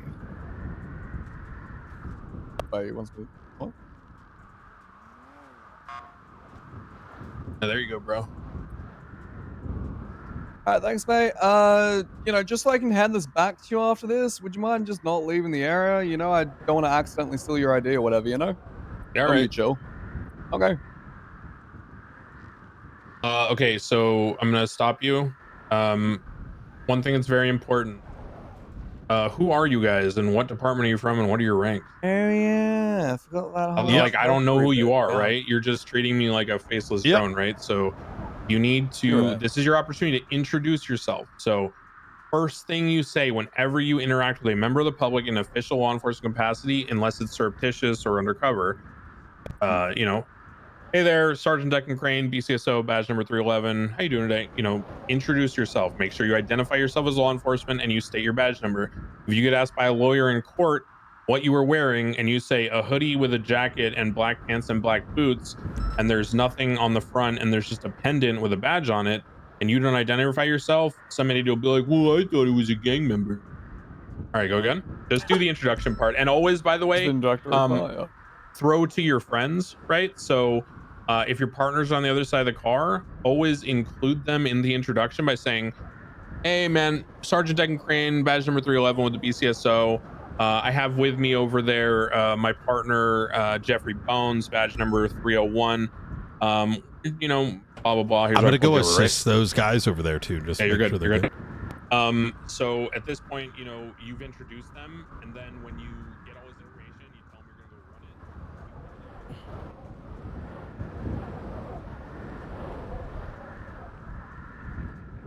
Well, I would imagine it's you know, the pretty standard speed limit. You do know the standard speed limit, right? Well, yeah, just down the road. It's an enclosed area. I just wasn't sure if there was like a special speed limit in here or whatnot. You know?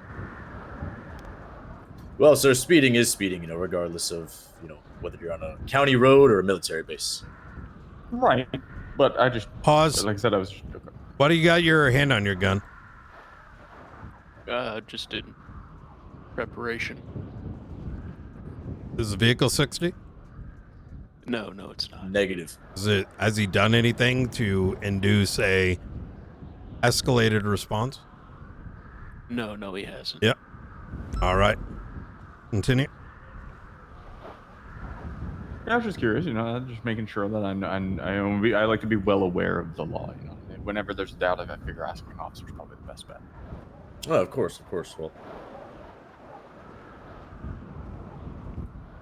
Well, look, sir, you know, like I said, speeding is speeding, regardless of where it may be occurring. But you know, you seem earnest in your desire to do better, so I'm happy to, you know, just chalk this up to a learning moment, if you want to call it that. Where's the other yeah, group? You know, just, as a driver, you know, you are beholden to know. Oh, they're speed way the limits. fuck over Negligence here. is not an excuse, unfortunately.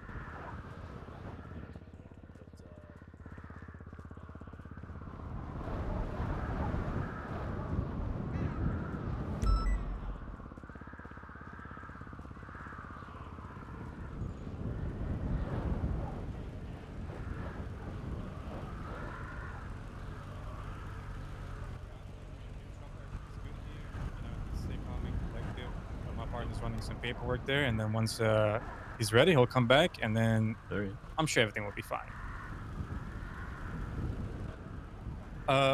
Riker, right? Where'd you get the cowboy hat from? It was uniform, you know. Was it custom made for you? I can't actually had it for a long time. It was black at one point. That was BD colors, and then switched departments. Got it changed to brown. So they made one especially for your head size, or is that like yeah, one size fits all? I mean, it does look like you have a big head, yeah. Too much For smarts. Sure. Okay, Mr. Rooker. It's Riker. So Rooker is the state marshal. See. Well, Mr. Riker went ahead and looked at your file. What's this business about getting fired from the PD? Where did you see that exactly? Don't worry about it. I'm gonna have to write you a citation for parking in an unauthorized area. Parking? You pulled me over. What do you mean? I was driving. I'm only parked here because you told me to. You turned me a license siren. Could you yell, Coyote? Oh, see. You are doing past the speed limit, 15 miles in this area. in this area, the speed limit is only 10 miles. Right? It's 10 miles an hour in here? Where's that written? Okay, I'd like to start over if I may. Okay, yeah. Okay. Rewind. What are we pulling him over for, by the way? You said unauthorized driving in an area, so maybe trespassing? We can give him a warning to get out of here? I looked at the charges. I didn't find anything suitable for you. This is a good record. Did they tell you, introduce themselves and give you the reason for the stop? So Coyote introduced himself. I was not introduced to his partner. Okay. He actually asked me, do you know why I stopped you? Which is why I challenged him. So you're supposed to tell me Very that. good. Very good. Okay. So one thing, in fact, we just taught this right over there as a part of law and as a courtesy, right? But mostly the law aspect. When we approach the driver, before we pull over the vehicle, we must have a lawful reason to be pulling them over. And the first thing we must state is, your name, your badge number, and your department, and the reason for the stop. This is a part of, I think, traffic. What is it? So it's something with traffic. I believe it's Los Santos County legislation. Yeah. I don't think it's currently applicable in Blaine County legislation, but generally you should apply it in both. Yeah. Because you don't want to get them mixed up. Yep. So this is once again very something we're going to continue harping on. This is not just a protection for the citizens, but also a protection for law enforcement, as all they need is a red light, running a red light or taking an illegal U-turn. That's all you need. If, for example, you believe he's got a gun, you ain't got to tell him that. We just need to start with the smallest infraction, and not to mention it's a de-escalatory tactic as well. Because if, let's say, you guys are pulling him over because you actually suspect him of having drugs, keep it to the most minor of pullover reasons. Sorry. I'm more likely to identify myself to you if I think you're just pulling me over for a red light violation. Like, oh, he's just gonna give me a ticket. All right, give him my ID and shit. That's fine. And then boom, out of the car. Wait, to your point, director. If we pull him over for, let's say, failure to obey traffic, okay? Let's say he crossed the red light. You're saying we then snowball that into detaining him and getting him out the car and doing all that other stuff? If you want, right? Like so regardless of what what I'm suggesting here is your reason for the stop, your reason for detainment must always be stated to the driver alongside your call sign and your name, etc. But if you are pulling them over for something more than just a red light, let's say because you saw them doing a handoff somewhere, right? You don't have to tell them that you suspected they were selling drugs, right? But the bare minimum that we need to do legally is give them a reason for the stop, right? Whatever the PC was. Traffic stop, running a red light, running a red light, running through a stop sign, whatever it might be. But my question is, how do you get him from failure to obey traffic signal to now, searching him for the drugs that you saw that he had, or you assume that he had? Depends on the situation, right? But the key point of this particular exercise is ensuring that we're giving them the right, the initial steps of the traffic stop. The extra things are called a contextual stop, and that's a lesson we're going to be teaching later.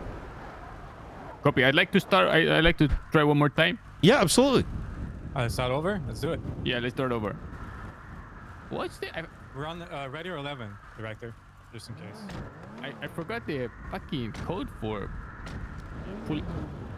I can do the radio conference. Yeah, you can do regular. 38.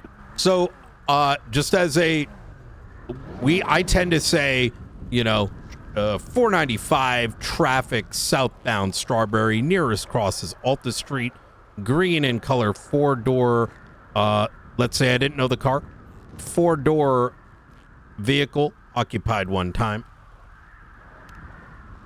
Beautiful. Okay. What do you want to pull him over right there? We'll do a failure to obey traffic signal. Oh, I'll one do last this one, you bit. do the next one, okay? I always, no matter what the crime is, even if it's a fucking terrorist, if I'm doing a traffic stop, I always do something like, I see them do 2 traffic infractions, just in case they can fight off one, and then I pull their ass over and make them think it's not a big deal. I see. Okay. Okay.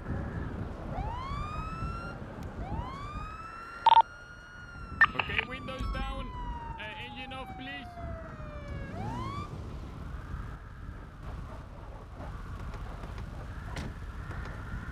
Oh, fuck. Start over. I forgot the radio. Okay, sorry. Yeah, 021. I got a 1038. Zancuro Airfield Base. We have one green in color sedan, occupants one wearing a cowboy hat.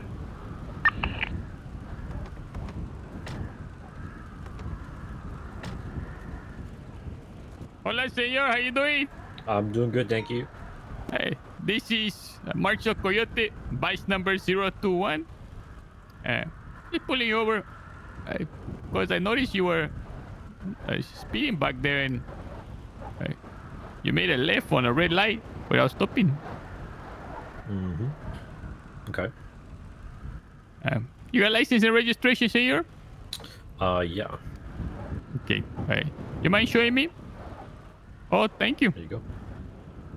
Okay. I don't have registration for this car. It's not registered to me. Who you registered to? Great question. I'm not sure. Just kind of gave me the keys and just taking it for a spin. Who gave you the keys?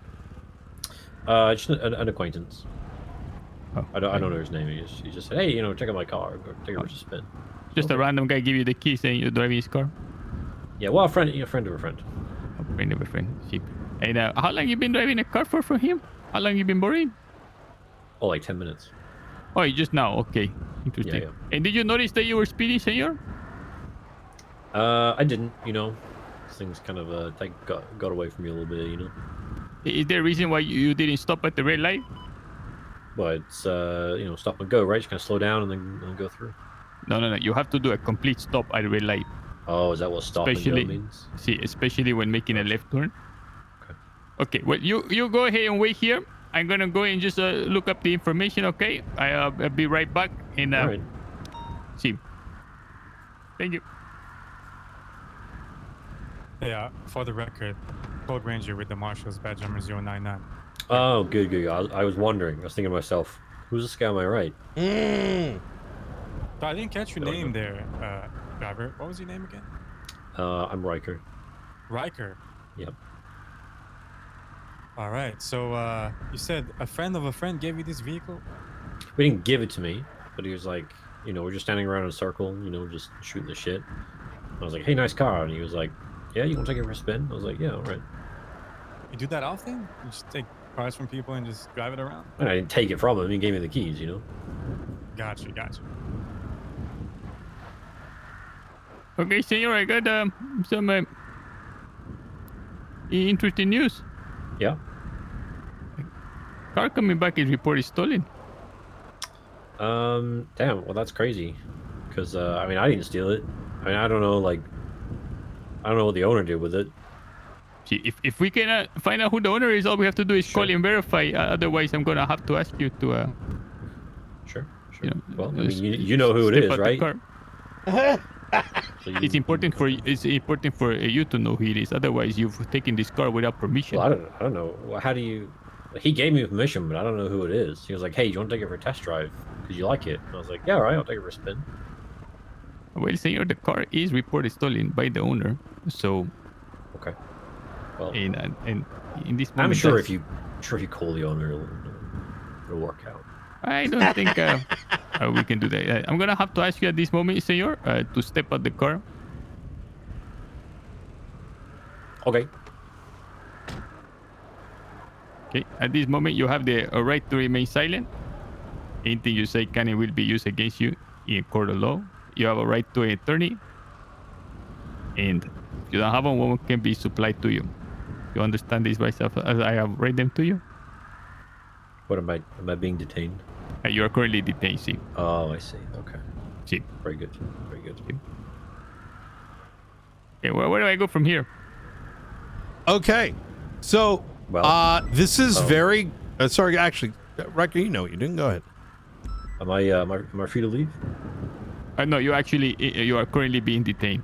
Gotcha. Okay. All right. Okay. Yeah, well, I have some questions now. Let's say that did happen. Does the potential that the car is stolen and he's driving it, like, what happens to the ticket? Do we cite him the ticket, then move on to the detainment? Like, how you go about this? Well, it sort of depends a little bit. It is contextual. There are some context clues you can use as well, right? In fact, actually, we have had times where this has happened, where somebody reports their car stolen. Whether it's legitimately stolen or not, they may just be using it in a car and falsely report it stolen. Dispatch will flag the plate, and it remains flagged until it's manually unflagged, and then they're just driving it the next day, right? So what we can do is you can take a look at the car and see if there's any signs of it being stolen. For example, if there's a screwdriver jammed in the ignition, that's a huge clue that the vehicle is actually stolen, whether they actually have the physical keys or not. And you can do that with any vehicle, right? Scratch marks on the driver's side door, for example, as well. Broken windows. In this instance, how do I check to see if it's tamper? I don't see the. I 11. 10, 11. Okay. Is there a reason why I can't run the? Oh, I see. Okay. There you go. From the rear, we try from the rear. Yeah. So in this instance, there's no broken windows. There's no scratches, right? So this kind of, it might lower the probability that it is actually stolen. It could be something else.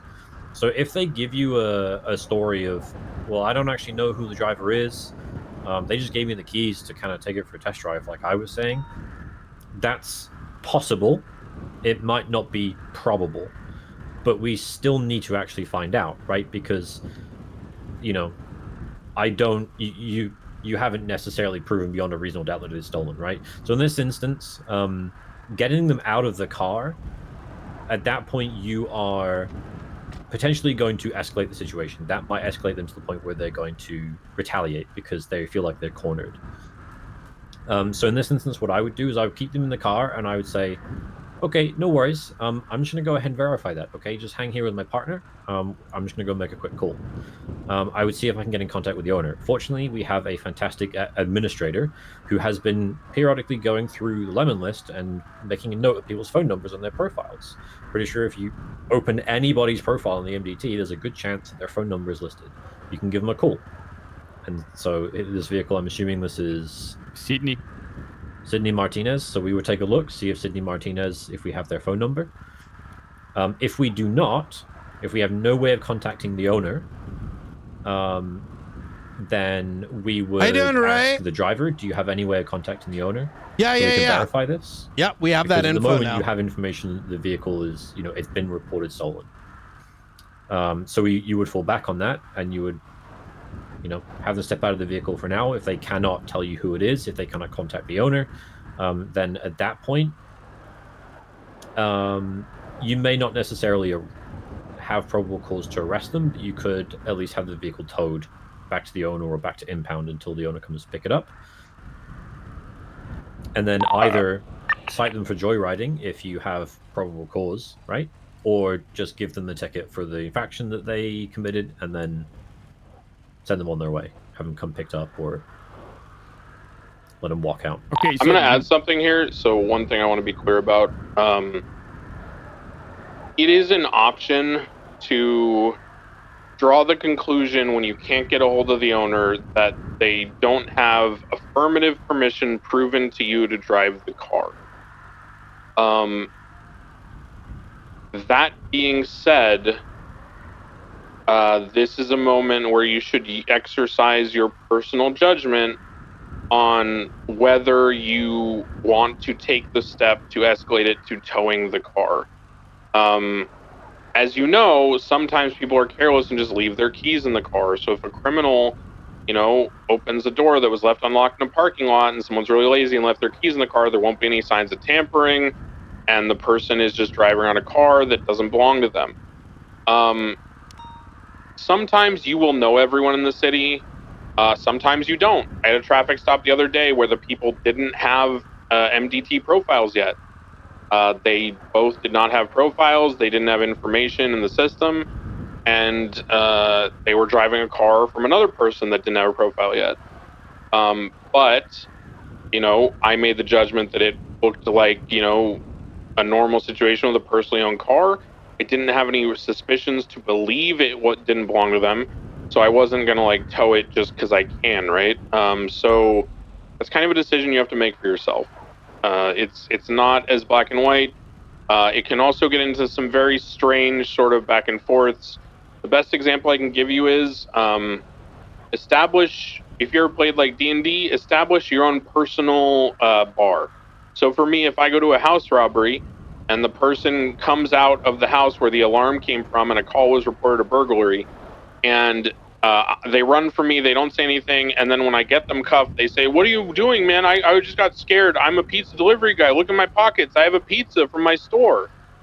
I'm not going to be like, "Oh my God, I shouldn't have arrested this pizza delivery guy."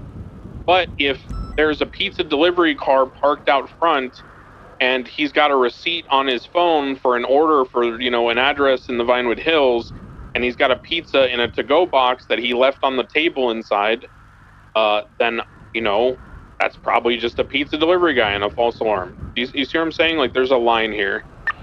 You need to establish that for yourself. But just make sure you're not one flavor. You know what I mean? Don't just be like, well, I couldn't get the person on the phone that this car is registered to, so I'm searching it and impounding it. Fuck off. If we were to verify that it's not his, or we couldn't verify that it was his, he's asked to get out of the car. He's under detainment, correct? Until the traffic citation is written and he's able to leave. Sure. Okay. Would we ever get him out of the car, detain him, but not cuff him or anything like that?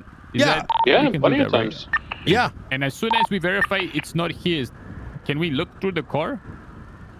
Okay, so legally, you mentioned there is look through it.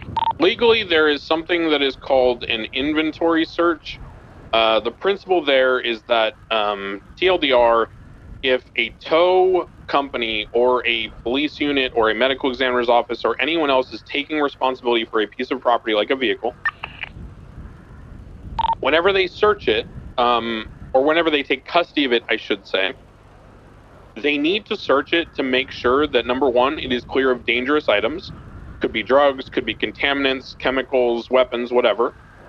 You also need to make sure that there are no valuables there, because if you are a tow company and you take a car and you never look in it, and then you take it to your lot, and then they come and pick it up, and then they sue you and said, "I had 3 gold chains in the glove box and now they're gone." The way to protect yourself and to avoid scams and or legitimate issues is you document the inventory of the contents before you take custody of the vehicle. So if you are towing a vehicle as a police officer and you have the right to tow the vehicle, you have the right to search the vehicle. Some people will abuse this by seeing a car parked on the side of the road a little bit on the curb and be like, "Oh, sick, that's Future's car and I'm investigating him, so now I get to search his car because I'm going to impound it." If you're going to do that, that's fine. You're acting within the law, but you need to impound the car and you need to take a picture of it being parked on the curb and you need to properly document it. If it goes in front of a judge and it comes out that you used that excuse of towing it to search it, but then you didn't actually perform any of the protocols associated with towing it, it's going to be in bad faith and your credibility is ruined. Does that make sense? That actually clears up a whole bunch. In fact, that very situation you just mentioned has been brought up in court, where the judge said, because things are a lot more different today than they used to be, where back in the day, when a cop said something happened, there was an inherent understanding amongst judges that the cop's not lying. Unfortunately, that world no longer exists. Yeah. You and you we want to be and that's seen why as someone who's SASM trustworthy. exists now. Holy shit. So keep in mind as well that sorry, carry on. Examples are now legally we need to document it. I always like to put a report up, even if it's a very small one, that I did with the photo of the ID. Takes 5 minutes once you get real good at it, right? Just slow it up. Hey, I pulled this guy over for X, Y, Z. I let him go, right? Whatever it might be. Or I towed this vehicle, blah, blah, blah. That's one way of doing it. If you take a photo of the car you're looking to tow and you take all those steps, I would recommend putting up a report, but know that even just taking the photograph and calling the tow driver is the bare minimum, right? So if you take the photo, call the tow guy, you're good, right? Yep. But I would very much recommend getting good at just effectively learning how to speed run a report on it, right? Yeah, I'm going to show you guys that too. Also, my pet peeves and how to do that. Is everyone on radio? Is anyone not here? Sir? Cole never got a chance to practice, by the way. The stop. Okay. We will go through that. In the future, I'm just gonna make this note, and this is my responsibility. I'm not criticizing anyone. I should have been more direct about this. In the future, when we do these academies, this is for the FTOs in particular. When we do these academies, these initial traffic stops, the number one priority is getting each person to run through the most vanilla traffic stop first. Defer all questions until afterwards. Defer any non-compliance and other unique behavior till after. In the first stop, make one of them be the driver at each time and rotate and rinse repeat, and just comply. Give them your ID. They issue, just walk them through the steps so they get the process, and then afterwards, then talk about the more niche stuff, the nuance, and all that, because we avoid this kind of situation where we're now wanting to transition and someone hasn't done it. So. But again, that's on me for not being explicit about that. Do we have everyone here? Just real quick too. I know that as a part of this academy, some of y'all are probably like, "Holy fuck, this is a shitload of information." Hell yeah, it is. Now this is intentional.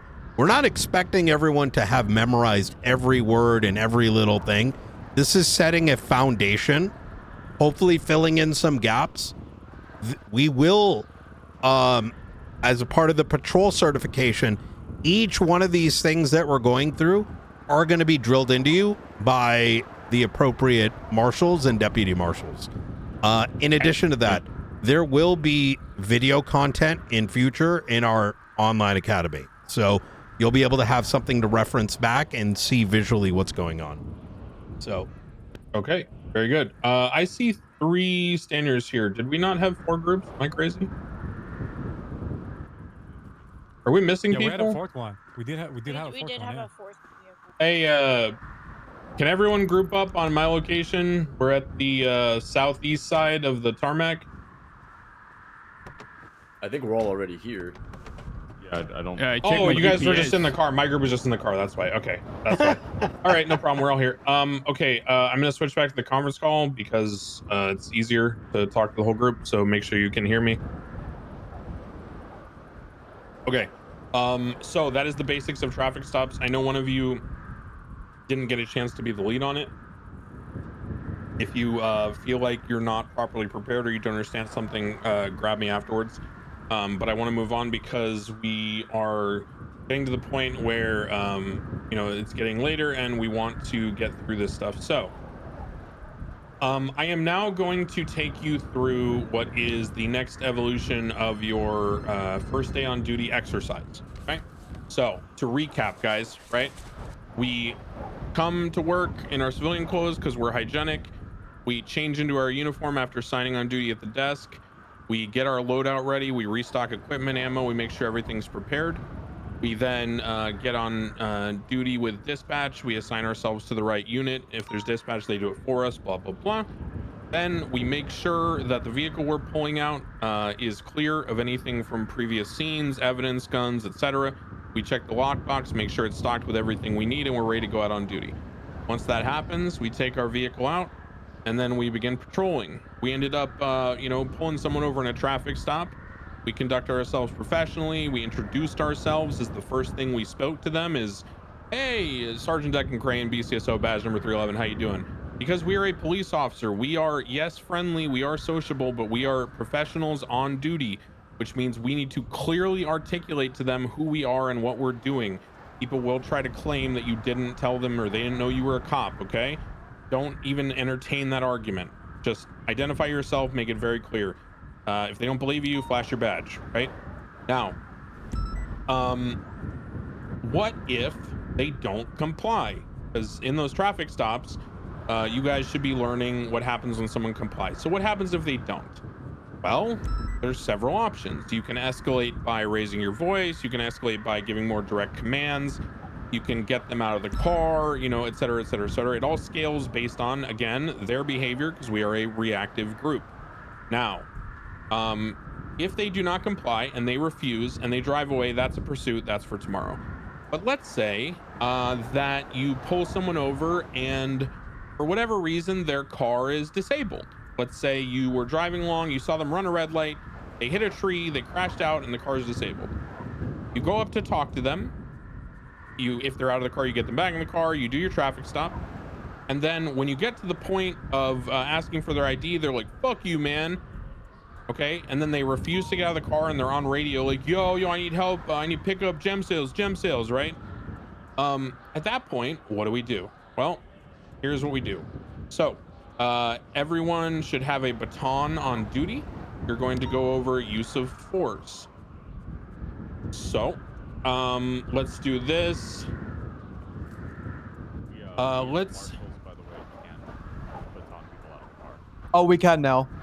Okay, cool. We can now, great. yeah. We can now, yeah. I'm gonna go over this real quick. So the way the baton functions is you're gonna use it to basically leverage open the door if they're trying to hold it closed because it's stronger in someone's hand.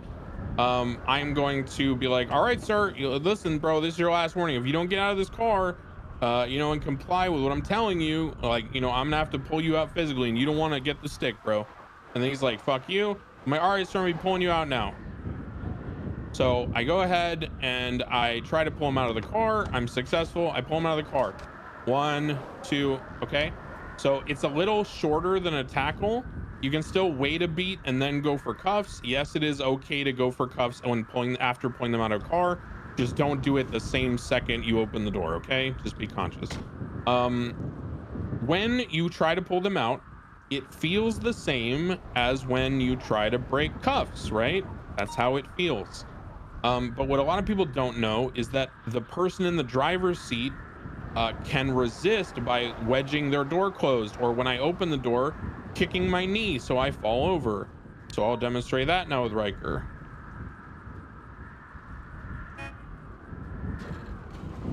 See how Riker kicked me and I couldn't get him out of the car and I fell over? I'm like, hey bro, not cool, don't do that. And I do it again. And basically, this can, kind of rinse, repeat until eventually, I mess up and I don't grab the door handle correctly or something happens. And then I'm going to feel like my arms are too tired and it's really stressful. And all of a sudden it's like literally impossible. I just can't do it, right? So if that ever happens to you, it's not, thick air or anything like that. It's just that you're tired and weak and you need more creatine, okay? So, just tell your partners around you, hey, bro, my arms are fucking tired. I cannot get this dude out. Can you handle it? And, put your baton away, right? So one at a time, go up, try to pull Riker out of the car. Riker's going to let you do it the first time. Second time, he'll resist, so you feel what it feels like. That's uncuffing. You do need to make sure that there is a, proper technique. I'm just gonna fucking, for efficiency, go into settings, key bindings, 5M, and then you're gonna scroll down until the prefix in the gray parentheses is going to say, where is it? Right here. It's going to say police drag out of vehicle. Yeah, it's police. Yeah, there we go. It's annoying because it's not with the rest of the govs. So just find police, drag out a vehicle, and then you're going to assign, you know, a technique there, right? It's under view online players, channel down, channel up by radio, all that shit, okay? So you're gonna assign something to that. I use the middle fucking mouse button click. Some people use different things. Just use something that's not attached to something else when you're on foot. So once you get that settled, then go ahead and try to pull them out of the car. Probably split into pairs, right? Just have everybody pull each other out. Yeah, you guys can go to different cars if you're ready. Someone can pull me out of this car. Go ahead. That way they can see what it's like to resist. Yeah, FTO is just get in cars and let them pull you out, and then swap, and then let them see how it feels to resist. Don't resist the first time. Remember to communicate. You guys are good. It's fine. Just you can just, you know. Okay, so that's what it feels like to pull someone out. Now get in, and I'll show you. Get out of the vehicle. Fuck you. Sir, I'm pulling you out of the car. Get the fuck out. Get the fuck out. So that's what it feels like to try to resist. Sir, stop resisting. No.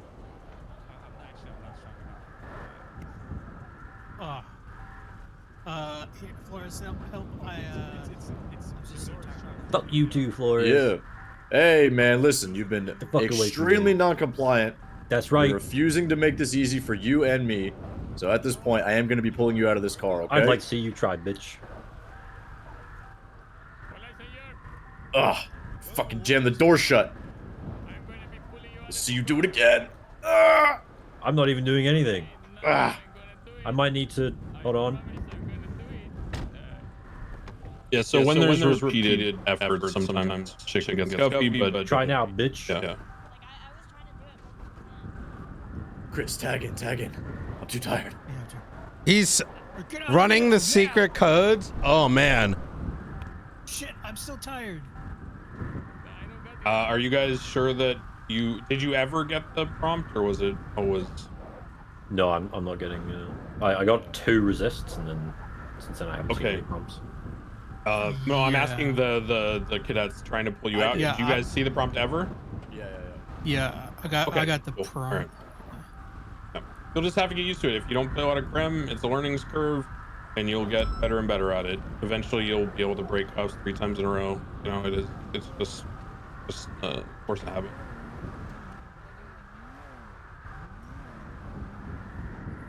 All right, let's have everyone just keep trying. If anyone hasn't done it, you can come over to me, run around with the bunny ears. If anyone's waiting to do a try, otherwise, I'm gonna assume everyone's had a chance. Give our group just 1 second here. We just You're chilling. Having a couple muscle issues. Yep.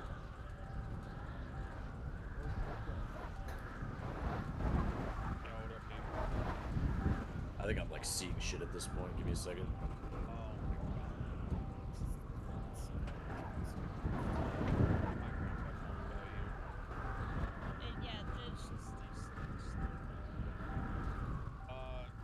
And we've also tried to like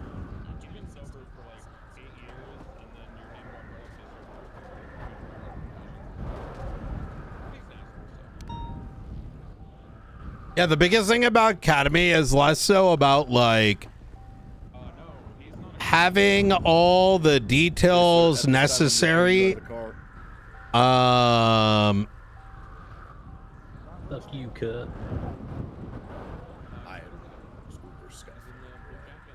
Do you feel like you're pulling me out? No. This is a primer. Yeah, that's the word I'm looking for. Right. Hey. Come over here 1 second. Appreciate you guys. I won't take her, I promise. I believe you. Thank you, Brian. Yeah. Was that sarcastic?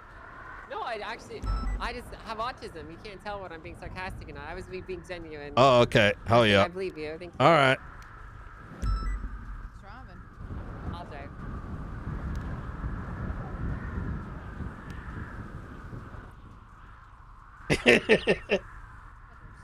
Well, you're in a sense forcing someone's. You're in a sense like forcing someone's like injury RP, because like you're like, hey, I shot you in Wait, the what head. the Okay. fuck? Wait, oh, Wait, are we sorry, breaking the no, wall? No, he's saying if we wrote a Conference call. story, Conference yeah, we're Conference playing call, D&D. fucking coyote. Oh yeah, you're Love you. saying it here. Yeah. Okay. Anyway, so yeah, he's Oh. right. What you D&D. guys need to understand if you haven't experienced it is that medical RP is you choose your own adventure, right? As the person who is running that character. The DM doesn't tell you, or the other character doesn't tell you that your character got shot in the head. Just as a cop, you don't tell your friend, dude, I totally fucking one-tapped that dude in the head. Because guess what? If he doesn't feel like doing medical RP, that's his choice. And now there's this awkward scenario where you said out loud in front of criminals to another cop that you shot some guy in the head, and then he medical RPs that it only hit his vest and he doesn't have any injuries. How awkward is that now, right? You're an asshole. Another example on the flip side. What happens if you say, you know, that you only shot someone once and you shot them in the leg because you're trying to downplay a negligent fire?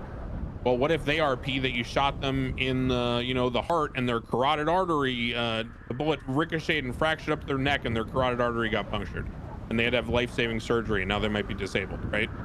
How awkward is that when you go to court and you're like, no, I shot him in the leg, dude. And then he's like, well, this medical report and this doctor testifying says I got shot. You know what I mean?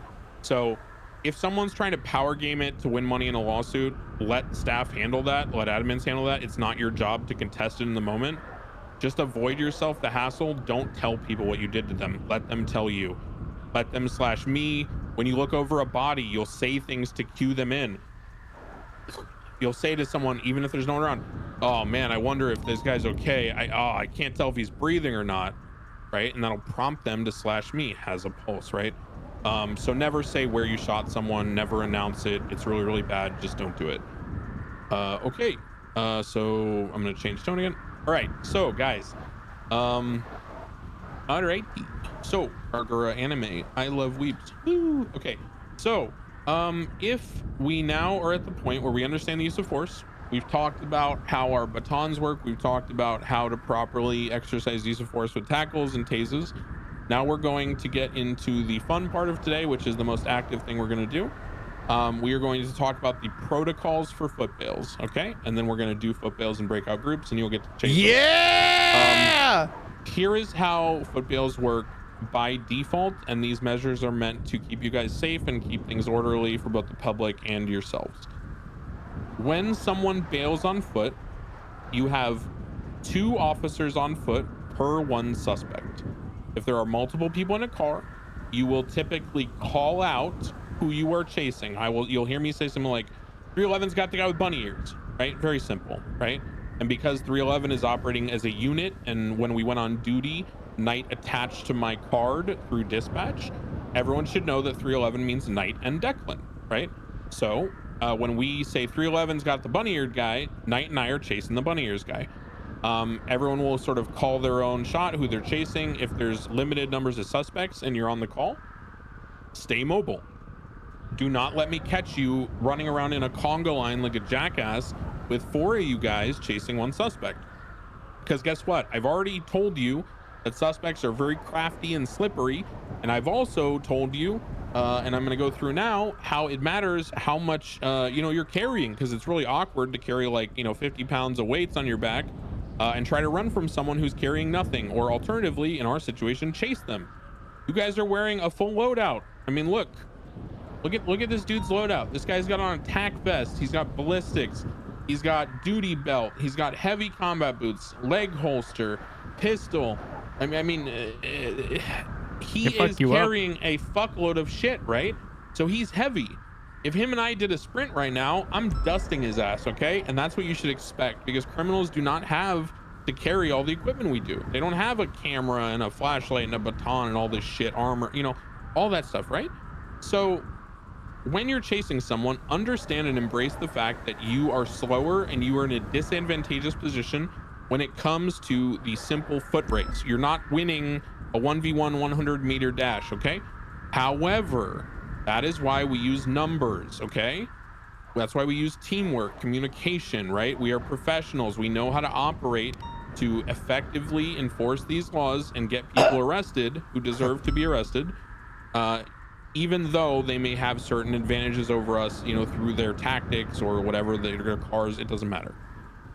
Now, it's 2 individuals, 2 cops per suspect on foot bail.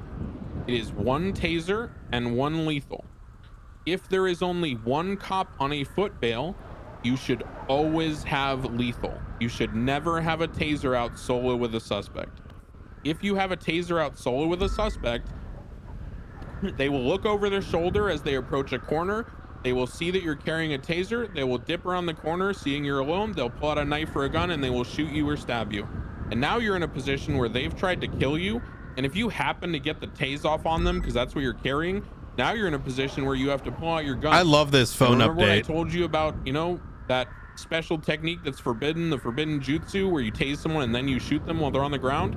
Now you have this awkward situation where you have to figure out what to do there. Do you let them get up and try to shoot you? Do you shoot them while they're down? Right? So you've put yourself in a shit sandwich. So when you're solo on a foot bail, do not carry taser. Only carry taser if your partner confirms to you or you know for a fact that someone is covering you with lethal. So when you get on the foot bail, I will yell to Knight, you know, Knight, I got primary, I'm gonna go taser, get my lethal. Or Knight will say, Declan, I got your lethal, go for taser, whatever, right? And remember, when it's on the primary foot bail, you tackle first. Once they resist cuffs from a tackle, or they fall off a building trying to be clever and you manage to try to cuff them, or you pull them out of the car and try to cuff them, after that you can, you know, escalate to taser by communicating. Use common sense with tasers. Do not tase people when they're standing on the edge of a roof. Do not tase people when they're, you know, 15 feet high on a ladder. You know, if they get to the ladder and you're there within 2 seconds of them starting to climb, tase them off the fucking ladder. I don't care if they fall 6 feet. It's not going to kill them. It's worse for them to try to run from the police and get chased like that in dangerous situations than it is to get tased off a 6-foot ladder. No one cares. They will cry about it. That's just them trying to manipulate you. Don't give a shit. They're always trying to manipulate you, especially people like Future. Okay. Those are the protocols for the basics of foot bails. So once again, it is 2 people per suspect. It is 1 taser per suspect. And we've already had the conversation about when we reload our tasers, how many shots we have, the time between tasing and cuffing, communicating, and all that stuff. Okay. There are some other things I'm going to show you guys, and then we'll break out into groups, and the FTOs will put on some casual civilian outfits, and we'll do some foot bails on different channels so we can listen to your comms as you're chasing us, and we'll take you through some exercises. There is another component to foot bails, which we'll do when we reconvene after the initial phase, and that's like using cars to pick up and drop off people on foot bails, to leapfrog, to get ahead of the criminal, things like that, to slow them down. But I want to do the basics first. Everyone follow me real quick. I'm going to show you guys something. This is something that I show all the groups that I go with, and I think it's important that I just show you guys all at once before we do foot bails. So remember how I told you about the forbidden techniques where people are really fast running upstairs? So there's something that can happen here where, let's say 2 of you are chasing me, okay? Let's go with, let's have, okay, why don't we have Rooker and Peters? Why don't you 2 come over here with me? Everyone else stay where you are. Okay, so Rooker and Peters, I want you to wait like a 2 count. So basically when I get to about here, and then I want you to start chasing after me, okay? And both of you chase after me, okay? Ready, set, go.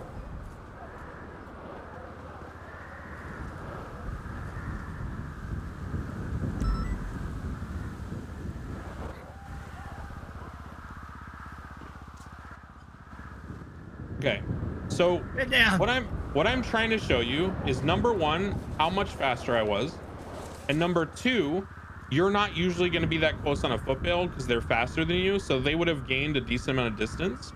Here's the problem: if both of you immediately chase someone up a flight of stairs, and I do this like every academy, and I'm faster than you and I have a lead and I get to here,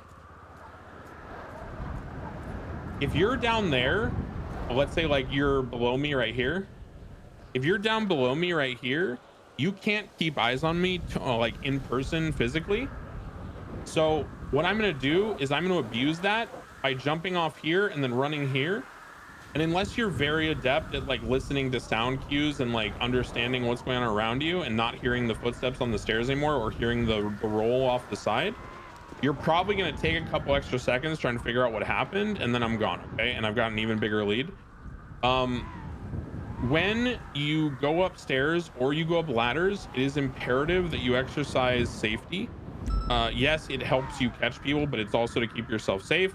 So for example, if Rooker is chasing the suspect and I'm her backup and she goes to the stairs, I'm going to stand about here with my lethal out. I'm going to say, I got you, Rooker, go after him. She's going to start chasing up. So that way, if he gets a lead and he stops on one of these platforms and pulls a gun or a knife, I can warn her and shoot him at the same time, okay? And it also deters him from doing that because he can hear me saying, you better not try any funny business. I got lethal on you, buddy, you know? So it deters that behavior, and it not only prevents it, but it also mitigates, you know, her vulnerability and your lack of like keeping eyes, right? So you don't get juked. For ladders, this is also especially important because what people do is, you know, the classic, they'll just climb onto the top of the ladder. They'll stand on top. When you climb up and you're getting off the ladder, you're kind of tired from climbing. So they'll grab you, hoist you over their shoulder in a fireman's carry, and then throw you off the roof and then run away laughing, okay? But if your partner stays at the bottom of the ladder with lethal out and gets an angle and holds the angle and says, I got you, go on the ladder, push it, I can see if that guy is hovering at the edge trying to, you know, take my partner out, tackle them, shoot them, pull a knife, whatever. So be disciplined on that. Be aware of those techniques. There's a lot of shady shit people can do. Why are you recruiting more marshals? It's getting ridiculously big. So let's split up. We'll get into channel to piss you off. We'll do this again. So I'll take Rooker and Granger because I just had them with me. Come over here with me. Knight take McAllister and Shore. Knight take McAllister and Shore. I'll take Rooker and Granger. I don't know how to close it off my phone. Hey, there's a guy here named Josh Grimm said Frodo as a photographer. Let's see, Blunt. Who?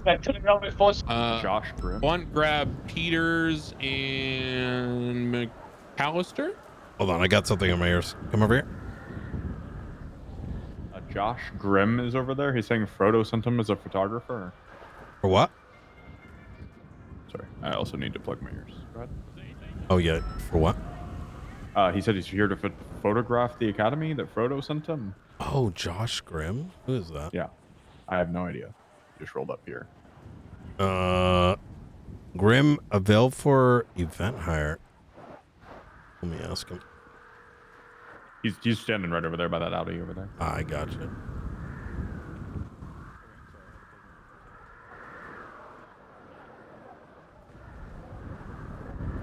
This is Grim. Hey, how can I help you? Sorry, couldn't hear you there. What was that? This is Director Knight. How can I help you?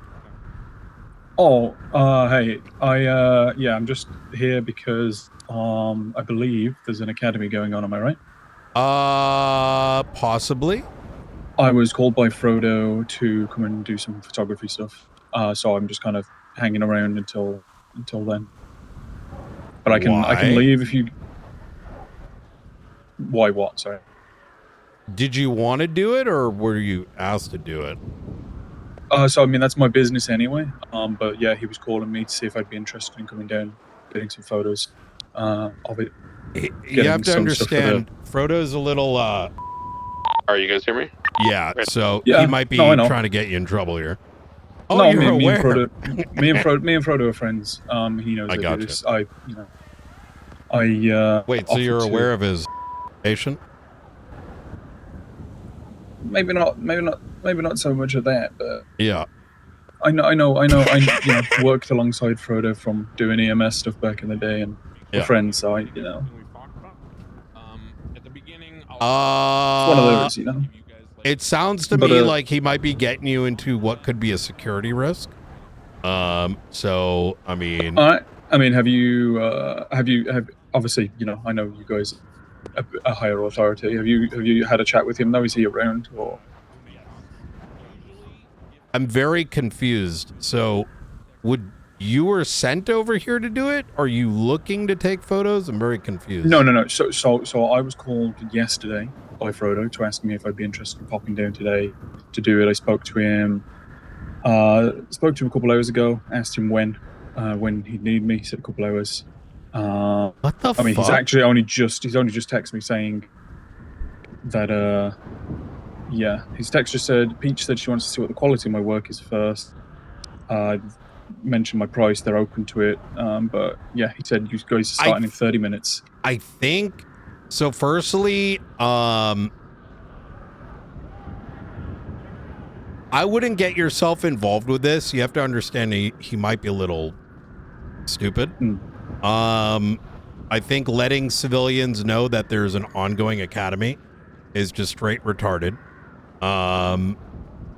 And I don't want you to get in trouble for it. So I get it. I Yeah. mean, he probably just mentioned it to me because, like I said, I was, EMS back in the day. So yeah, he's probably not really thought, too much, else outside of that. No, he has. This but- is kind of pattern behavior. I think recently he had some issues come up, and it's not actually as normal as it used to be, unfortunately. Right.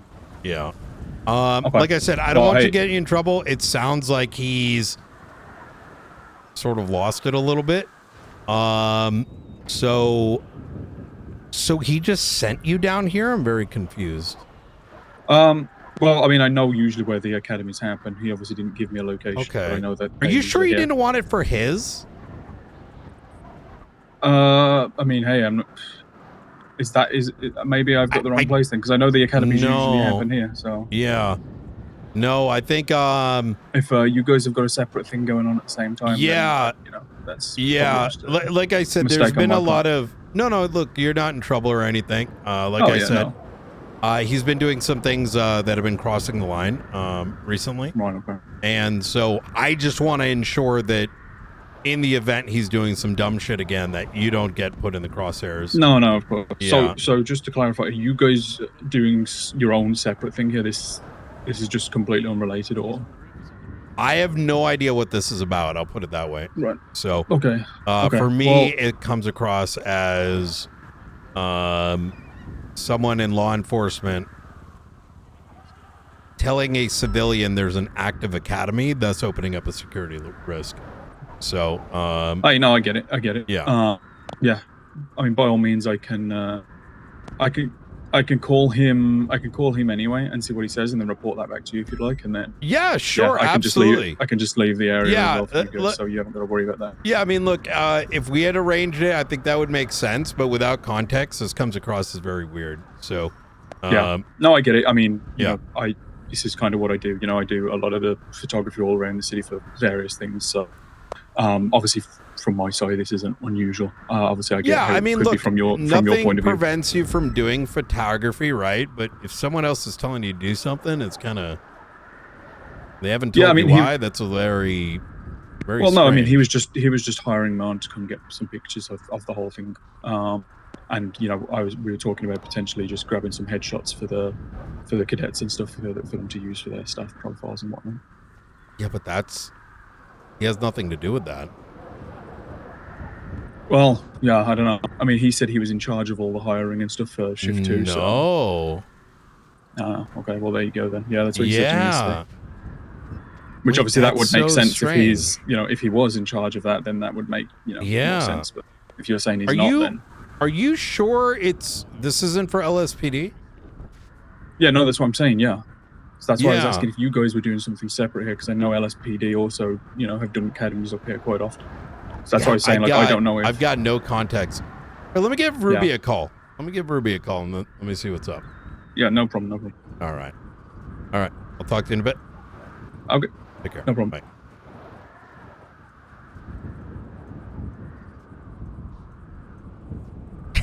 Yo, what the fuck?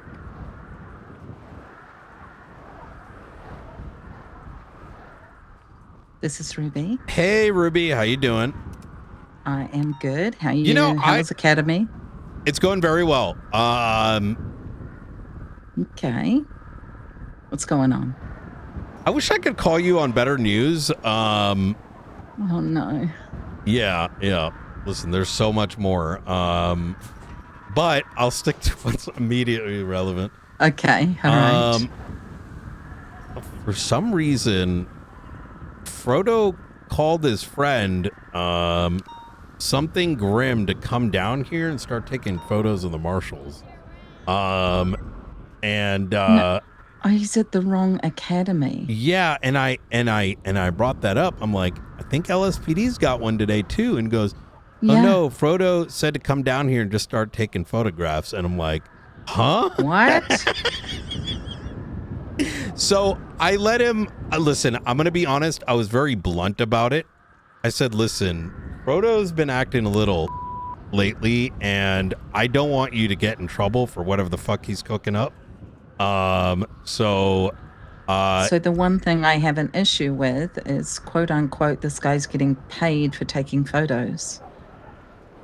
Yeah, that was brought up too. Frodo's done enough like very strange things. For me, it's more of a, you know, I don't know this guy. I don't know what the intention there is.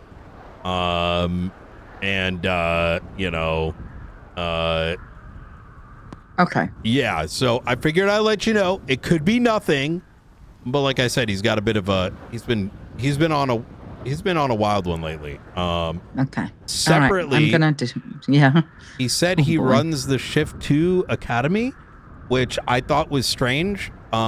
This is what Josh Grimm told me, so I figured I'd let you know. And that's that somewhat didn't correct.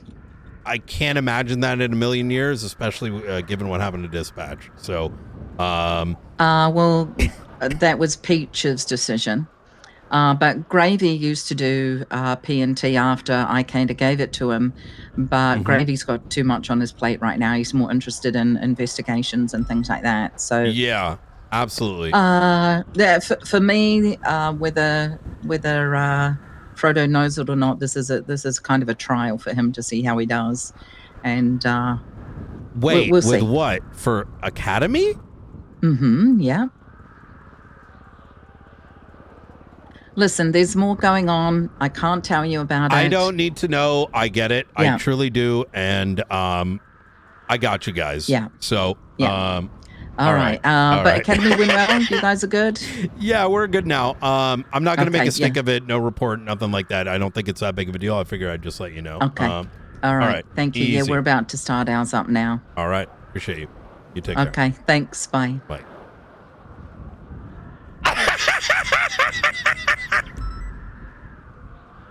What the fuck? Oh my god, poor Ruby, man.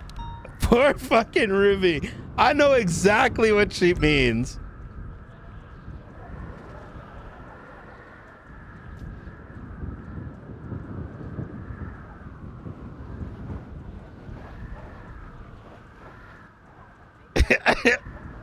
Oh no, dude, poor Ruby, man.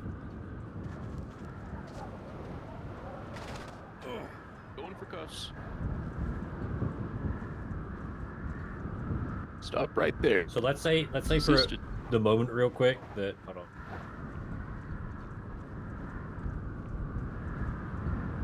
on. Go ahead and try and cuff me. Let's say I was tased on the ground, try and cuff me. Going for cuffs. Oh, fuck. Hold on. Okay, I'll cuff real quick. The problem with this situation here, right? Like you guys are both right next to me. You tackled me. Let's say you go for cuffs. I get off and I immediately do this, right? Yeah. I shoot this guy because he's still getting up off the ground. You're fucked because you still have your taser in your hand. In fact, I could even just hold you up right now and get your gun and your radio, and now you're dead. You have no way of communicating, right? So the person with the taser, if you guys are both here, I'm tackled on the ground. You guys are both right here. Always just person with taser does the cuffing, and this person with the gun is holding him in case he pulls a knife or a gun. Okay. Got it. Hey! Stop right there!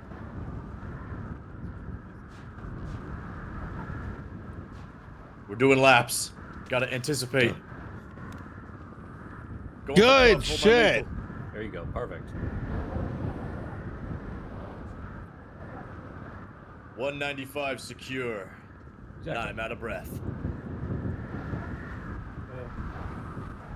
But don't be afraid to fire off tasers. Yeah, I didn't bring a lot of cartridges Yeah. with me for the exercise, Oh, okay. so I was trying to be more sparing with them. But Hobbler, one other thing, and this is something I learned in DOC: when you're holding lethal, try to hold it at a 45 or a 90-degree angle, because if I'm cuffing him from here, and you're holding lethal from where you're standing, like there is a much higher chance of you hitting me than if you held it from this way, right? Okay, true. So just always think about the angle in which you're holding the lethal, in addition to the fact that you're doing it. All right. I also would encourage you to figure the chest, right? Like when I'm chasing somebody, I'm not like, hey, can you stop running, please? Like, yeah, I'm gonna tase you. Like, stop running, you're gonna get fucking tased. It's kind of like if you're ever listening on radio and you hear someone go, 386. I'm getting shot, I think. People on radio are gonna be like, what? Did someone say 78s? What? Are you? Yeah, hello? Okay? Are you good? If you're like 78, they're getting fucking shot at. Everyone perks up immediately, right? Same way if you're chasing a criminal, and they hear, you're gonna get tased. They're gonna be like, what the fuck? And then it goes to court, right? And you say, well, Your Honor, I told him to stop running. It's a lawful order, and he resisted me, so I'm charging him resisting arrest. He's like, well, Your Honor, I didn't actually hear him say anything. You also don't want people to walk all over you, right? That person just jumped off the hanger. Oh. They're gonna... Oh, damn. You know what I'm saying? Are you smelling what I'm stepping in? Yeah, I understand. Perfect. All right, let's go. Speak with authority. Speak with authority.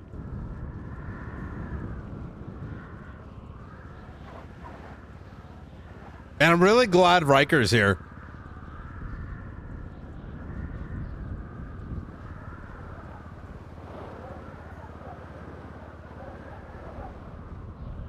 Someone asked, did I stir that a bit? A little bit.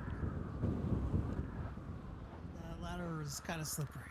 It's a cheaper way to go for the bite. You know what I mean? Away, so we'll need to... Oh, you guys got him? All right. The wild thing is, though, I can't believe I heard all that. That is fucking insane. I was not sure how you want to do that. I'll get you. What would you like? What would you like, sir? Would you like some EMS to come and treat you, sir? You know... Yeah, you know what? Let's have fun. Yeah, let's have you know what? Bravo up, bravo. Let's get you out of the snow. Yeah. Okay, this is perfect. I need to take like a 5-minute. Sure, take a. Is this this is from today, right? This stuff on the ground. Yeah. They tried to tase me Okay. going up the ladder right Yep. now. We'll clear it up in a. I'm gonna get EMS up here for him because he wants EMS. As a point, since I just did it, never ever clear evidence unless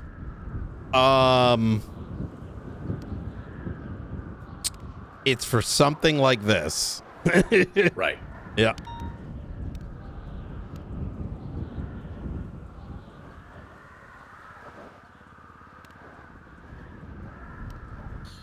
I want to share with you guys something that I learned as well when I first came back to the BCSO.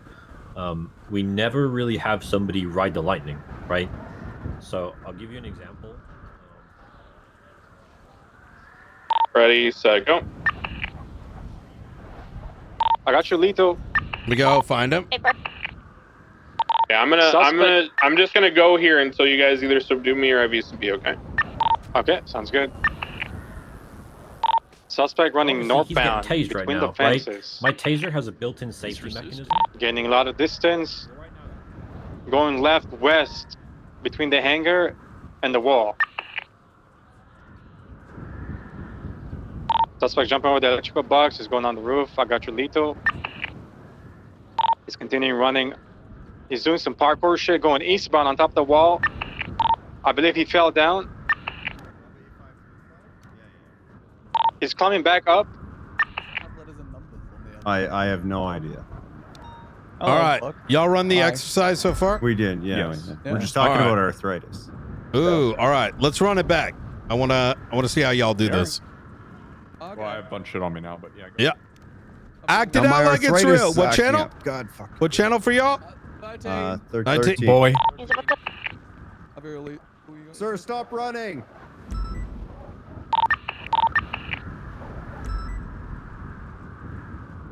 Sir, he has arthritis, please. You want to continue providing one of y'all?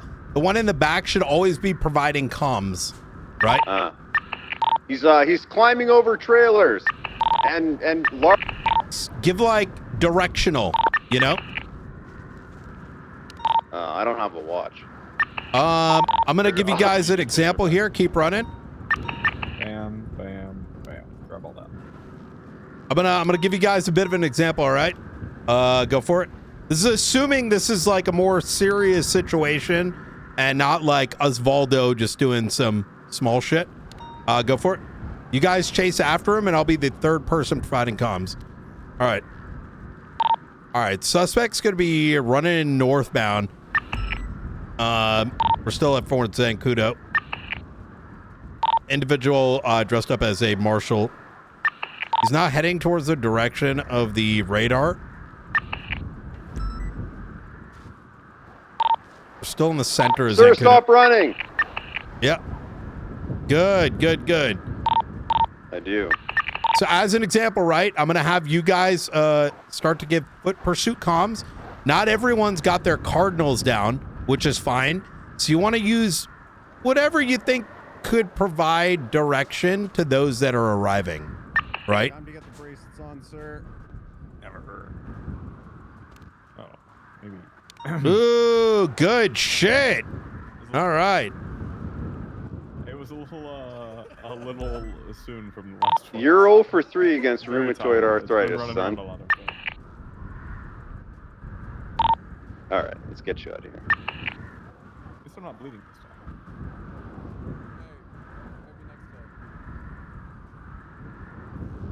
Here, let me hand you your stuff back. You guys want to keep going? It seems like they're still going for it. I have an intrusive thought that requires some attention, so okay. I'm gonna step away quick. But if you want to have McAllister here tase you endlessly, I'm down to watch. Oh shit! Okay. All right.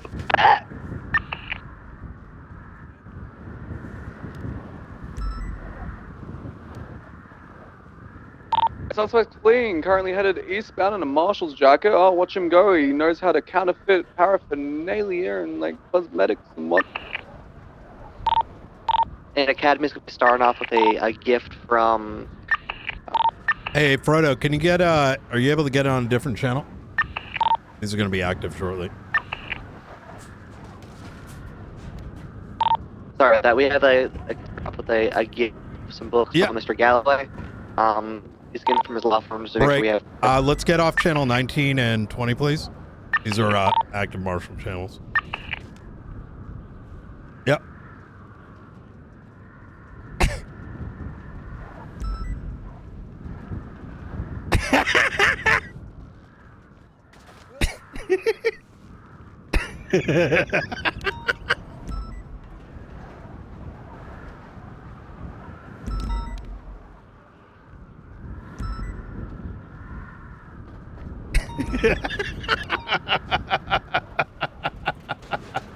Yeah, I hate to say it, but you do dumb shit. Don't be surprised when you start getting called out. All right.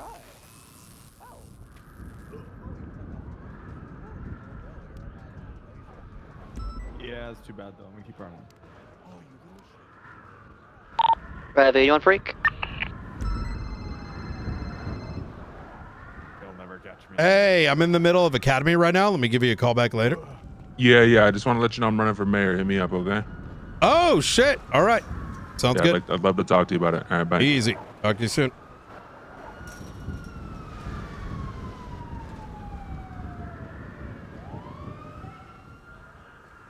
Let's go to the next group.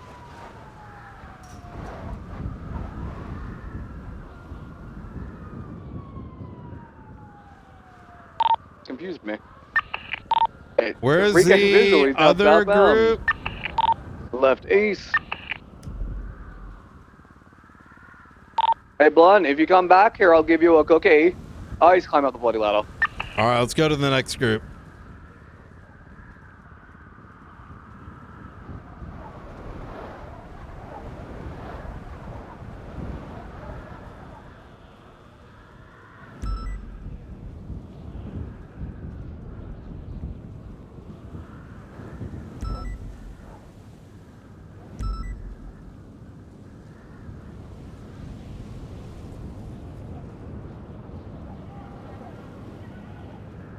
Yo, Marlo running is actually pretty fire.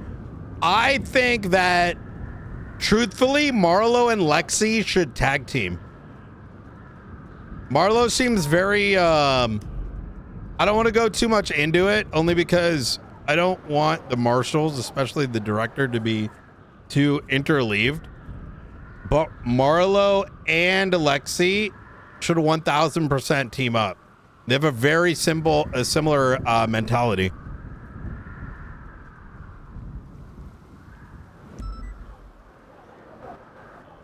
was like a C boost or something pretty minor, and like I was just tasing as much as I could, right? And we did end up getting him in custody, and I got pulled aside by a captain afterwards and was like, "Hey, like, just remember, like, you know, despite the fact that our tasers have a safety mechanism built in, we don't want people to ride the lightning like that." True, that is a good point. Which made sense. Yeah, that And is a since good then, point, I just actually. alternate between tackling and tasing. Keeps But them safe. Marlo as a deputy mayor would make a million times more sense. Yeah, I'm just thinking of an extended foot pursuit. It's more about not the number of times that they're being Mostly tased, because it's he's so the amount of openly times Habibi. Like, to me, within that's a little small period it's kinda of time crazy. that they're being tased. Correct. Yeah. All right. Cool. I have another question, but it might be more suited for when you have your gear back.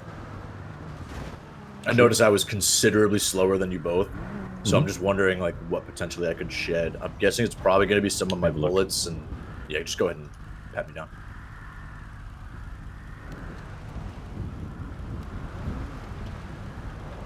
Yeah, your bullets. Police cat. Toolkits as well. I keep all of my toolkits in my car. Okay. Because they weigh 10 kgs each. Right. That is pretty massive. Though advanced tool set is huge. Yeah, I need to get my hands on one. Very cheap. I might try to remind myself of getting a bunch and throwing them in a locker for us. Every kg matters, right? Me personally, I do not carry.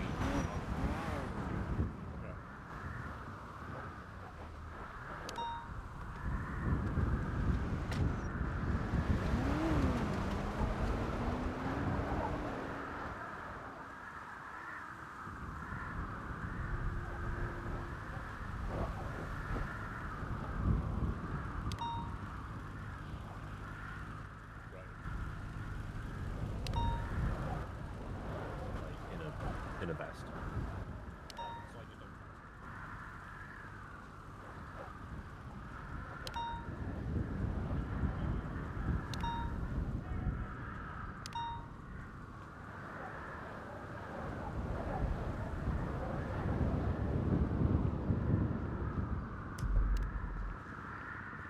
Where'd everyone run to? I have no idea. Trying to check the blips right now. I think, oh, they're over this way, I think.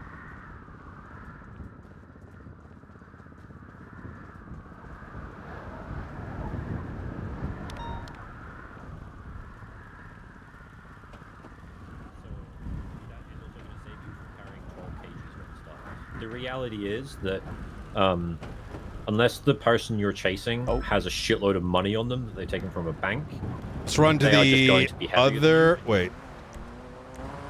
A blunt is right behind us. There he is.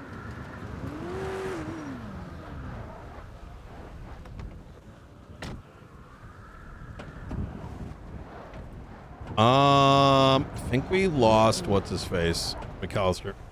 He's in my car. He was coming to pick you Oh, up, so you didn't have to run back. Ah. He's right here.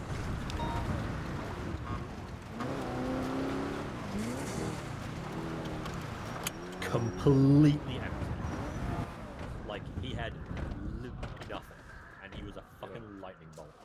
And there's just not obviously I can't keep up with that.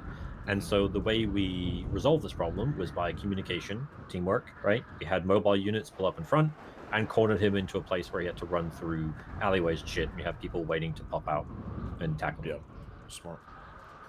Whereas most of the time you'll be chasing people who have weapons and magazines and bandages and toolkits and loads of money bags, and Oxy. you're actually faster than them. Don't forget the oxy. And the oxy. Yeah, I think I'm sure a lot of it changed when the SOPs changed about having your class 2 just slung all the time versus, keeping it in your box or in your locker. That was when like the rise of class 2s in the streets started happening. But I think when that happened, everyone just got a lot heavier. Yep. Yeah. Radio check. I often would just rack by class 2 A second for everyone to get on 18 again. Like it's gonna get in something. Does he sound like he's in a tunnel on the radio to you? No, he's just in the intercom in here. Position. Oh, okay. It seems like there's already a decent number of people there.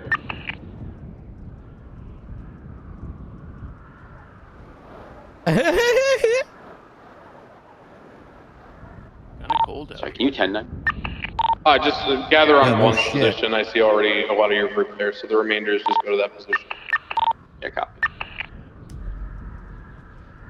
All right.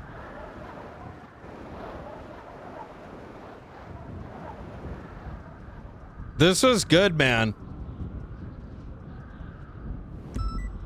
Bro, we're kind of stacked today. Radio check. 10-2. Coyote, your group needs to come back over here. Yeah, we're headed now. I had to repair my car. I'm for you're good. As long as you guys are on radio. Okay, so we're gonna start talking about some of this to make sure that we all had we gained the knowledge from that exercise. Some of us may have learned different things, seen different looks, different takes. Part of these academies is trying to consolidate like years of experiential learning into a digestible like download for you guys, kind of like hyperbolic time chamber, TBC style. Because we have had to learn these things over the years with people not teaching us them. Everything that I'm teaching you about how to deal with footpails is because I've gotten frustrated chasing people and I'm trying to get Wait, better. are you know? intending to speak like that? Yeah. Okay. All right. Yes. Oh, sorry, I forgot.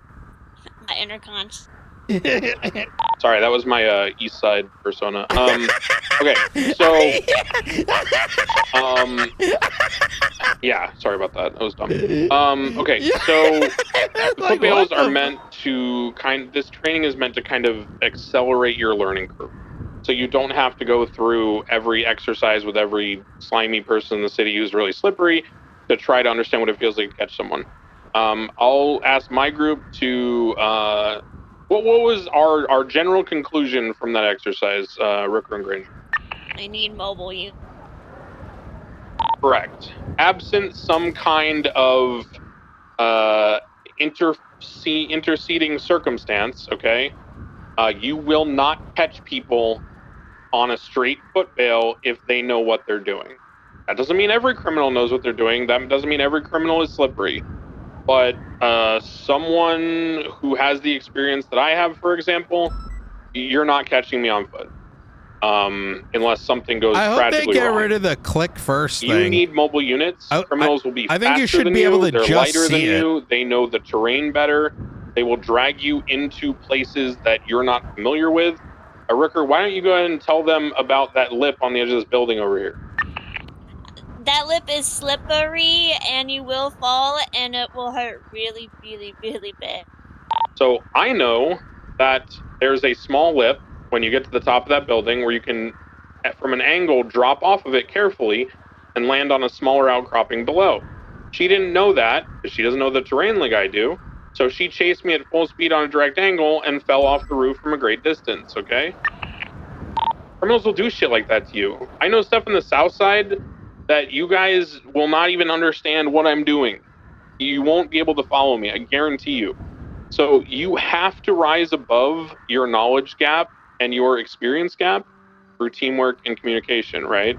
So the foot bail, while it is nice sometimes if you and your partner can manage to catch people, I'm trying to train you against the highest echelon of criminals because you guys are marshals and you're going up against the people that, you know, have the biggest warrants and the most serious crimes. These people will know how to get away from you. So any other lessons anyone learned about foot bails? Any experiential knowledge anybody gained they want to share? Yes.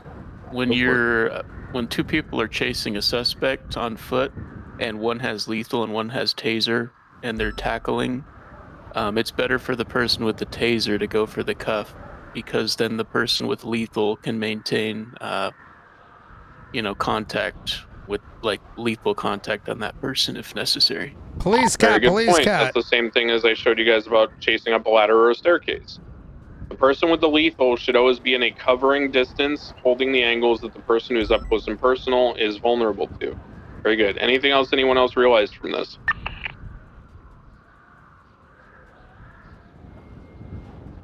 Okay. I will add something. Oh, go ahead. Yeah, go for it.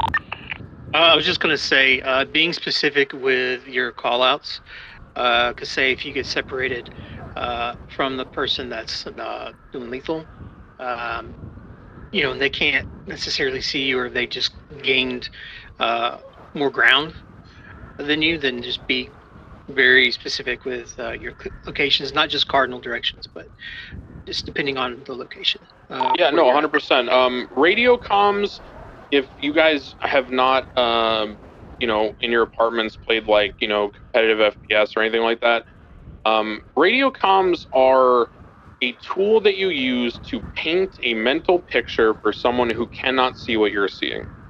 So you don't need to know the name of every building. You don't need to know what the criminals call every jump spot in the South Side.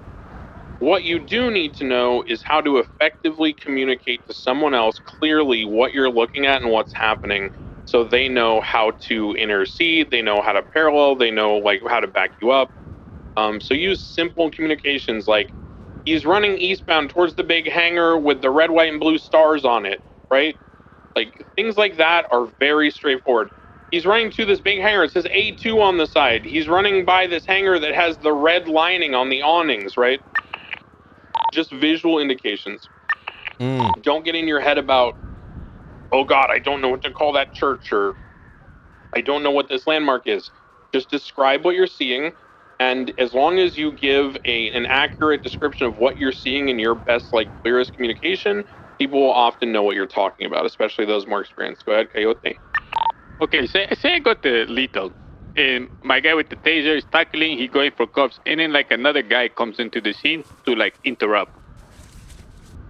We obviously can't shoot them, so like tackle him.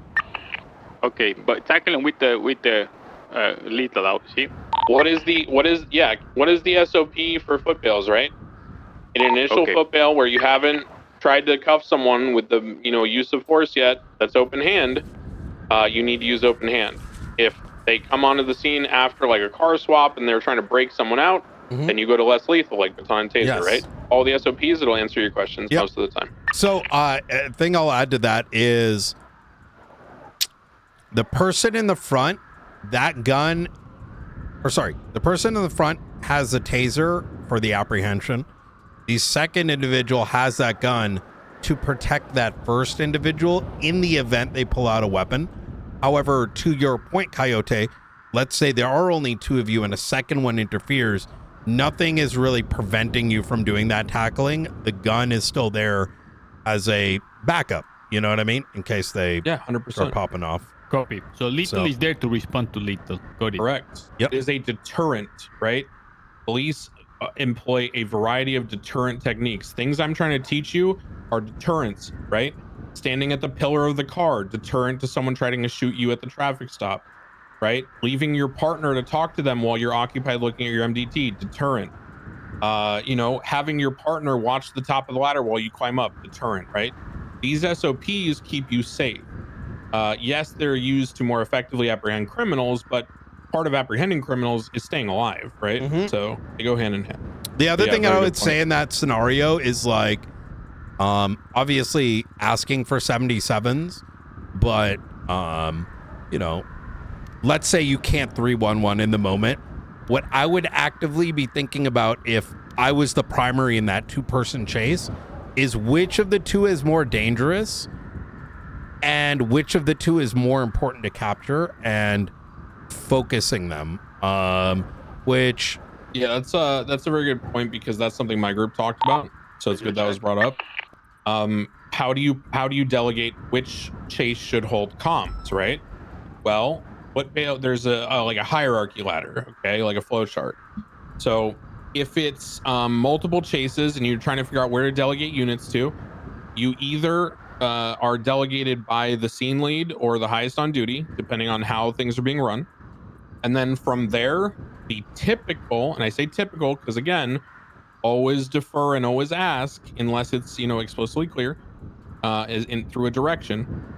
The typical approach is to prioritize foot bails over vehicle chases because vehicle chases you can more easily keep eyes consistently, whereas on a foot bail there's more danger. It can go south a lot faster. People can just pull a knife around a corner in 2 seconds. Now, sometimes the primary target may be in the vehicle and the foot bail may just be a secondary interference person, like a hacker in a boost. You're not so much worried about the hacker, you're worried about the car, right? Because we're preserving someone's property. So you're probably going to prioritize the car. A lot of times in boosts, this means that the hacker is going to get dropped off at a parking lot. They're going to pull their personally owned car out, get away from you because only your parallel units, probably slower cars, are going to chase them. And then they're going to interfere later and attach the chase to try to hit you.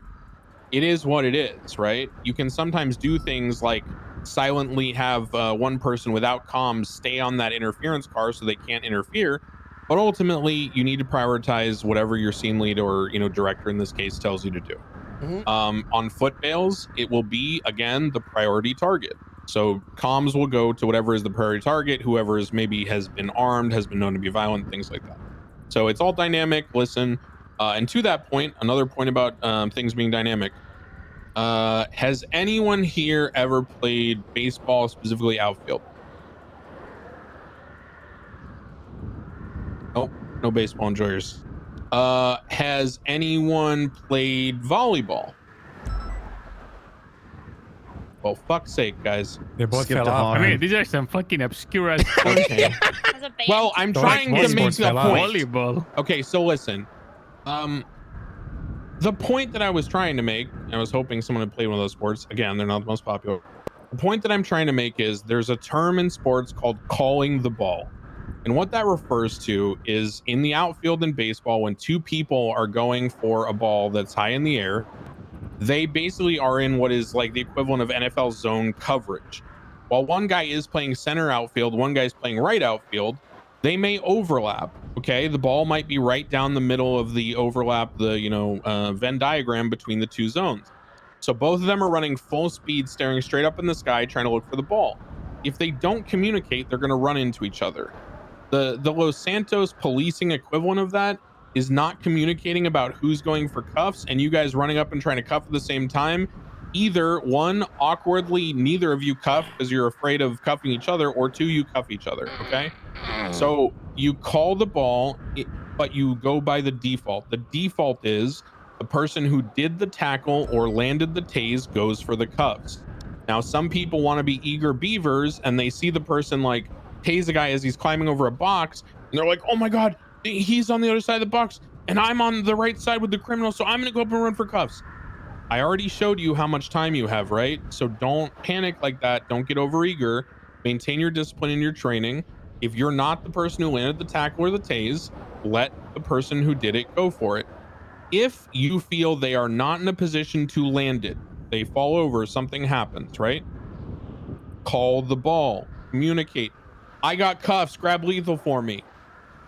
Or if you're the person who landed the taser, the tackle, and it's 50-50 and you're worried the other person might not be sure if you're going to do it because it's kind of a gray scenario, yell out, I got cuffs, keep covering me, right? Just communicate. Just avoid those scenarios because no one wants to be in a situation where you look like a bozo because you handcuffed your FTO during a foot bail.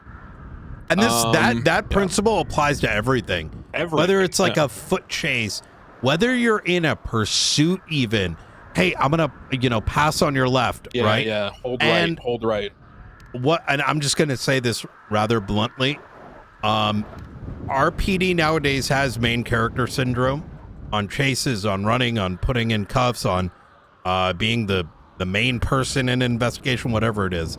The reality is, when PD was strong, it didn't need numbers. It didn't need better guns. What it had at the time was teamwork and cooperation. You see a cadet in future running and being in a position to get that ball, and using Declan's analogy, you call it out. Hey, go for it. Go grab him, right? I'll take out my taser. I'll take out my lethal, right? And that's what you should collectively start getting used to, is giving comms to your partners, right? And when you're getting comms with your team, guys. Yeah, and when you're getting comms from your partner, someone's trying to give them back to them, right? Yep. You need to build camaraderie with people. That's a big thing too. That's why I think it's really important that you guys are out in the field after obviously you've been through academy, and like I feel comfortable vouching for you and sending you out, because if you want more patrol experience, like I can find people for you to ride with, right? Because I built up a lot of relationships. You can find them yourself. Be personable, introduce yourself to people, try to ride with people. It's really important that you learn how everyone communicates, their personalities, how they operate on duty. Mm-hmm. It is crucial, especially in life or death scenarios, that you know the other person's habits and how they work. For me, like with Bones or Lenny or some of these other folks, Angel that I rode with, even Knight now, because I've ridden with him a lot, there starts to become this familiarity that you know how the person operates. I'll give you an example. One of the most common things that people fuck up as police, that criminals are very good at, but they fail in the beginning too, is how to deal with when you get out of the car and pull out your gun and shoot versus when you get back in the car. Because we all know what happens when you pull into MRPD or Davis PD and the driver, you think they're stopping, but they're still moving a little bit, and you go to get out of the car and you fall over and you break your leg, or you get knocked over, or you go to get in the car and the driver pulls away before you get all the way in, and then it's awkward because you got to run up to them and they got to stop and all that. So, communicate. When I get into like shootout scenarios, when I get into missions for Knight, even Sheriff Frost, even people I trust and respect, Angel, Ventura, experienced cops, I will declare to them ahead of time, here's how I'm operating this car. You do not get out until you see my door open. I don't care if the car fully and Knight can vouch. I've said this to him, have I not? Right? Yeah, 100%. Yeah, it's not I've a said rank this thing. to everyone. It's not. Hey, it's we're a team teamwork. right now thing, right? Yeah, 100%. You guys need to know the expectations before you go into it, and the SOPs are so that some of those expectations are known already without the vocal communication. But anything else past the SOPs, anything that modifies those things, anything that changes in a dynamic scenario, you need to communicate it, okay? And you will be much more successful for it. Okay, so any questions? We are going to get back into the conference call before we end Academy for the day. Is there anybody that has any questions now that need to be addressed, like here in the city, before we get back on the conference call? Yeah, I have a question about a situation we had when I was chasing you. At one point, we were at a high place, and there was you were on top of a pipe, and I was running towards you, and you ran back, and you were trying to tackle me. And obviously, in that situation, if you did tackle me, I would have fell and died. Now, I know there's a legislation, Ember Queen versus D-Link, about this. And is that extreme? Can in a situation like that, if let's say this tackle was not successful, like it wasn't with me, can you just escalate a little bit without having to jump? Let me ask you this. Let me have you answer the question, and I'll do like Socratic method, and I'll give you questions to answer your question. Okay. When someone is in a hostage situation, a bank robbery, and they are threatening to shoot the hostage, do we shoot them? No, we negotiate, because hostage needs to. Okay. Hostage is priority. Yeah. When do we shoot them? Well, we don't really shoot them unless the hostage is an officer, a government employee. Well, let's say they break negotiations, right? And we're going to breach. Why are we shooting them at that point? Because they're being unreasonable? Kind of. Let me ask you this. What's the standard for a Terry stop? You know that? If you don't, that's fine. No, I know. That's when a fleeing felon, you believe that a fleeing felon could be armed and dangerous. Okay, there's precise language, so I'll interject. It is one, you have reasonable suspicion that a crime is being, has been, or will be committed. And the second prong for the Terry stop, which is the frisk, is you have a good faith belief based on evidence, circumstances, whatever, that the person is presently armed and dangerous. The reason why that language matters is because we are escalating against someone's rights to not be, searched and frisked and detained. And the reason why it's escalating just from a detention in place to a frisk is because of the articulation of them being presently armed and dangerous. So if you're in a bank and you're negotiating with somebody and they're threatening to shoot the hostage, you try to talk them down. If they fire a shot next to the hostage's feet, they have demonstrated the willingness and gone beyond the threat, okay? So as a parallel, if I'm on a pipe with you and I run at you, but I do not tackle, I just run towards you, you wouldn't shoot me because now you're doing like a Minority Report Tom Cruise thing where you're going, well, you were trying to shoot me, but you didn't get an opportunity because I avoided you. So therefore now I'm going to shoot you. Wrong. That's not how police work. What are we, guys? Reactive. Okay. So when someone runs towards you, just like you see someone reach in a car at a traffic stop, hey, what are you doing, sir? Careful. We're up high. What the fuck, man? Like, I know you're trying to get away, but dude, like, that was dangerous. Don't come near me like that when we're up this high, dude. You're going to make me do something I don't want to do, right? Communicate. Explain to them what's going to happen if they do something, like in a pursuit. If you can, I will say this sometimes, and I'm probably one of the few people that does this, but I feel very strongly about it. If a criminal takes me in oncoming lanes on the highway from the entire duration of Polito back to the city in an attempt to try to get locals to head on me at 180 miles an hour because of my sirens confusing them, I will get on the loudspeaker and tell them, I will pit you at 180 miles an hour if you do not get in correct lanes. This is extremely dangerous and you are putting everyone's lives at risk, including the public. Get into correct lanes or slow down, or I'm going to start pitting you at high speeds, right? I'm warning them why the situation is dangerous, what they're doing that's causing it to escalate, and warning them of the consequences. So same thing with me on the pipe. Now, if I actually went for a tackle on you, right?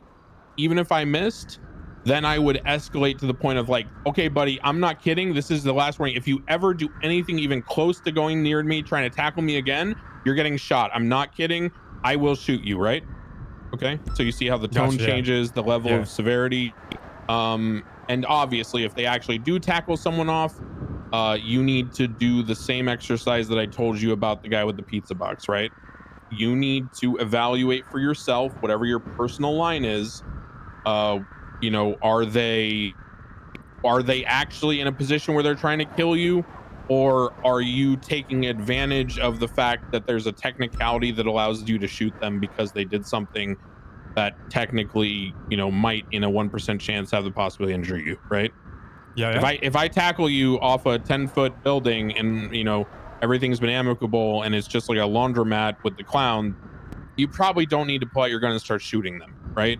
But if you're doing an armored car chase for, a notorious street gang that's super violent, shoots cop all the time, and there's already been high-speed pits, and you see someone waving a gun out of the window, I'm going to warn him once that he's getting shot if he doesn't put that gun away, and then I'm shooting his ass, right? So you need to find the line for yourself. And again, if you're unsure, defer to veterans or scene leads or superiors. That's a great question, though. Anybody else have anything else? Yeah, for sure. Any other questions that we need to address here? What if you're chasing a vehicle and it doesn't have a plate on it, but your plate reader picks up a plate? I'll answer that. Yeah. There's every car in San Andreas has a microchip in it. The license plate is there for us to visually confirm one. However, you know, if let's say they rip the license plate off, the chip inside the car is going to feed back to our readers. The only exception that I'll say to that is, for example, those folks in New Babylon have been making cars out of scrap in their compound, right? And they're just using spare parts, and they're not legal because they're doing it surreptitiously as like a homebrew type thing. So you might think you get a plate read on those, but you know, you should probably defer tonight on that one because that's more of a gray area, right? I'd run the plates on those. Yeah. Oh, you would? Okay, cool. So yeah, I'm just, you know, but see, I don't even know that answer until I talk tonight about it for sure. Yeah. So you should always defer, always ask, always confirm. I would say the good rule of thumb is do everything normally until and if there is a reason not to, but that reason should always be confirmed. I'm going to give you an example. Long time ago, someone robbed a bank, but the way that they did it was they sort of dressed up like cleaners. They had some really good invoicing information, right? You know, well doctored documents that it fooled a lot of law enforcement. Over the next week, there was 15 copycats somehow learning to do the same thing. And they just said they were cleaners. They just said they were technicians.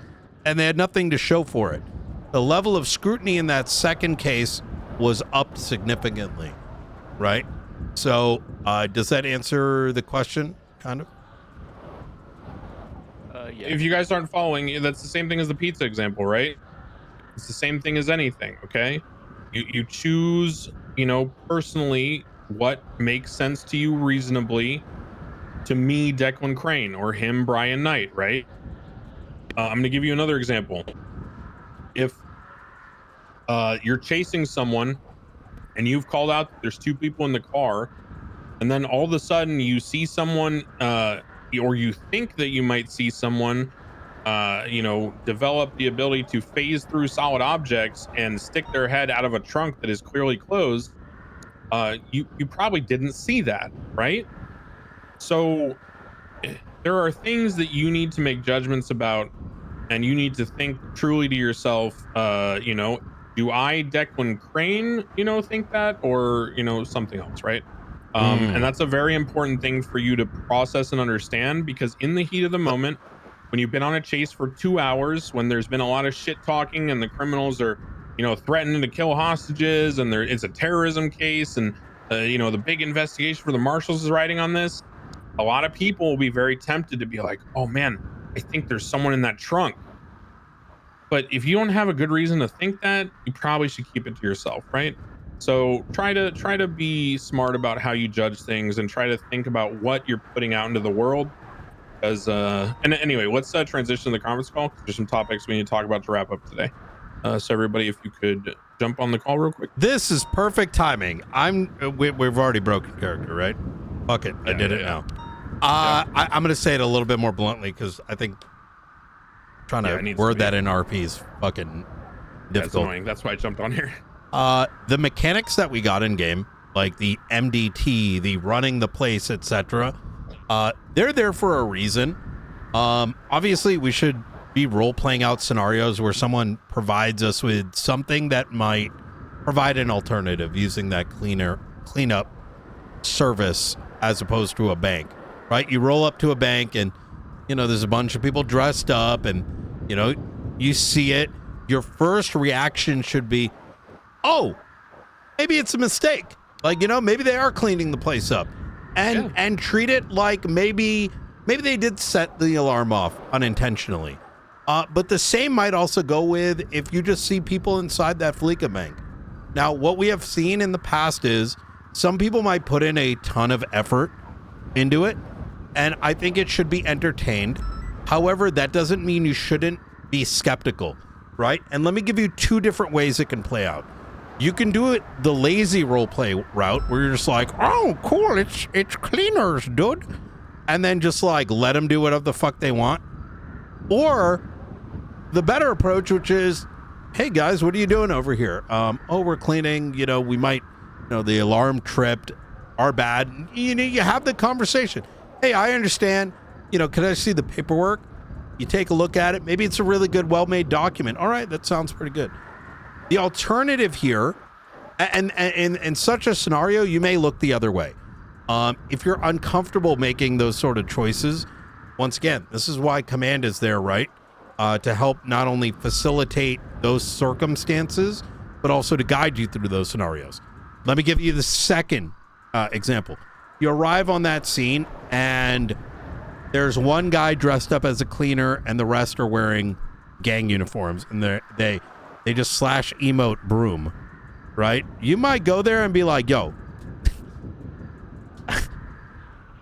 fuck out of here. What the hell are you guys doing inside? Why are you guys cleaning something that you're robbing? That's fucking weird. Exactly. Anyway, what do you want for this hostage, bro, right? Match energy is what I say to cadets and BCSO. Match energy. Same thing as foot pails. If they're spam jumping, I don't care if you spam jump, right? Match energy, right? Adjust to read the room, right? And that's good and bad. I'll try to give you 2 real world scenarios that have happened actually fairly recently. One went one way, one went the other way, and they're both very close, okay? Doing a chase, it went on for about 45 minutes. We get to the point where we are going out of the alleyways off Popular Street. They go to the east up a big ramp. People typically drive up that super fast and take a jump that they land on Elysian Fields Freeway down below. The circumstances are relevant. What you need to know is there was a box truck waiting there to block the cops. The box truck successfully blocked the cops because it's a huge fucking truck. We all ran into it. The bumper cars, the guy did the, oh man, I'm just trying to make deliveries. What's going on, bro? And then, you know, he ends up crashing. We go to chase the car. We can't find it. Someone calls out on comms that the box truck is still here flipped over and the guy's trying to flip it. What do you want me to do? I said, detain his ass, right? We got to investigate this. Now, I'm not telling them, put him in cuffs. We're arresting him. He's getting felony obstruction. He interfered with that chase. Because while everyone knows realistically, OOC, that that's just a block and it's one of their friends who's interfering as one of the 6, right? You don't operate off that OOC knowledge. So start with benefit of the doubt, like Knight said. I go into the situation, I get him detained. He's immediately telling us he's just trying to flip his truck. He needs to do his delivery. His boss is going to be mad. All that's fine. And you know what? The normal individual who wasn't intending to block us would say the same thing. So you don't know at that point, right? Don't assume he's a liar unless you know particularly that he's like a notorious gang member. From there, we finally get him detained, escalate properly based on what he does, warn him, right? You know, all that stuff we've communicated about. Once you get him in cuffs and the scene's secure, talk to him, read him his rights, tell him he can have a lawyer, start asking him questions, inform him, de-escalate. All right, sir, this didn't need to be so hard. This is exactly what I did. Now that you're in cuffs and the situation's clear, just let me ask you some questions and we'll probably be on our way. You know, it depends, you know, what you tell me, right? So, okay, so you're wanting to talk to me about a lawyer. So what's going on here? You were in that alleyway, you knocked into a bunch of us. It looked like to us that you were trying to block us to help the criminal get away from us. And he goes, no, I'm just doing deliveries for my boss. And I go, okay. I go, is this your truck? And he goes, no, it's a company truck. And I go, okay. So I walk over to the truck and I take a look around. I do some like /me's, right? And then I run the tampering check, the OOC mechanic, right? Because that's one of the tools we have that advances the investigative RP to determine whether it's joyriding or not. I role play it out and I go, man, you know, I understand that you're saying this is a work truck and I know these things are shared sometimes, but why is the compartment underneath the shifter like open? Like all these wires are kind of torn up. What's going on down there? And he's like, oh, that's nothing. It's just old. And I'm like, okay. So now my character is getting a little suspicious, right? I've given him the benefit out up to now, but now I'm suspicious.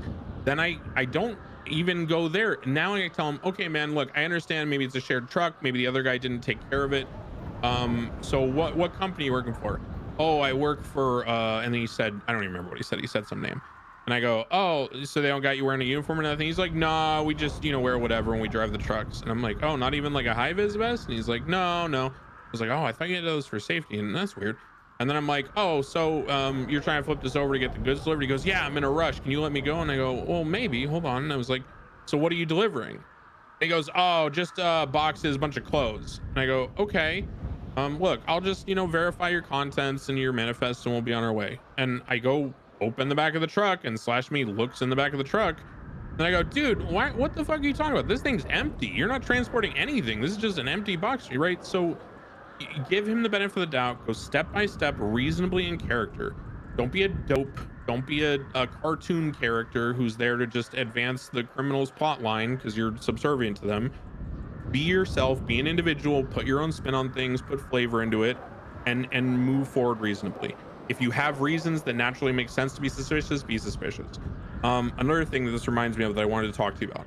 Some things that some people do in server, you don't have to do this, but in roleplay, it's pretty good etiquette to go along with what the other side is doing. One thing I was telling my group about on the the UI looks so good. Sometimes people like doing like skill checks, like D&D style roles, right? And that's generally a pretty acceptable way to do creative things in roleplay because neither character gets to decide the outcome. The roles decide, right? That's why D&D is beautiful, right? So to go even more, to give you an example, last night, Biotox, who plays Bjorn, was doing his drunk Santa bit that he does every Christmas, wandering around just completely shit-faced, getting everyone to give him whiskey. I jumped on Jingle Dan. I bought him more whiskey. I scammed a doctor to give me a bunch of money. We bought cocaine. We did a whole bunch of crazy shit. And at one point, I still had on me my taser that I stole from KZ, Jeffrey Bones, when I stabbed him like a year and a half ago on Jingle and stole his taser. And I still have Cornwood's badge that I stole from him after stabbing him on Jingle. I lost the point. While walking around with Yeah, it's getting late. Bjorn would walk I up actually to cops, lost like, where we outside were Sarah with Buns, this. Flash the badge, say, I'm the sheriff. Can you give me taser cartridges? Because they ran out. And then I like show the taser and they'd be like, you're not the sheriff. I'm like, yeah, I'm Curtis Cornwood. Just being a stupid fucking dumb Dan, right? And at one point, the cop over there, Odette Swan, who's a senior from BCSO, came up to me and was like, hey, Judge Jingle, I can't give you any cartridges right now for your taser, but it looks like it's really dirty. You've had it for a long time. Do you want me to go clean it at MRPD for you? And now you're like, do I want to go along with it? Do I want to not? So what I did is I did this.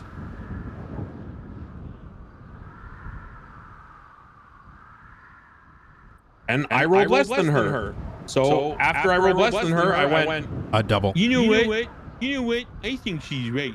I think she's right, Bjorn. I think she's right, Santa. This lady, she's just trying to help me, man. Yeah, you can take the taser. And I gave her the taser, right?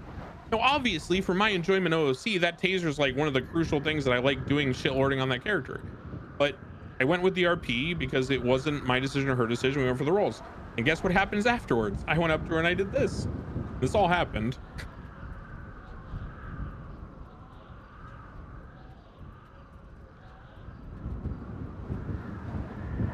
And then I rolled an 18.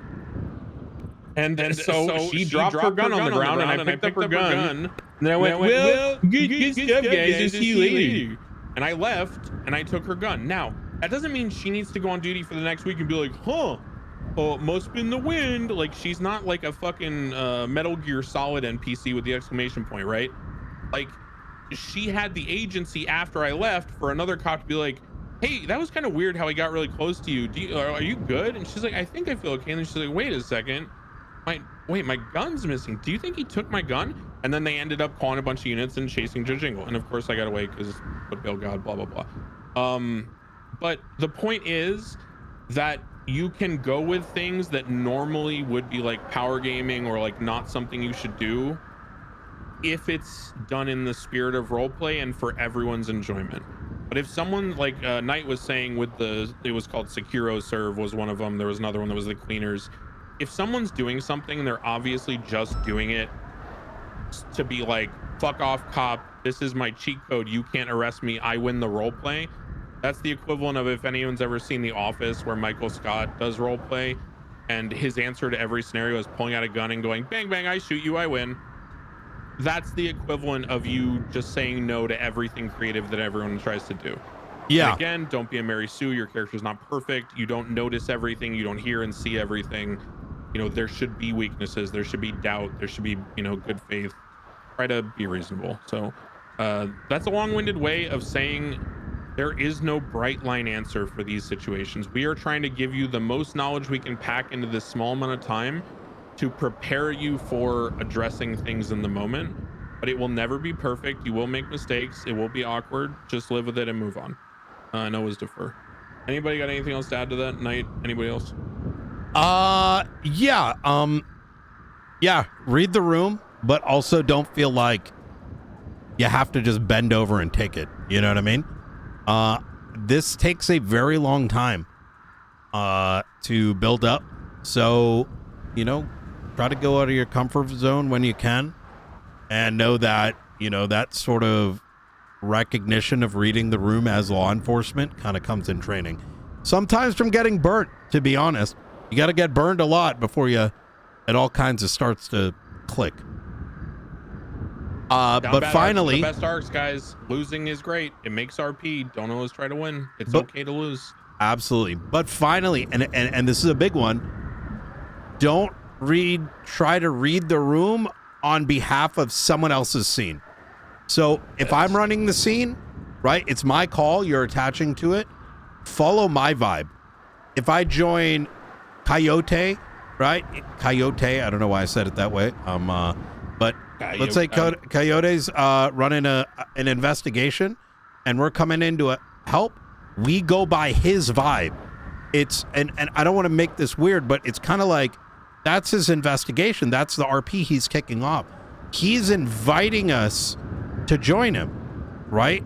So we don't want to be coming in, even if we're a command, and being like, well, actually, Coyote, this is actually an SBS situation, or hey, Coyote, like, this is serious as shit.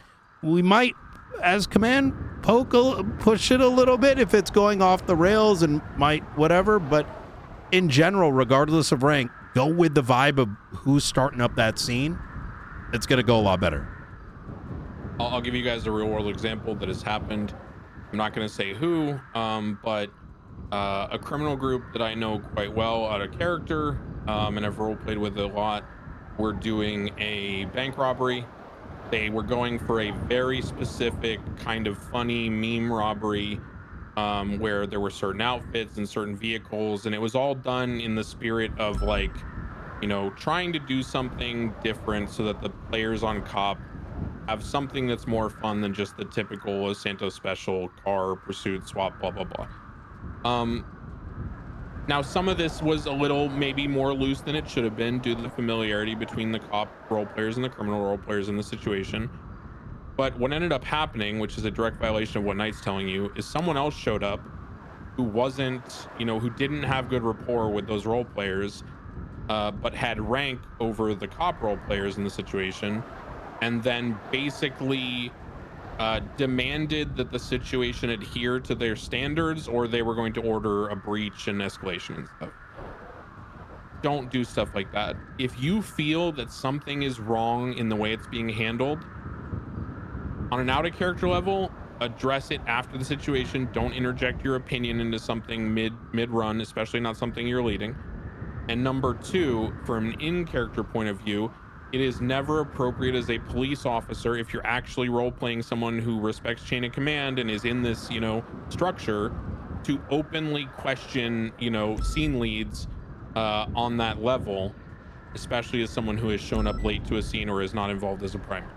So for both in character and out of character reasons, go with the flow. If there's serious issues with it and you really dislike how something's happening, address it afterwards, either out of character or in character, depending on what you need to do.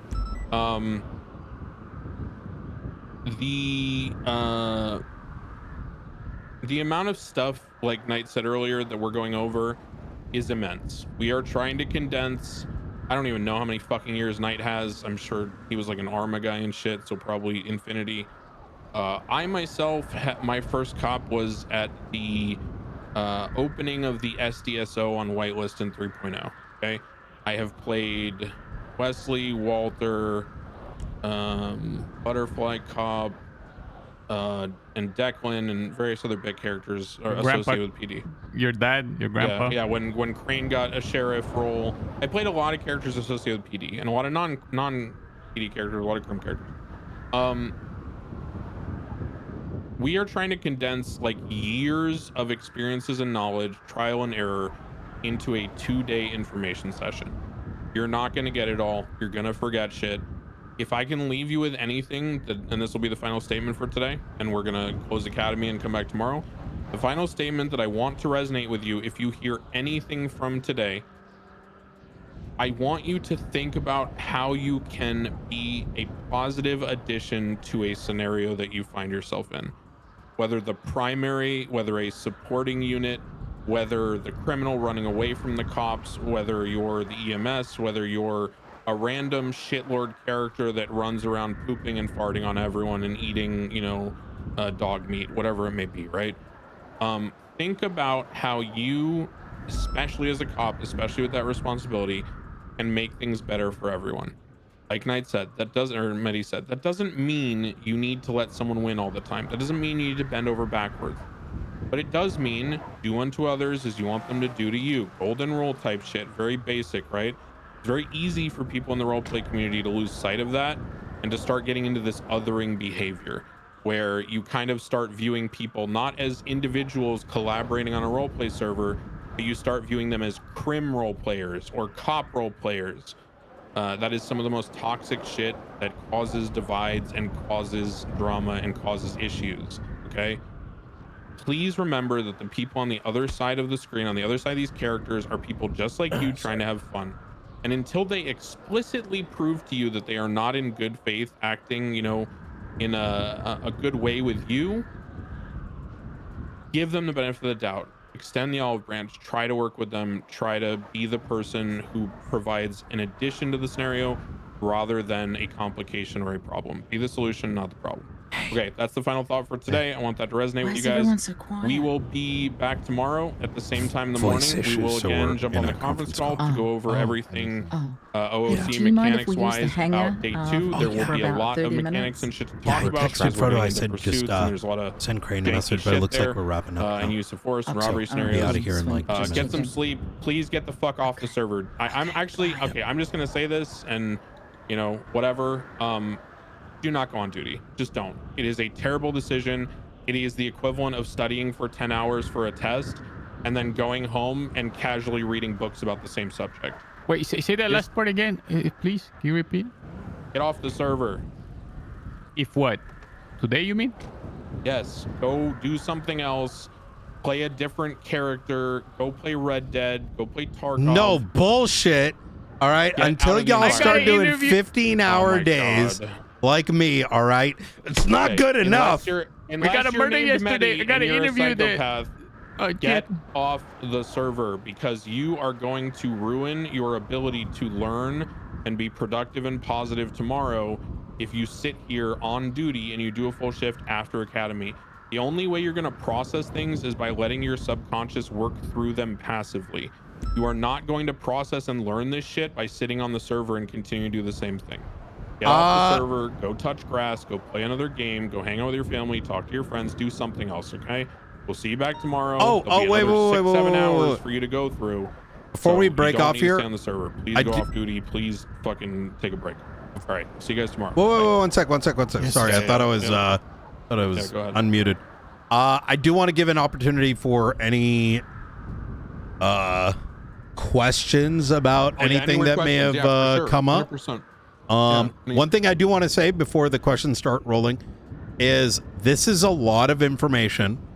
There is no expectation by us that you're going to retain it all because a lot of this is very shotgun. This is simply setting the foundation, and from here will come a full patrol certification program, which I'm calling it different than an FTO program because I don't think the FTO program is where it could be.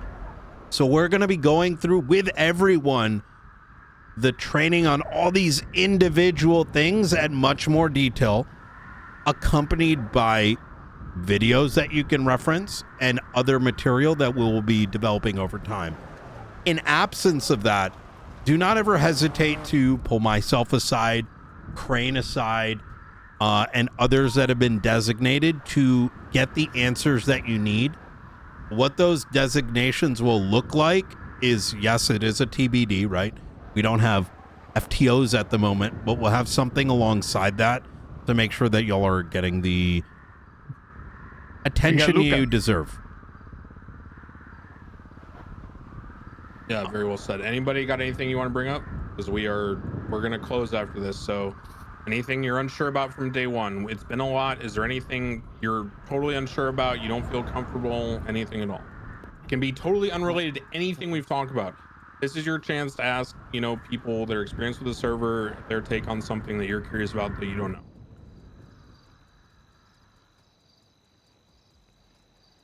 Oh, come on, guys. Don't be shy. Any question is perfectly fine. I know you even can a be scenario. totally burned out. It is fine. It is fine to be burned out. It is fine to be done and wanting to go outside and touch grass. We just want to make sure you have the opportunity to ask the questions. I got a question. There. Oh God, yeah. Hello, yeah. Kermie, is that you, Kermie Folker? Yeah, I heard that the Marshals, they're getting their some of their training in Escape from Tarkov. Is that true? It is, yes. So if you are a Tarkov player, like we do jump on there pretty often in the evening. It's a great tool for learning comms, believe it or not, specifically being able to give comms to others through visual descriptors of what you see in the game. And it does translate well. Okay, thank you. All right. Any other questions? As Knight is trying to throw out anything where you are painting mental pictures for other people who do not have the information is very helpful.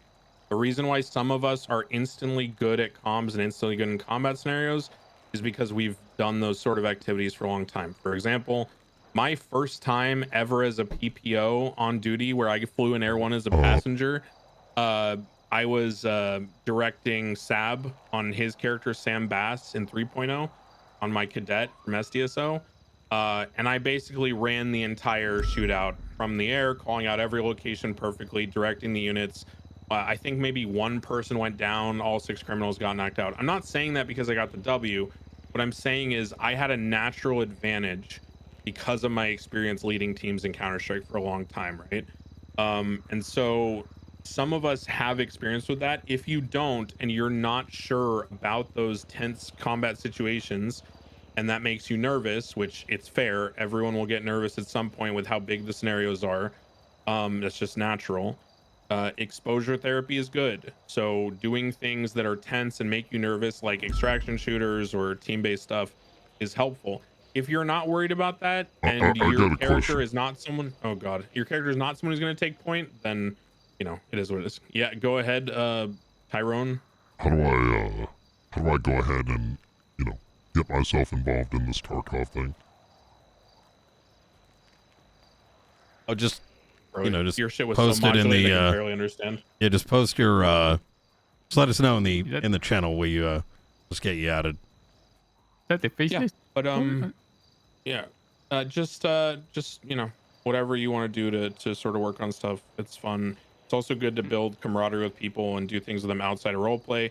I would highly encourage you, if you don't have relationships with people outside of roleplay, especially on the criminal or civilian side. Just to be clear here, when he says You mean relationships, like ERP stuff? No, he means like listen, to each their own, but no, he's not advocating. Fuck off. Don't start. I'm gonna get hoppers gonna make DOJ freak-offs, dude. Don't start. There's a reason I play an 80-year-old character as my main for songs, because I don't want to do that shit anyway. Personal choice. Try to build. Yeah, God. Try to build camaraderie with people so that you can build rapport, so that you will have better experiences and contribute to better experiences on the server. Like I said before, the resonating thought could be hey, Rust is great too. Be the Hydra Discord has done Rust servers before. Oss, who plays Davenport, has hosted servers before. We did a Minecraft Cobblemon server recently. Try to make friends with people, not just in your cop circle, because that is the #1 thing that amplifies the us versus them shitty mentality that causes toxicity. Because guess what? If you're sitting in your circle and you only play games with cops and you only talk to cops OOC, then naturally, whether you intend to or not, you are going to collectively judge the other people as not part of your familiar friend group, which inherently as human beings causes you to stop giving them the benefit of the doubt and stop treating them equally. You will start, discriminating against them. You will start judging them. You will stop giving them the benefit of the doubt, and that ruins RP. So try to maintain that good faith. All right, we've talked too long. The shit is like way too long at this point. We're ending at 4 p.m. PST, which means this is 6.5 hours. Normal academies for me are about 5.5 hours max, because I think that last hour is like, or the hour that makes up that 6.5 is kind of the tipping point where I start like realizing that everyone just needs to fucking get out of here and everyone's tired. The scuff issues caused some delays today. They will not happen tomorrow. If there are any scuff issues, we just move past it. If you can't drive a car, just do comms, do parallel. If your comms aren't working, we'll get on the conference call on Discord, just to keep things expedient. Thank you. Go take a break. Goodbye. If anyone wants to play Age of Empires ever, let me know. Okay. Hell yeah.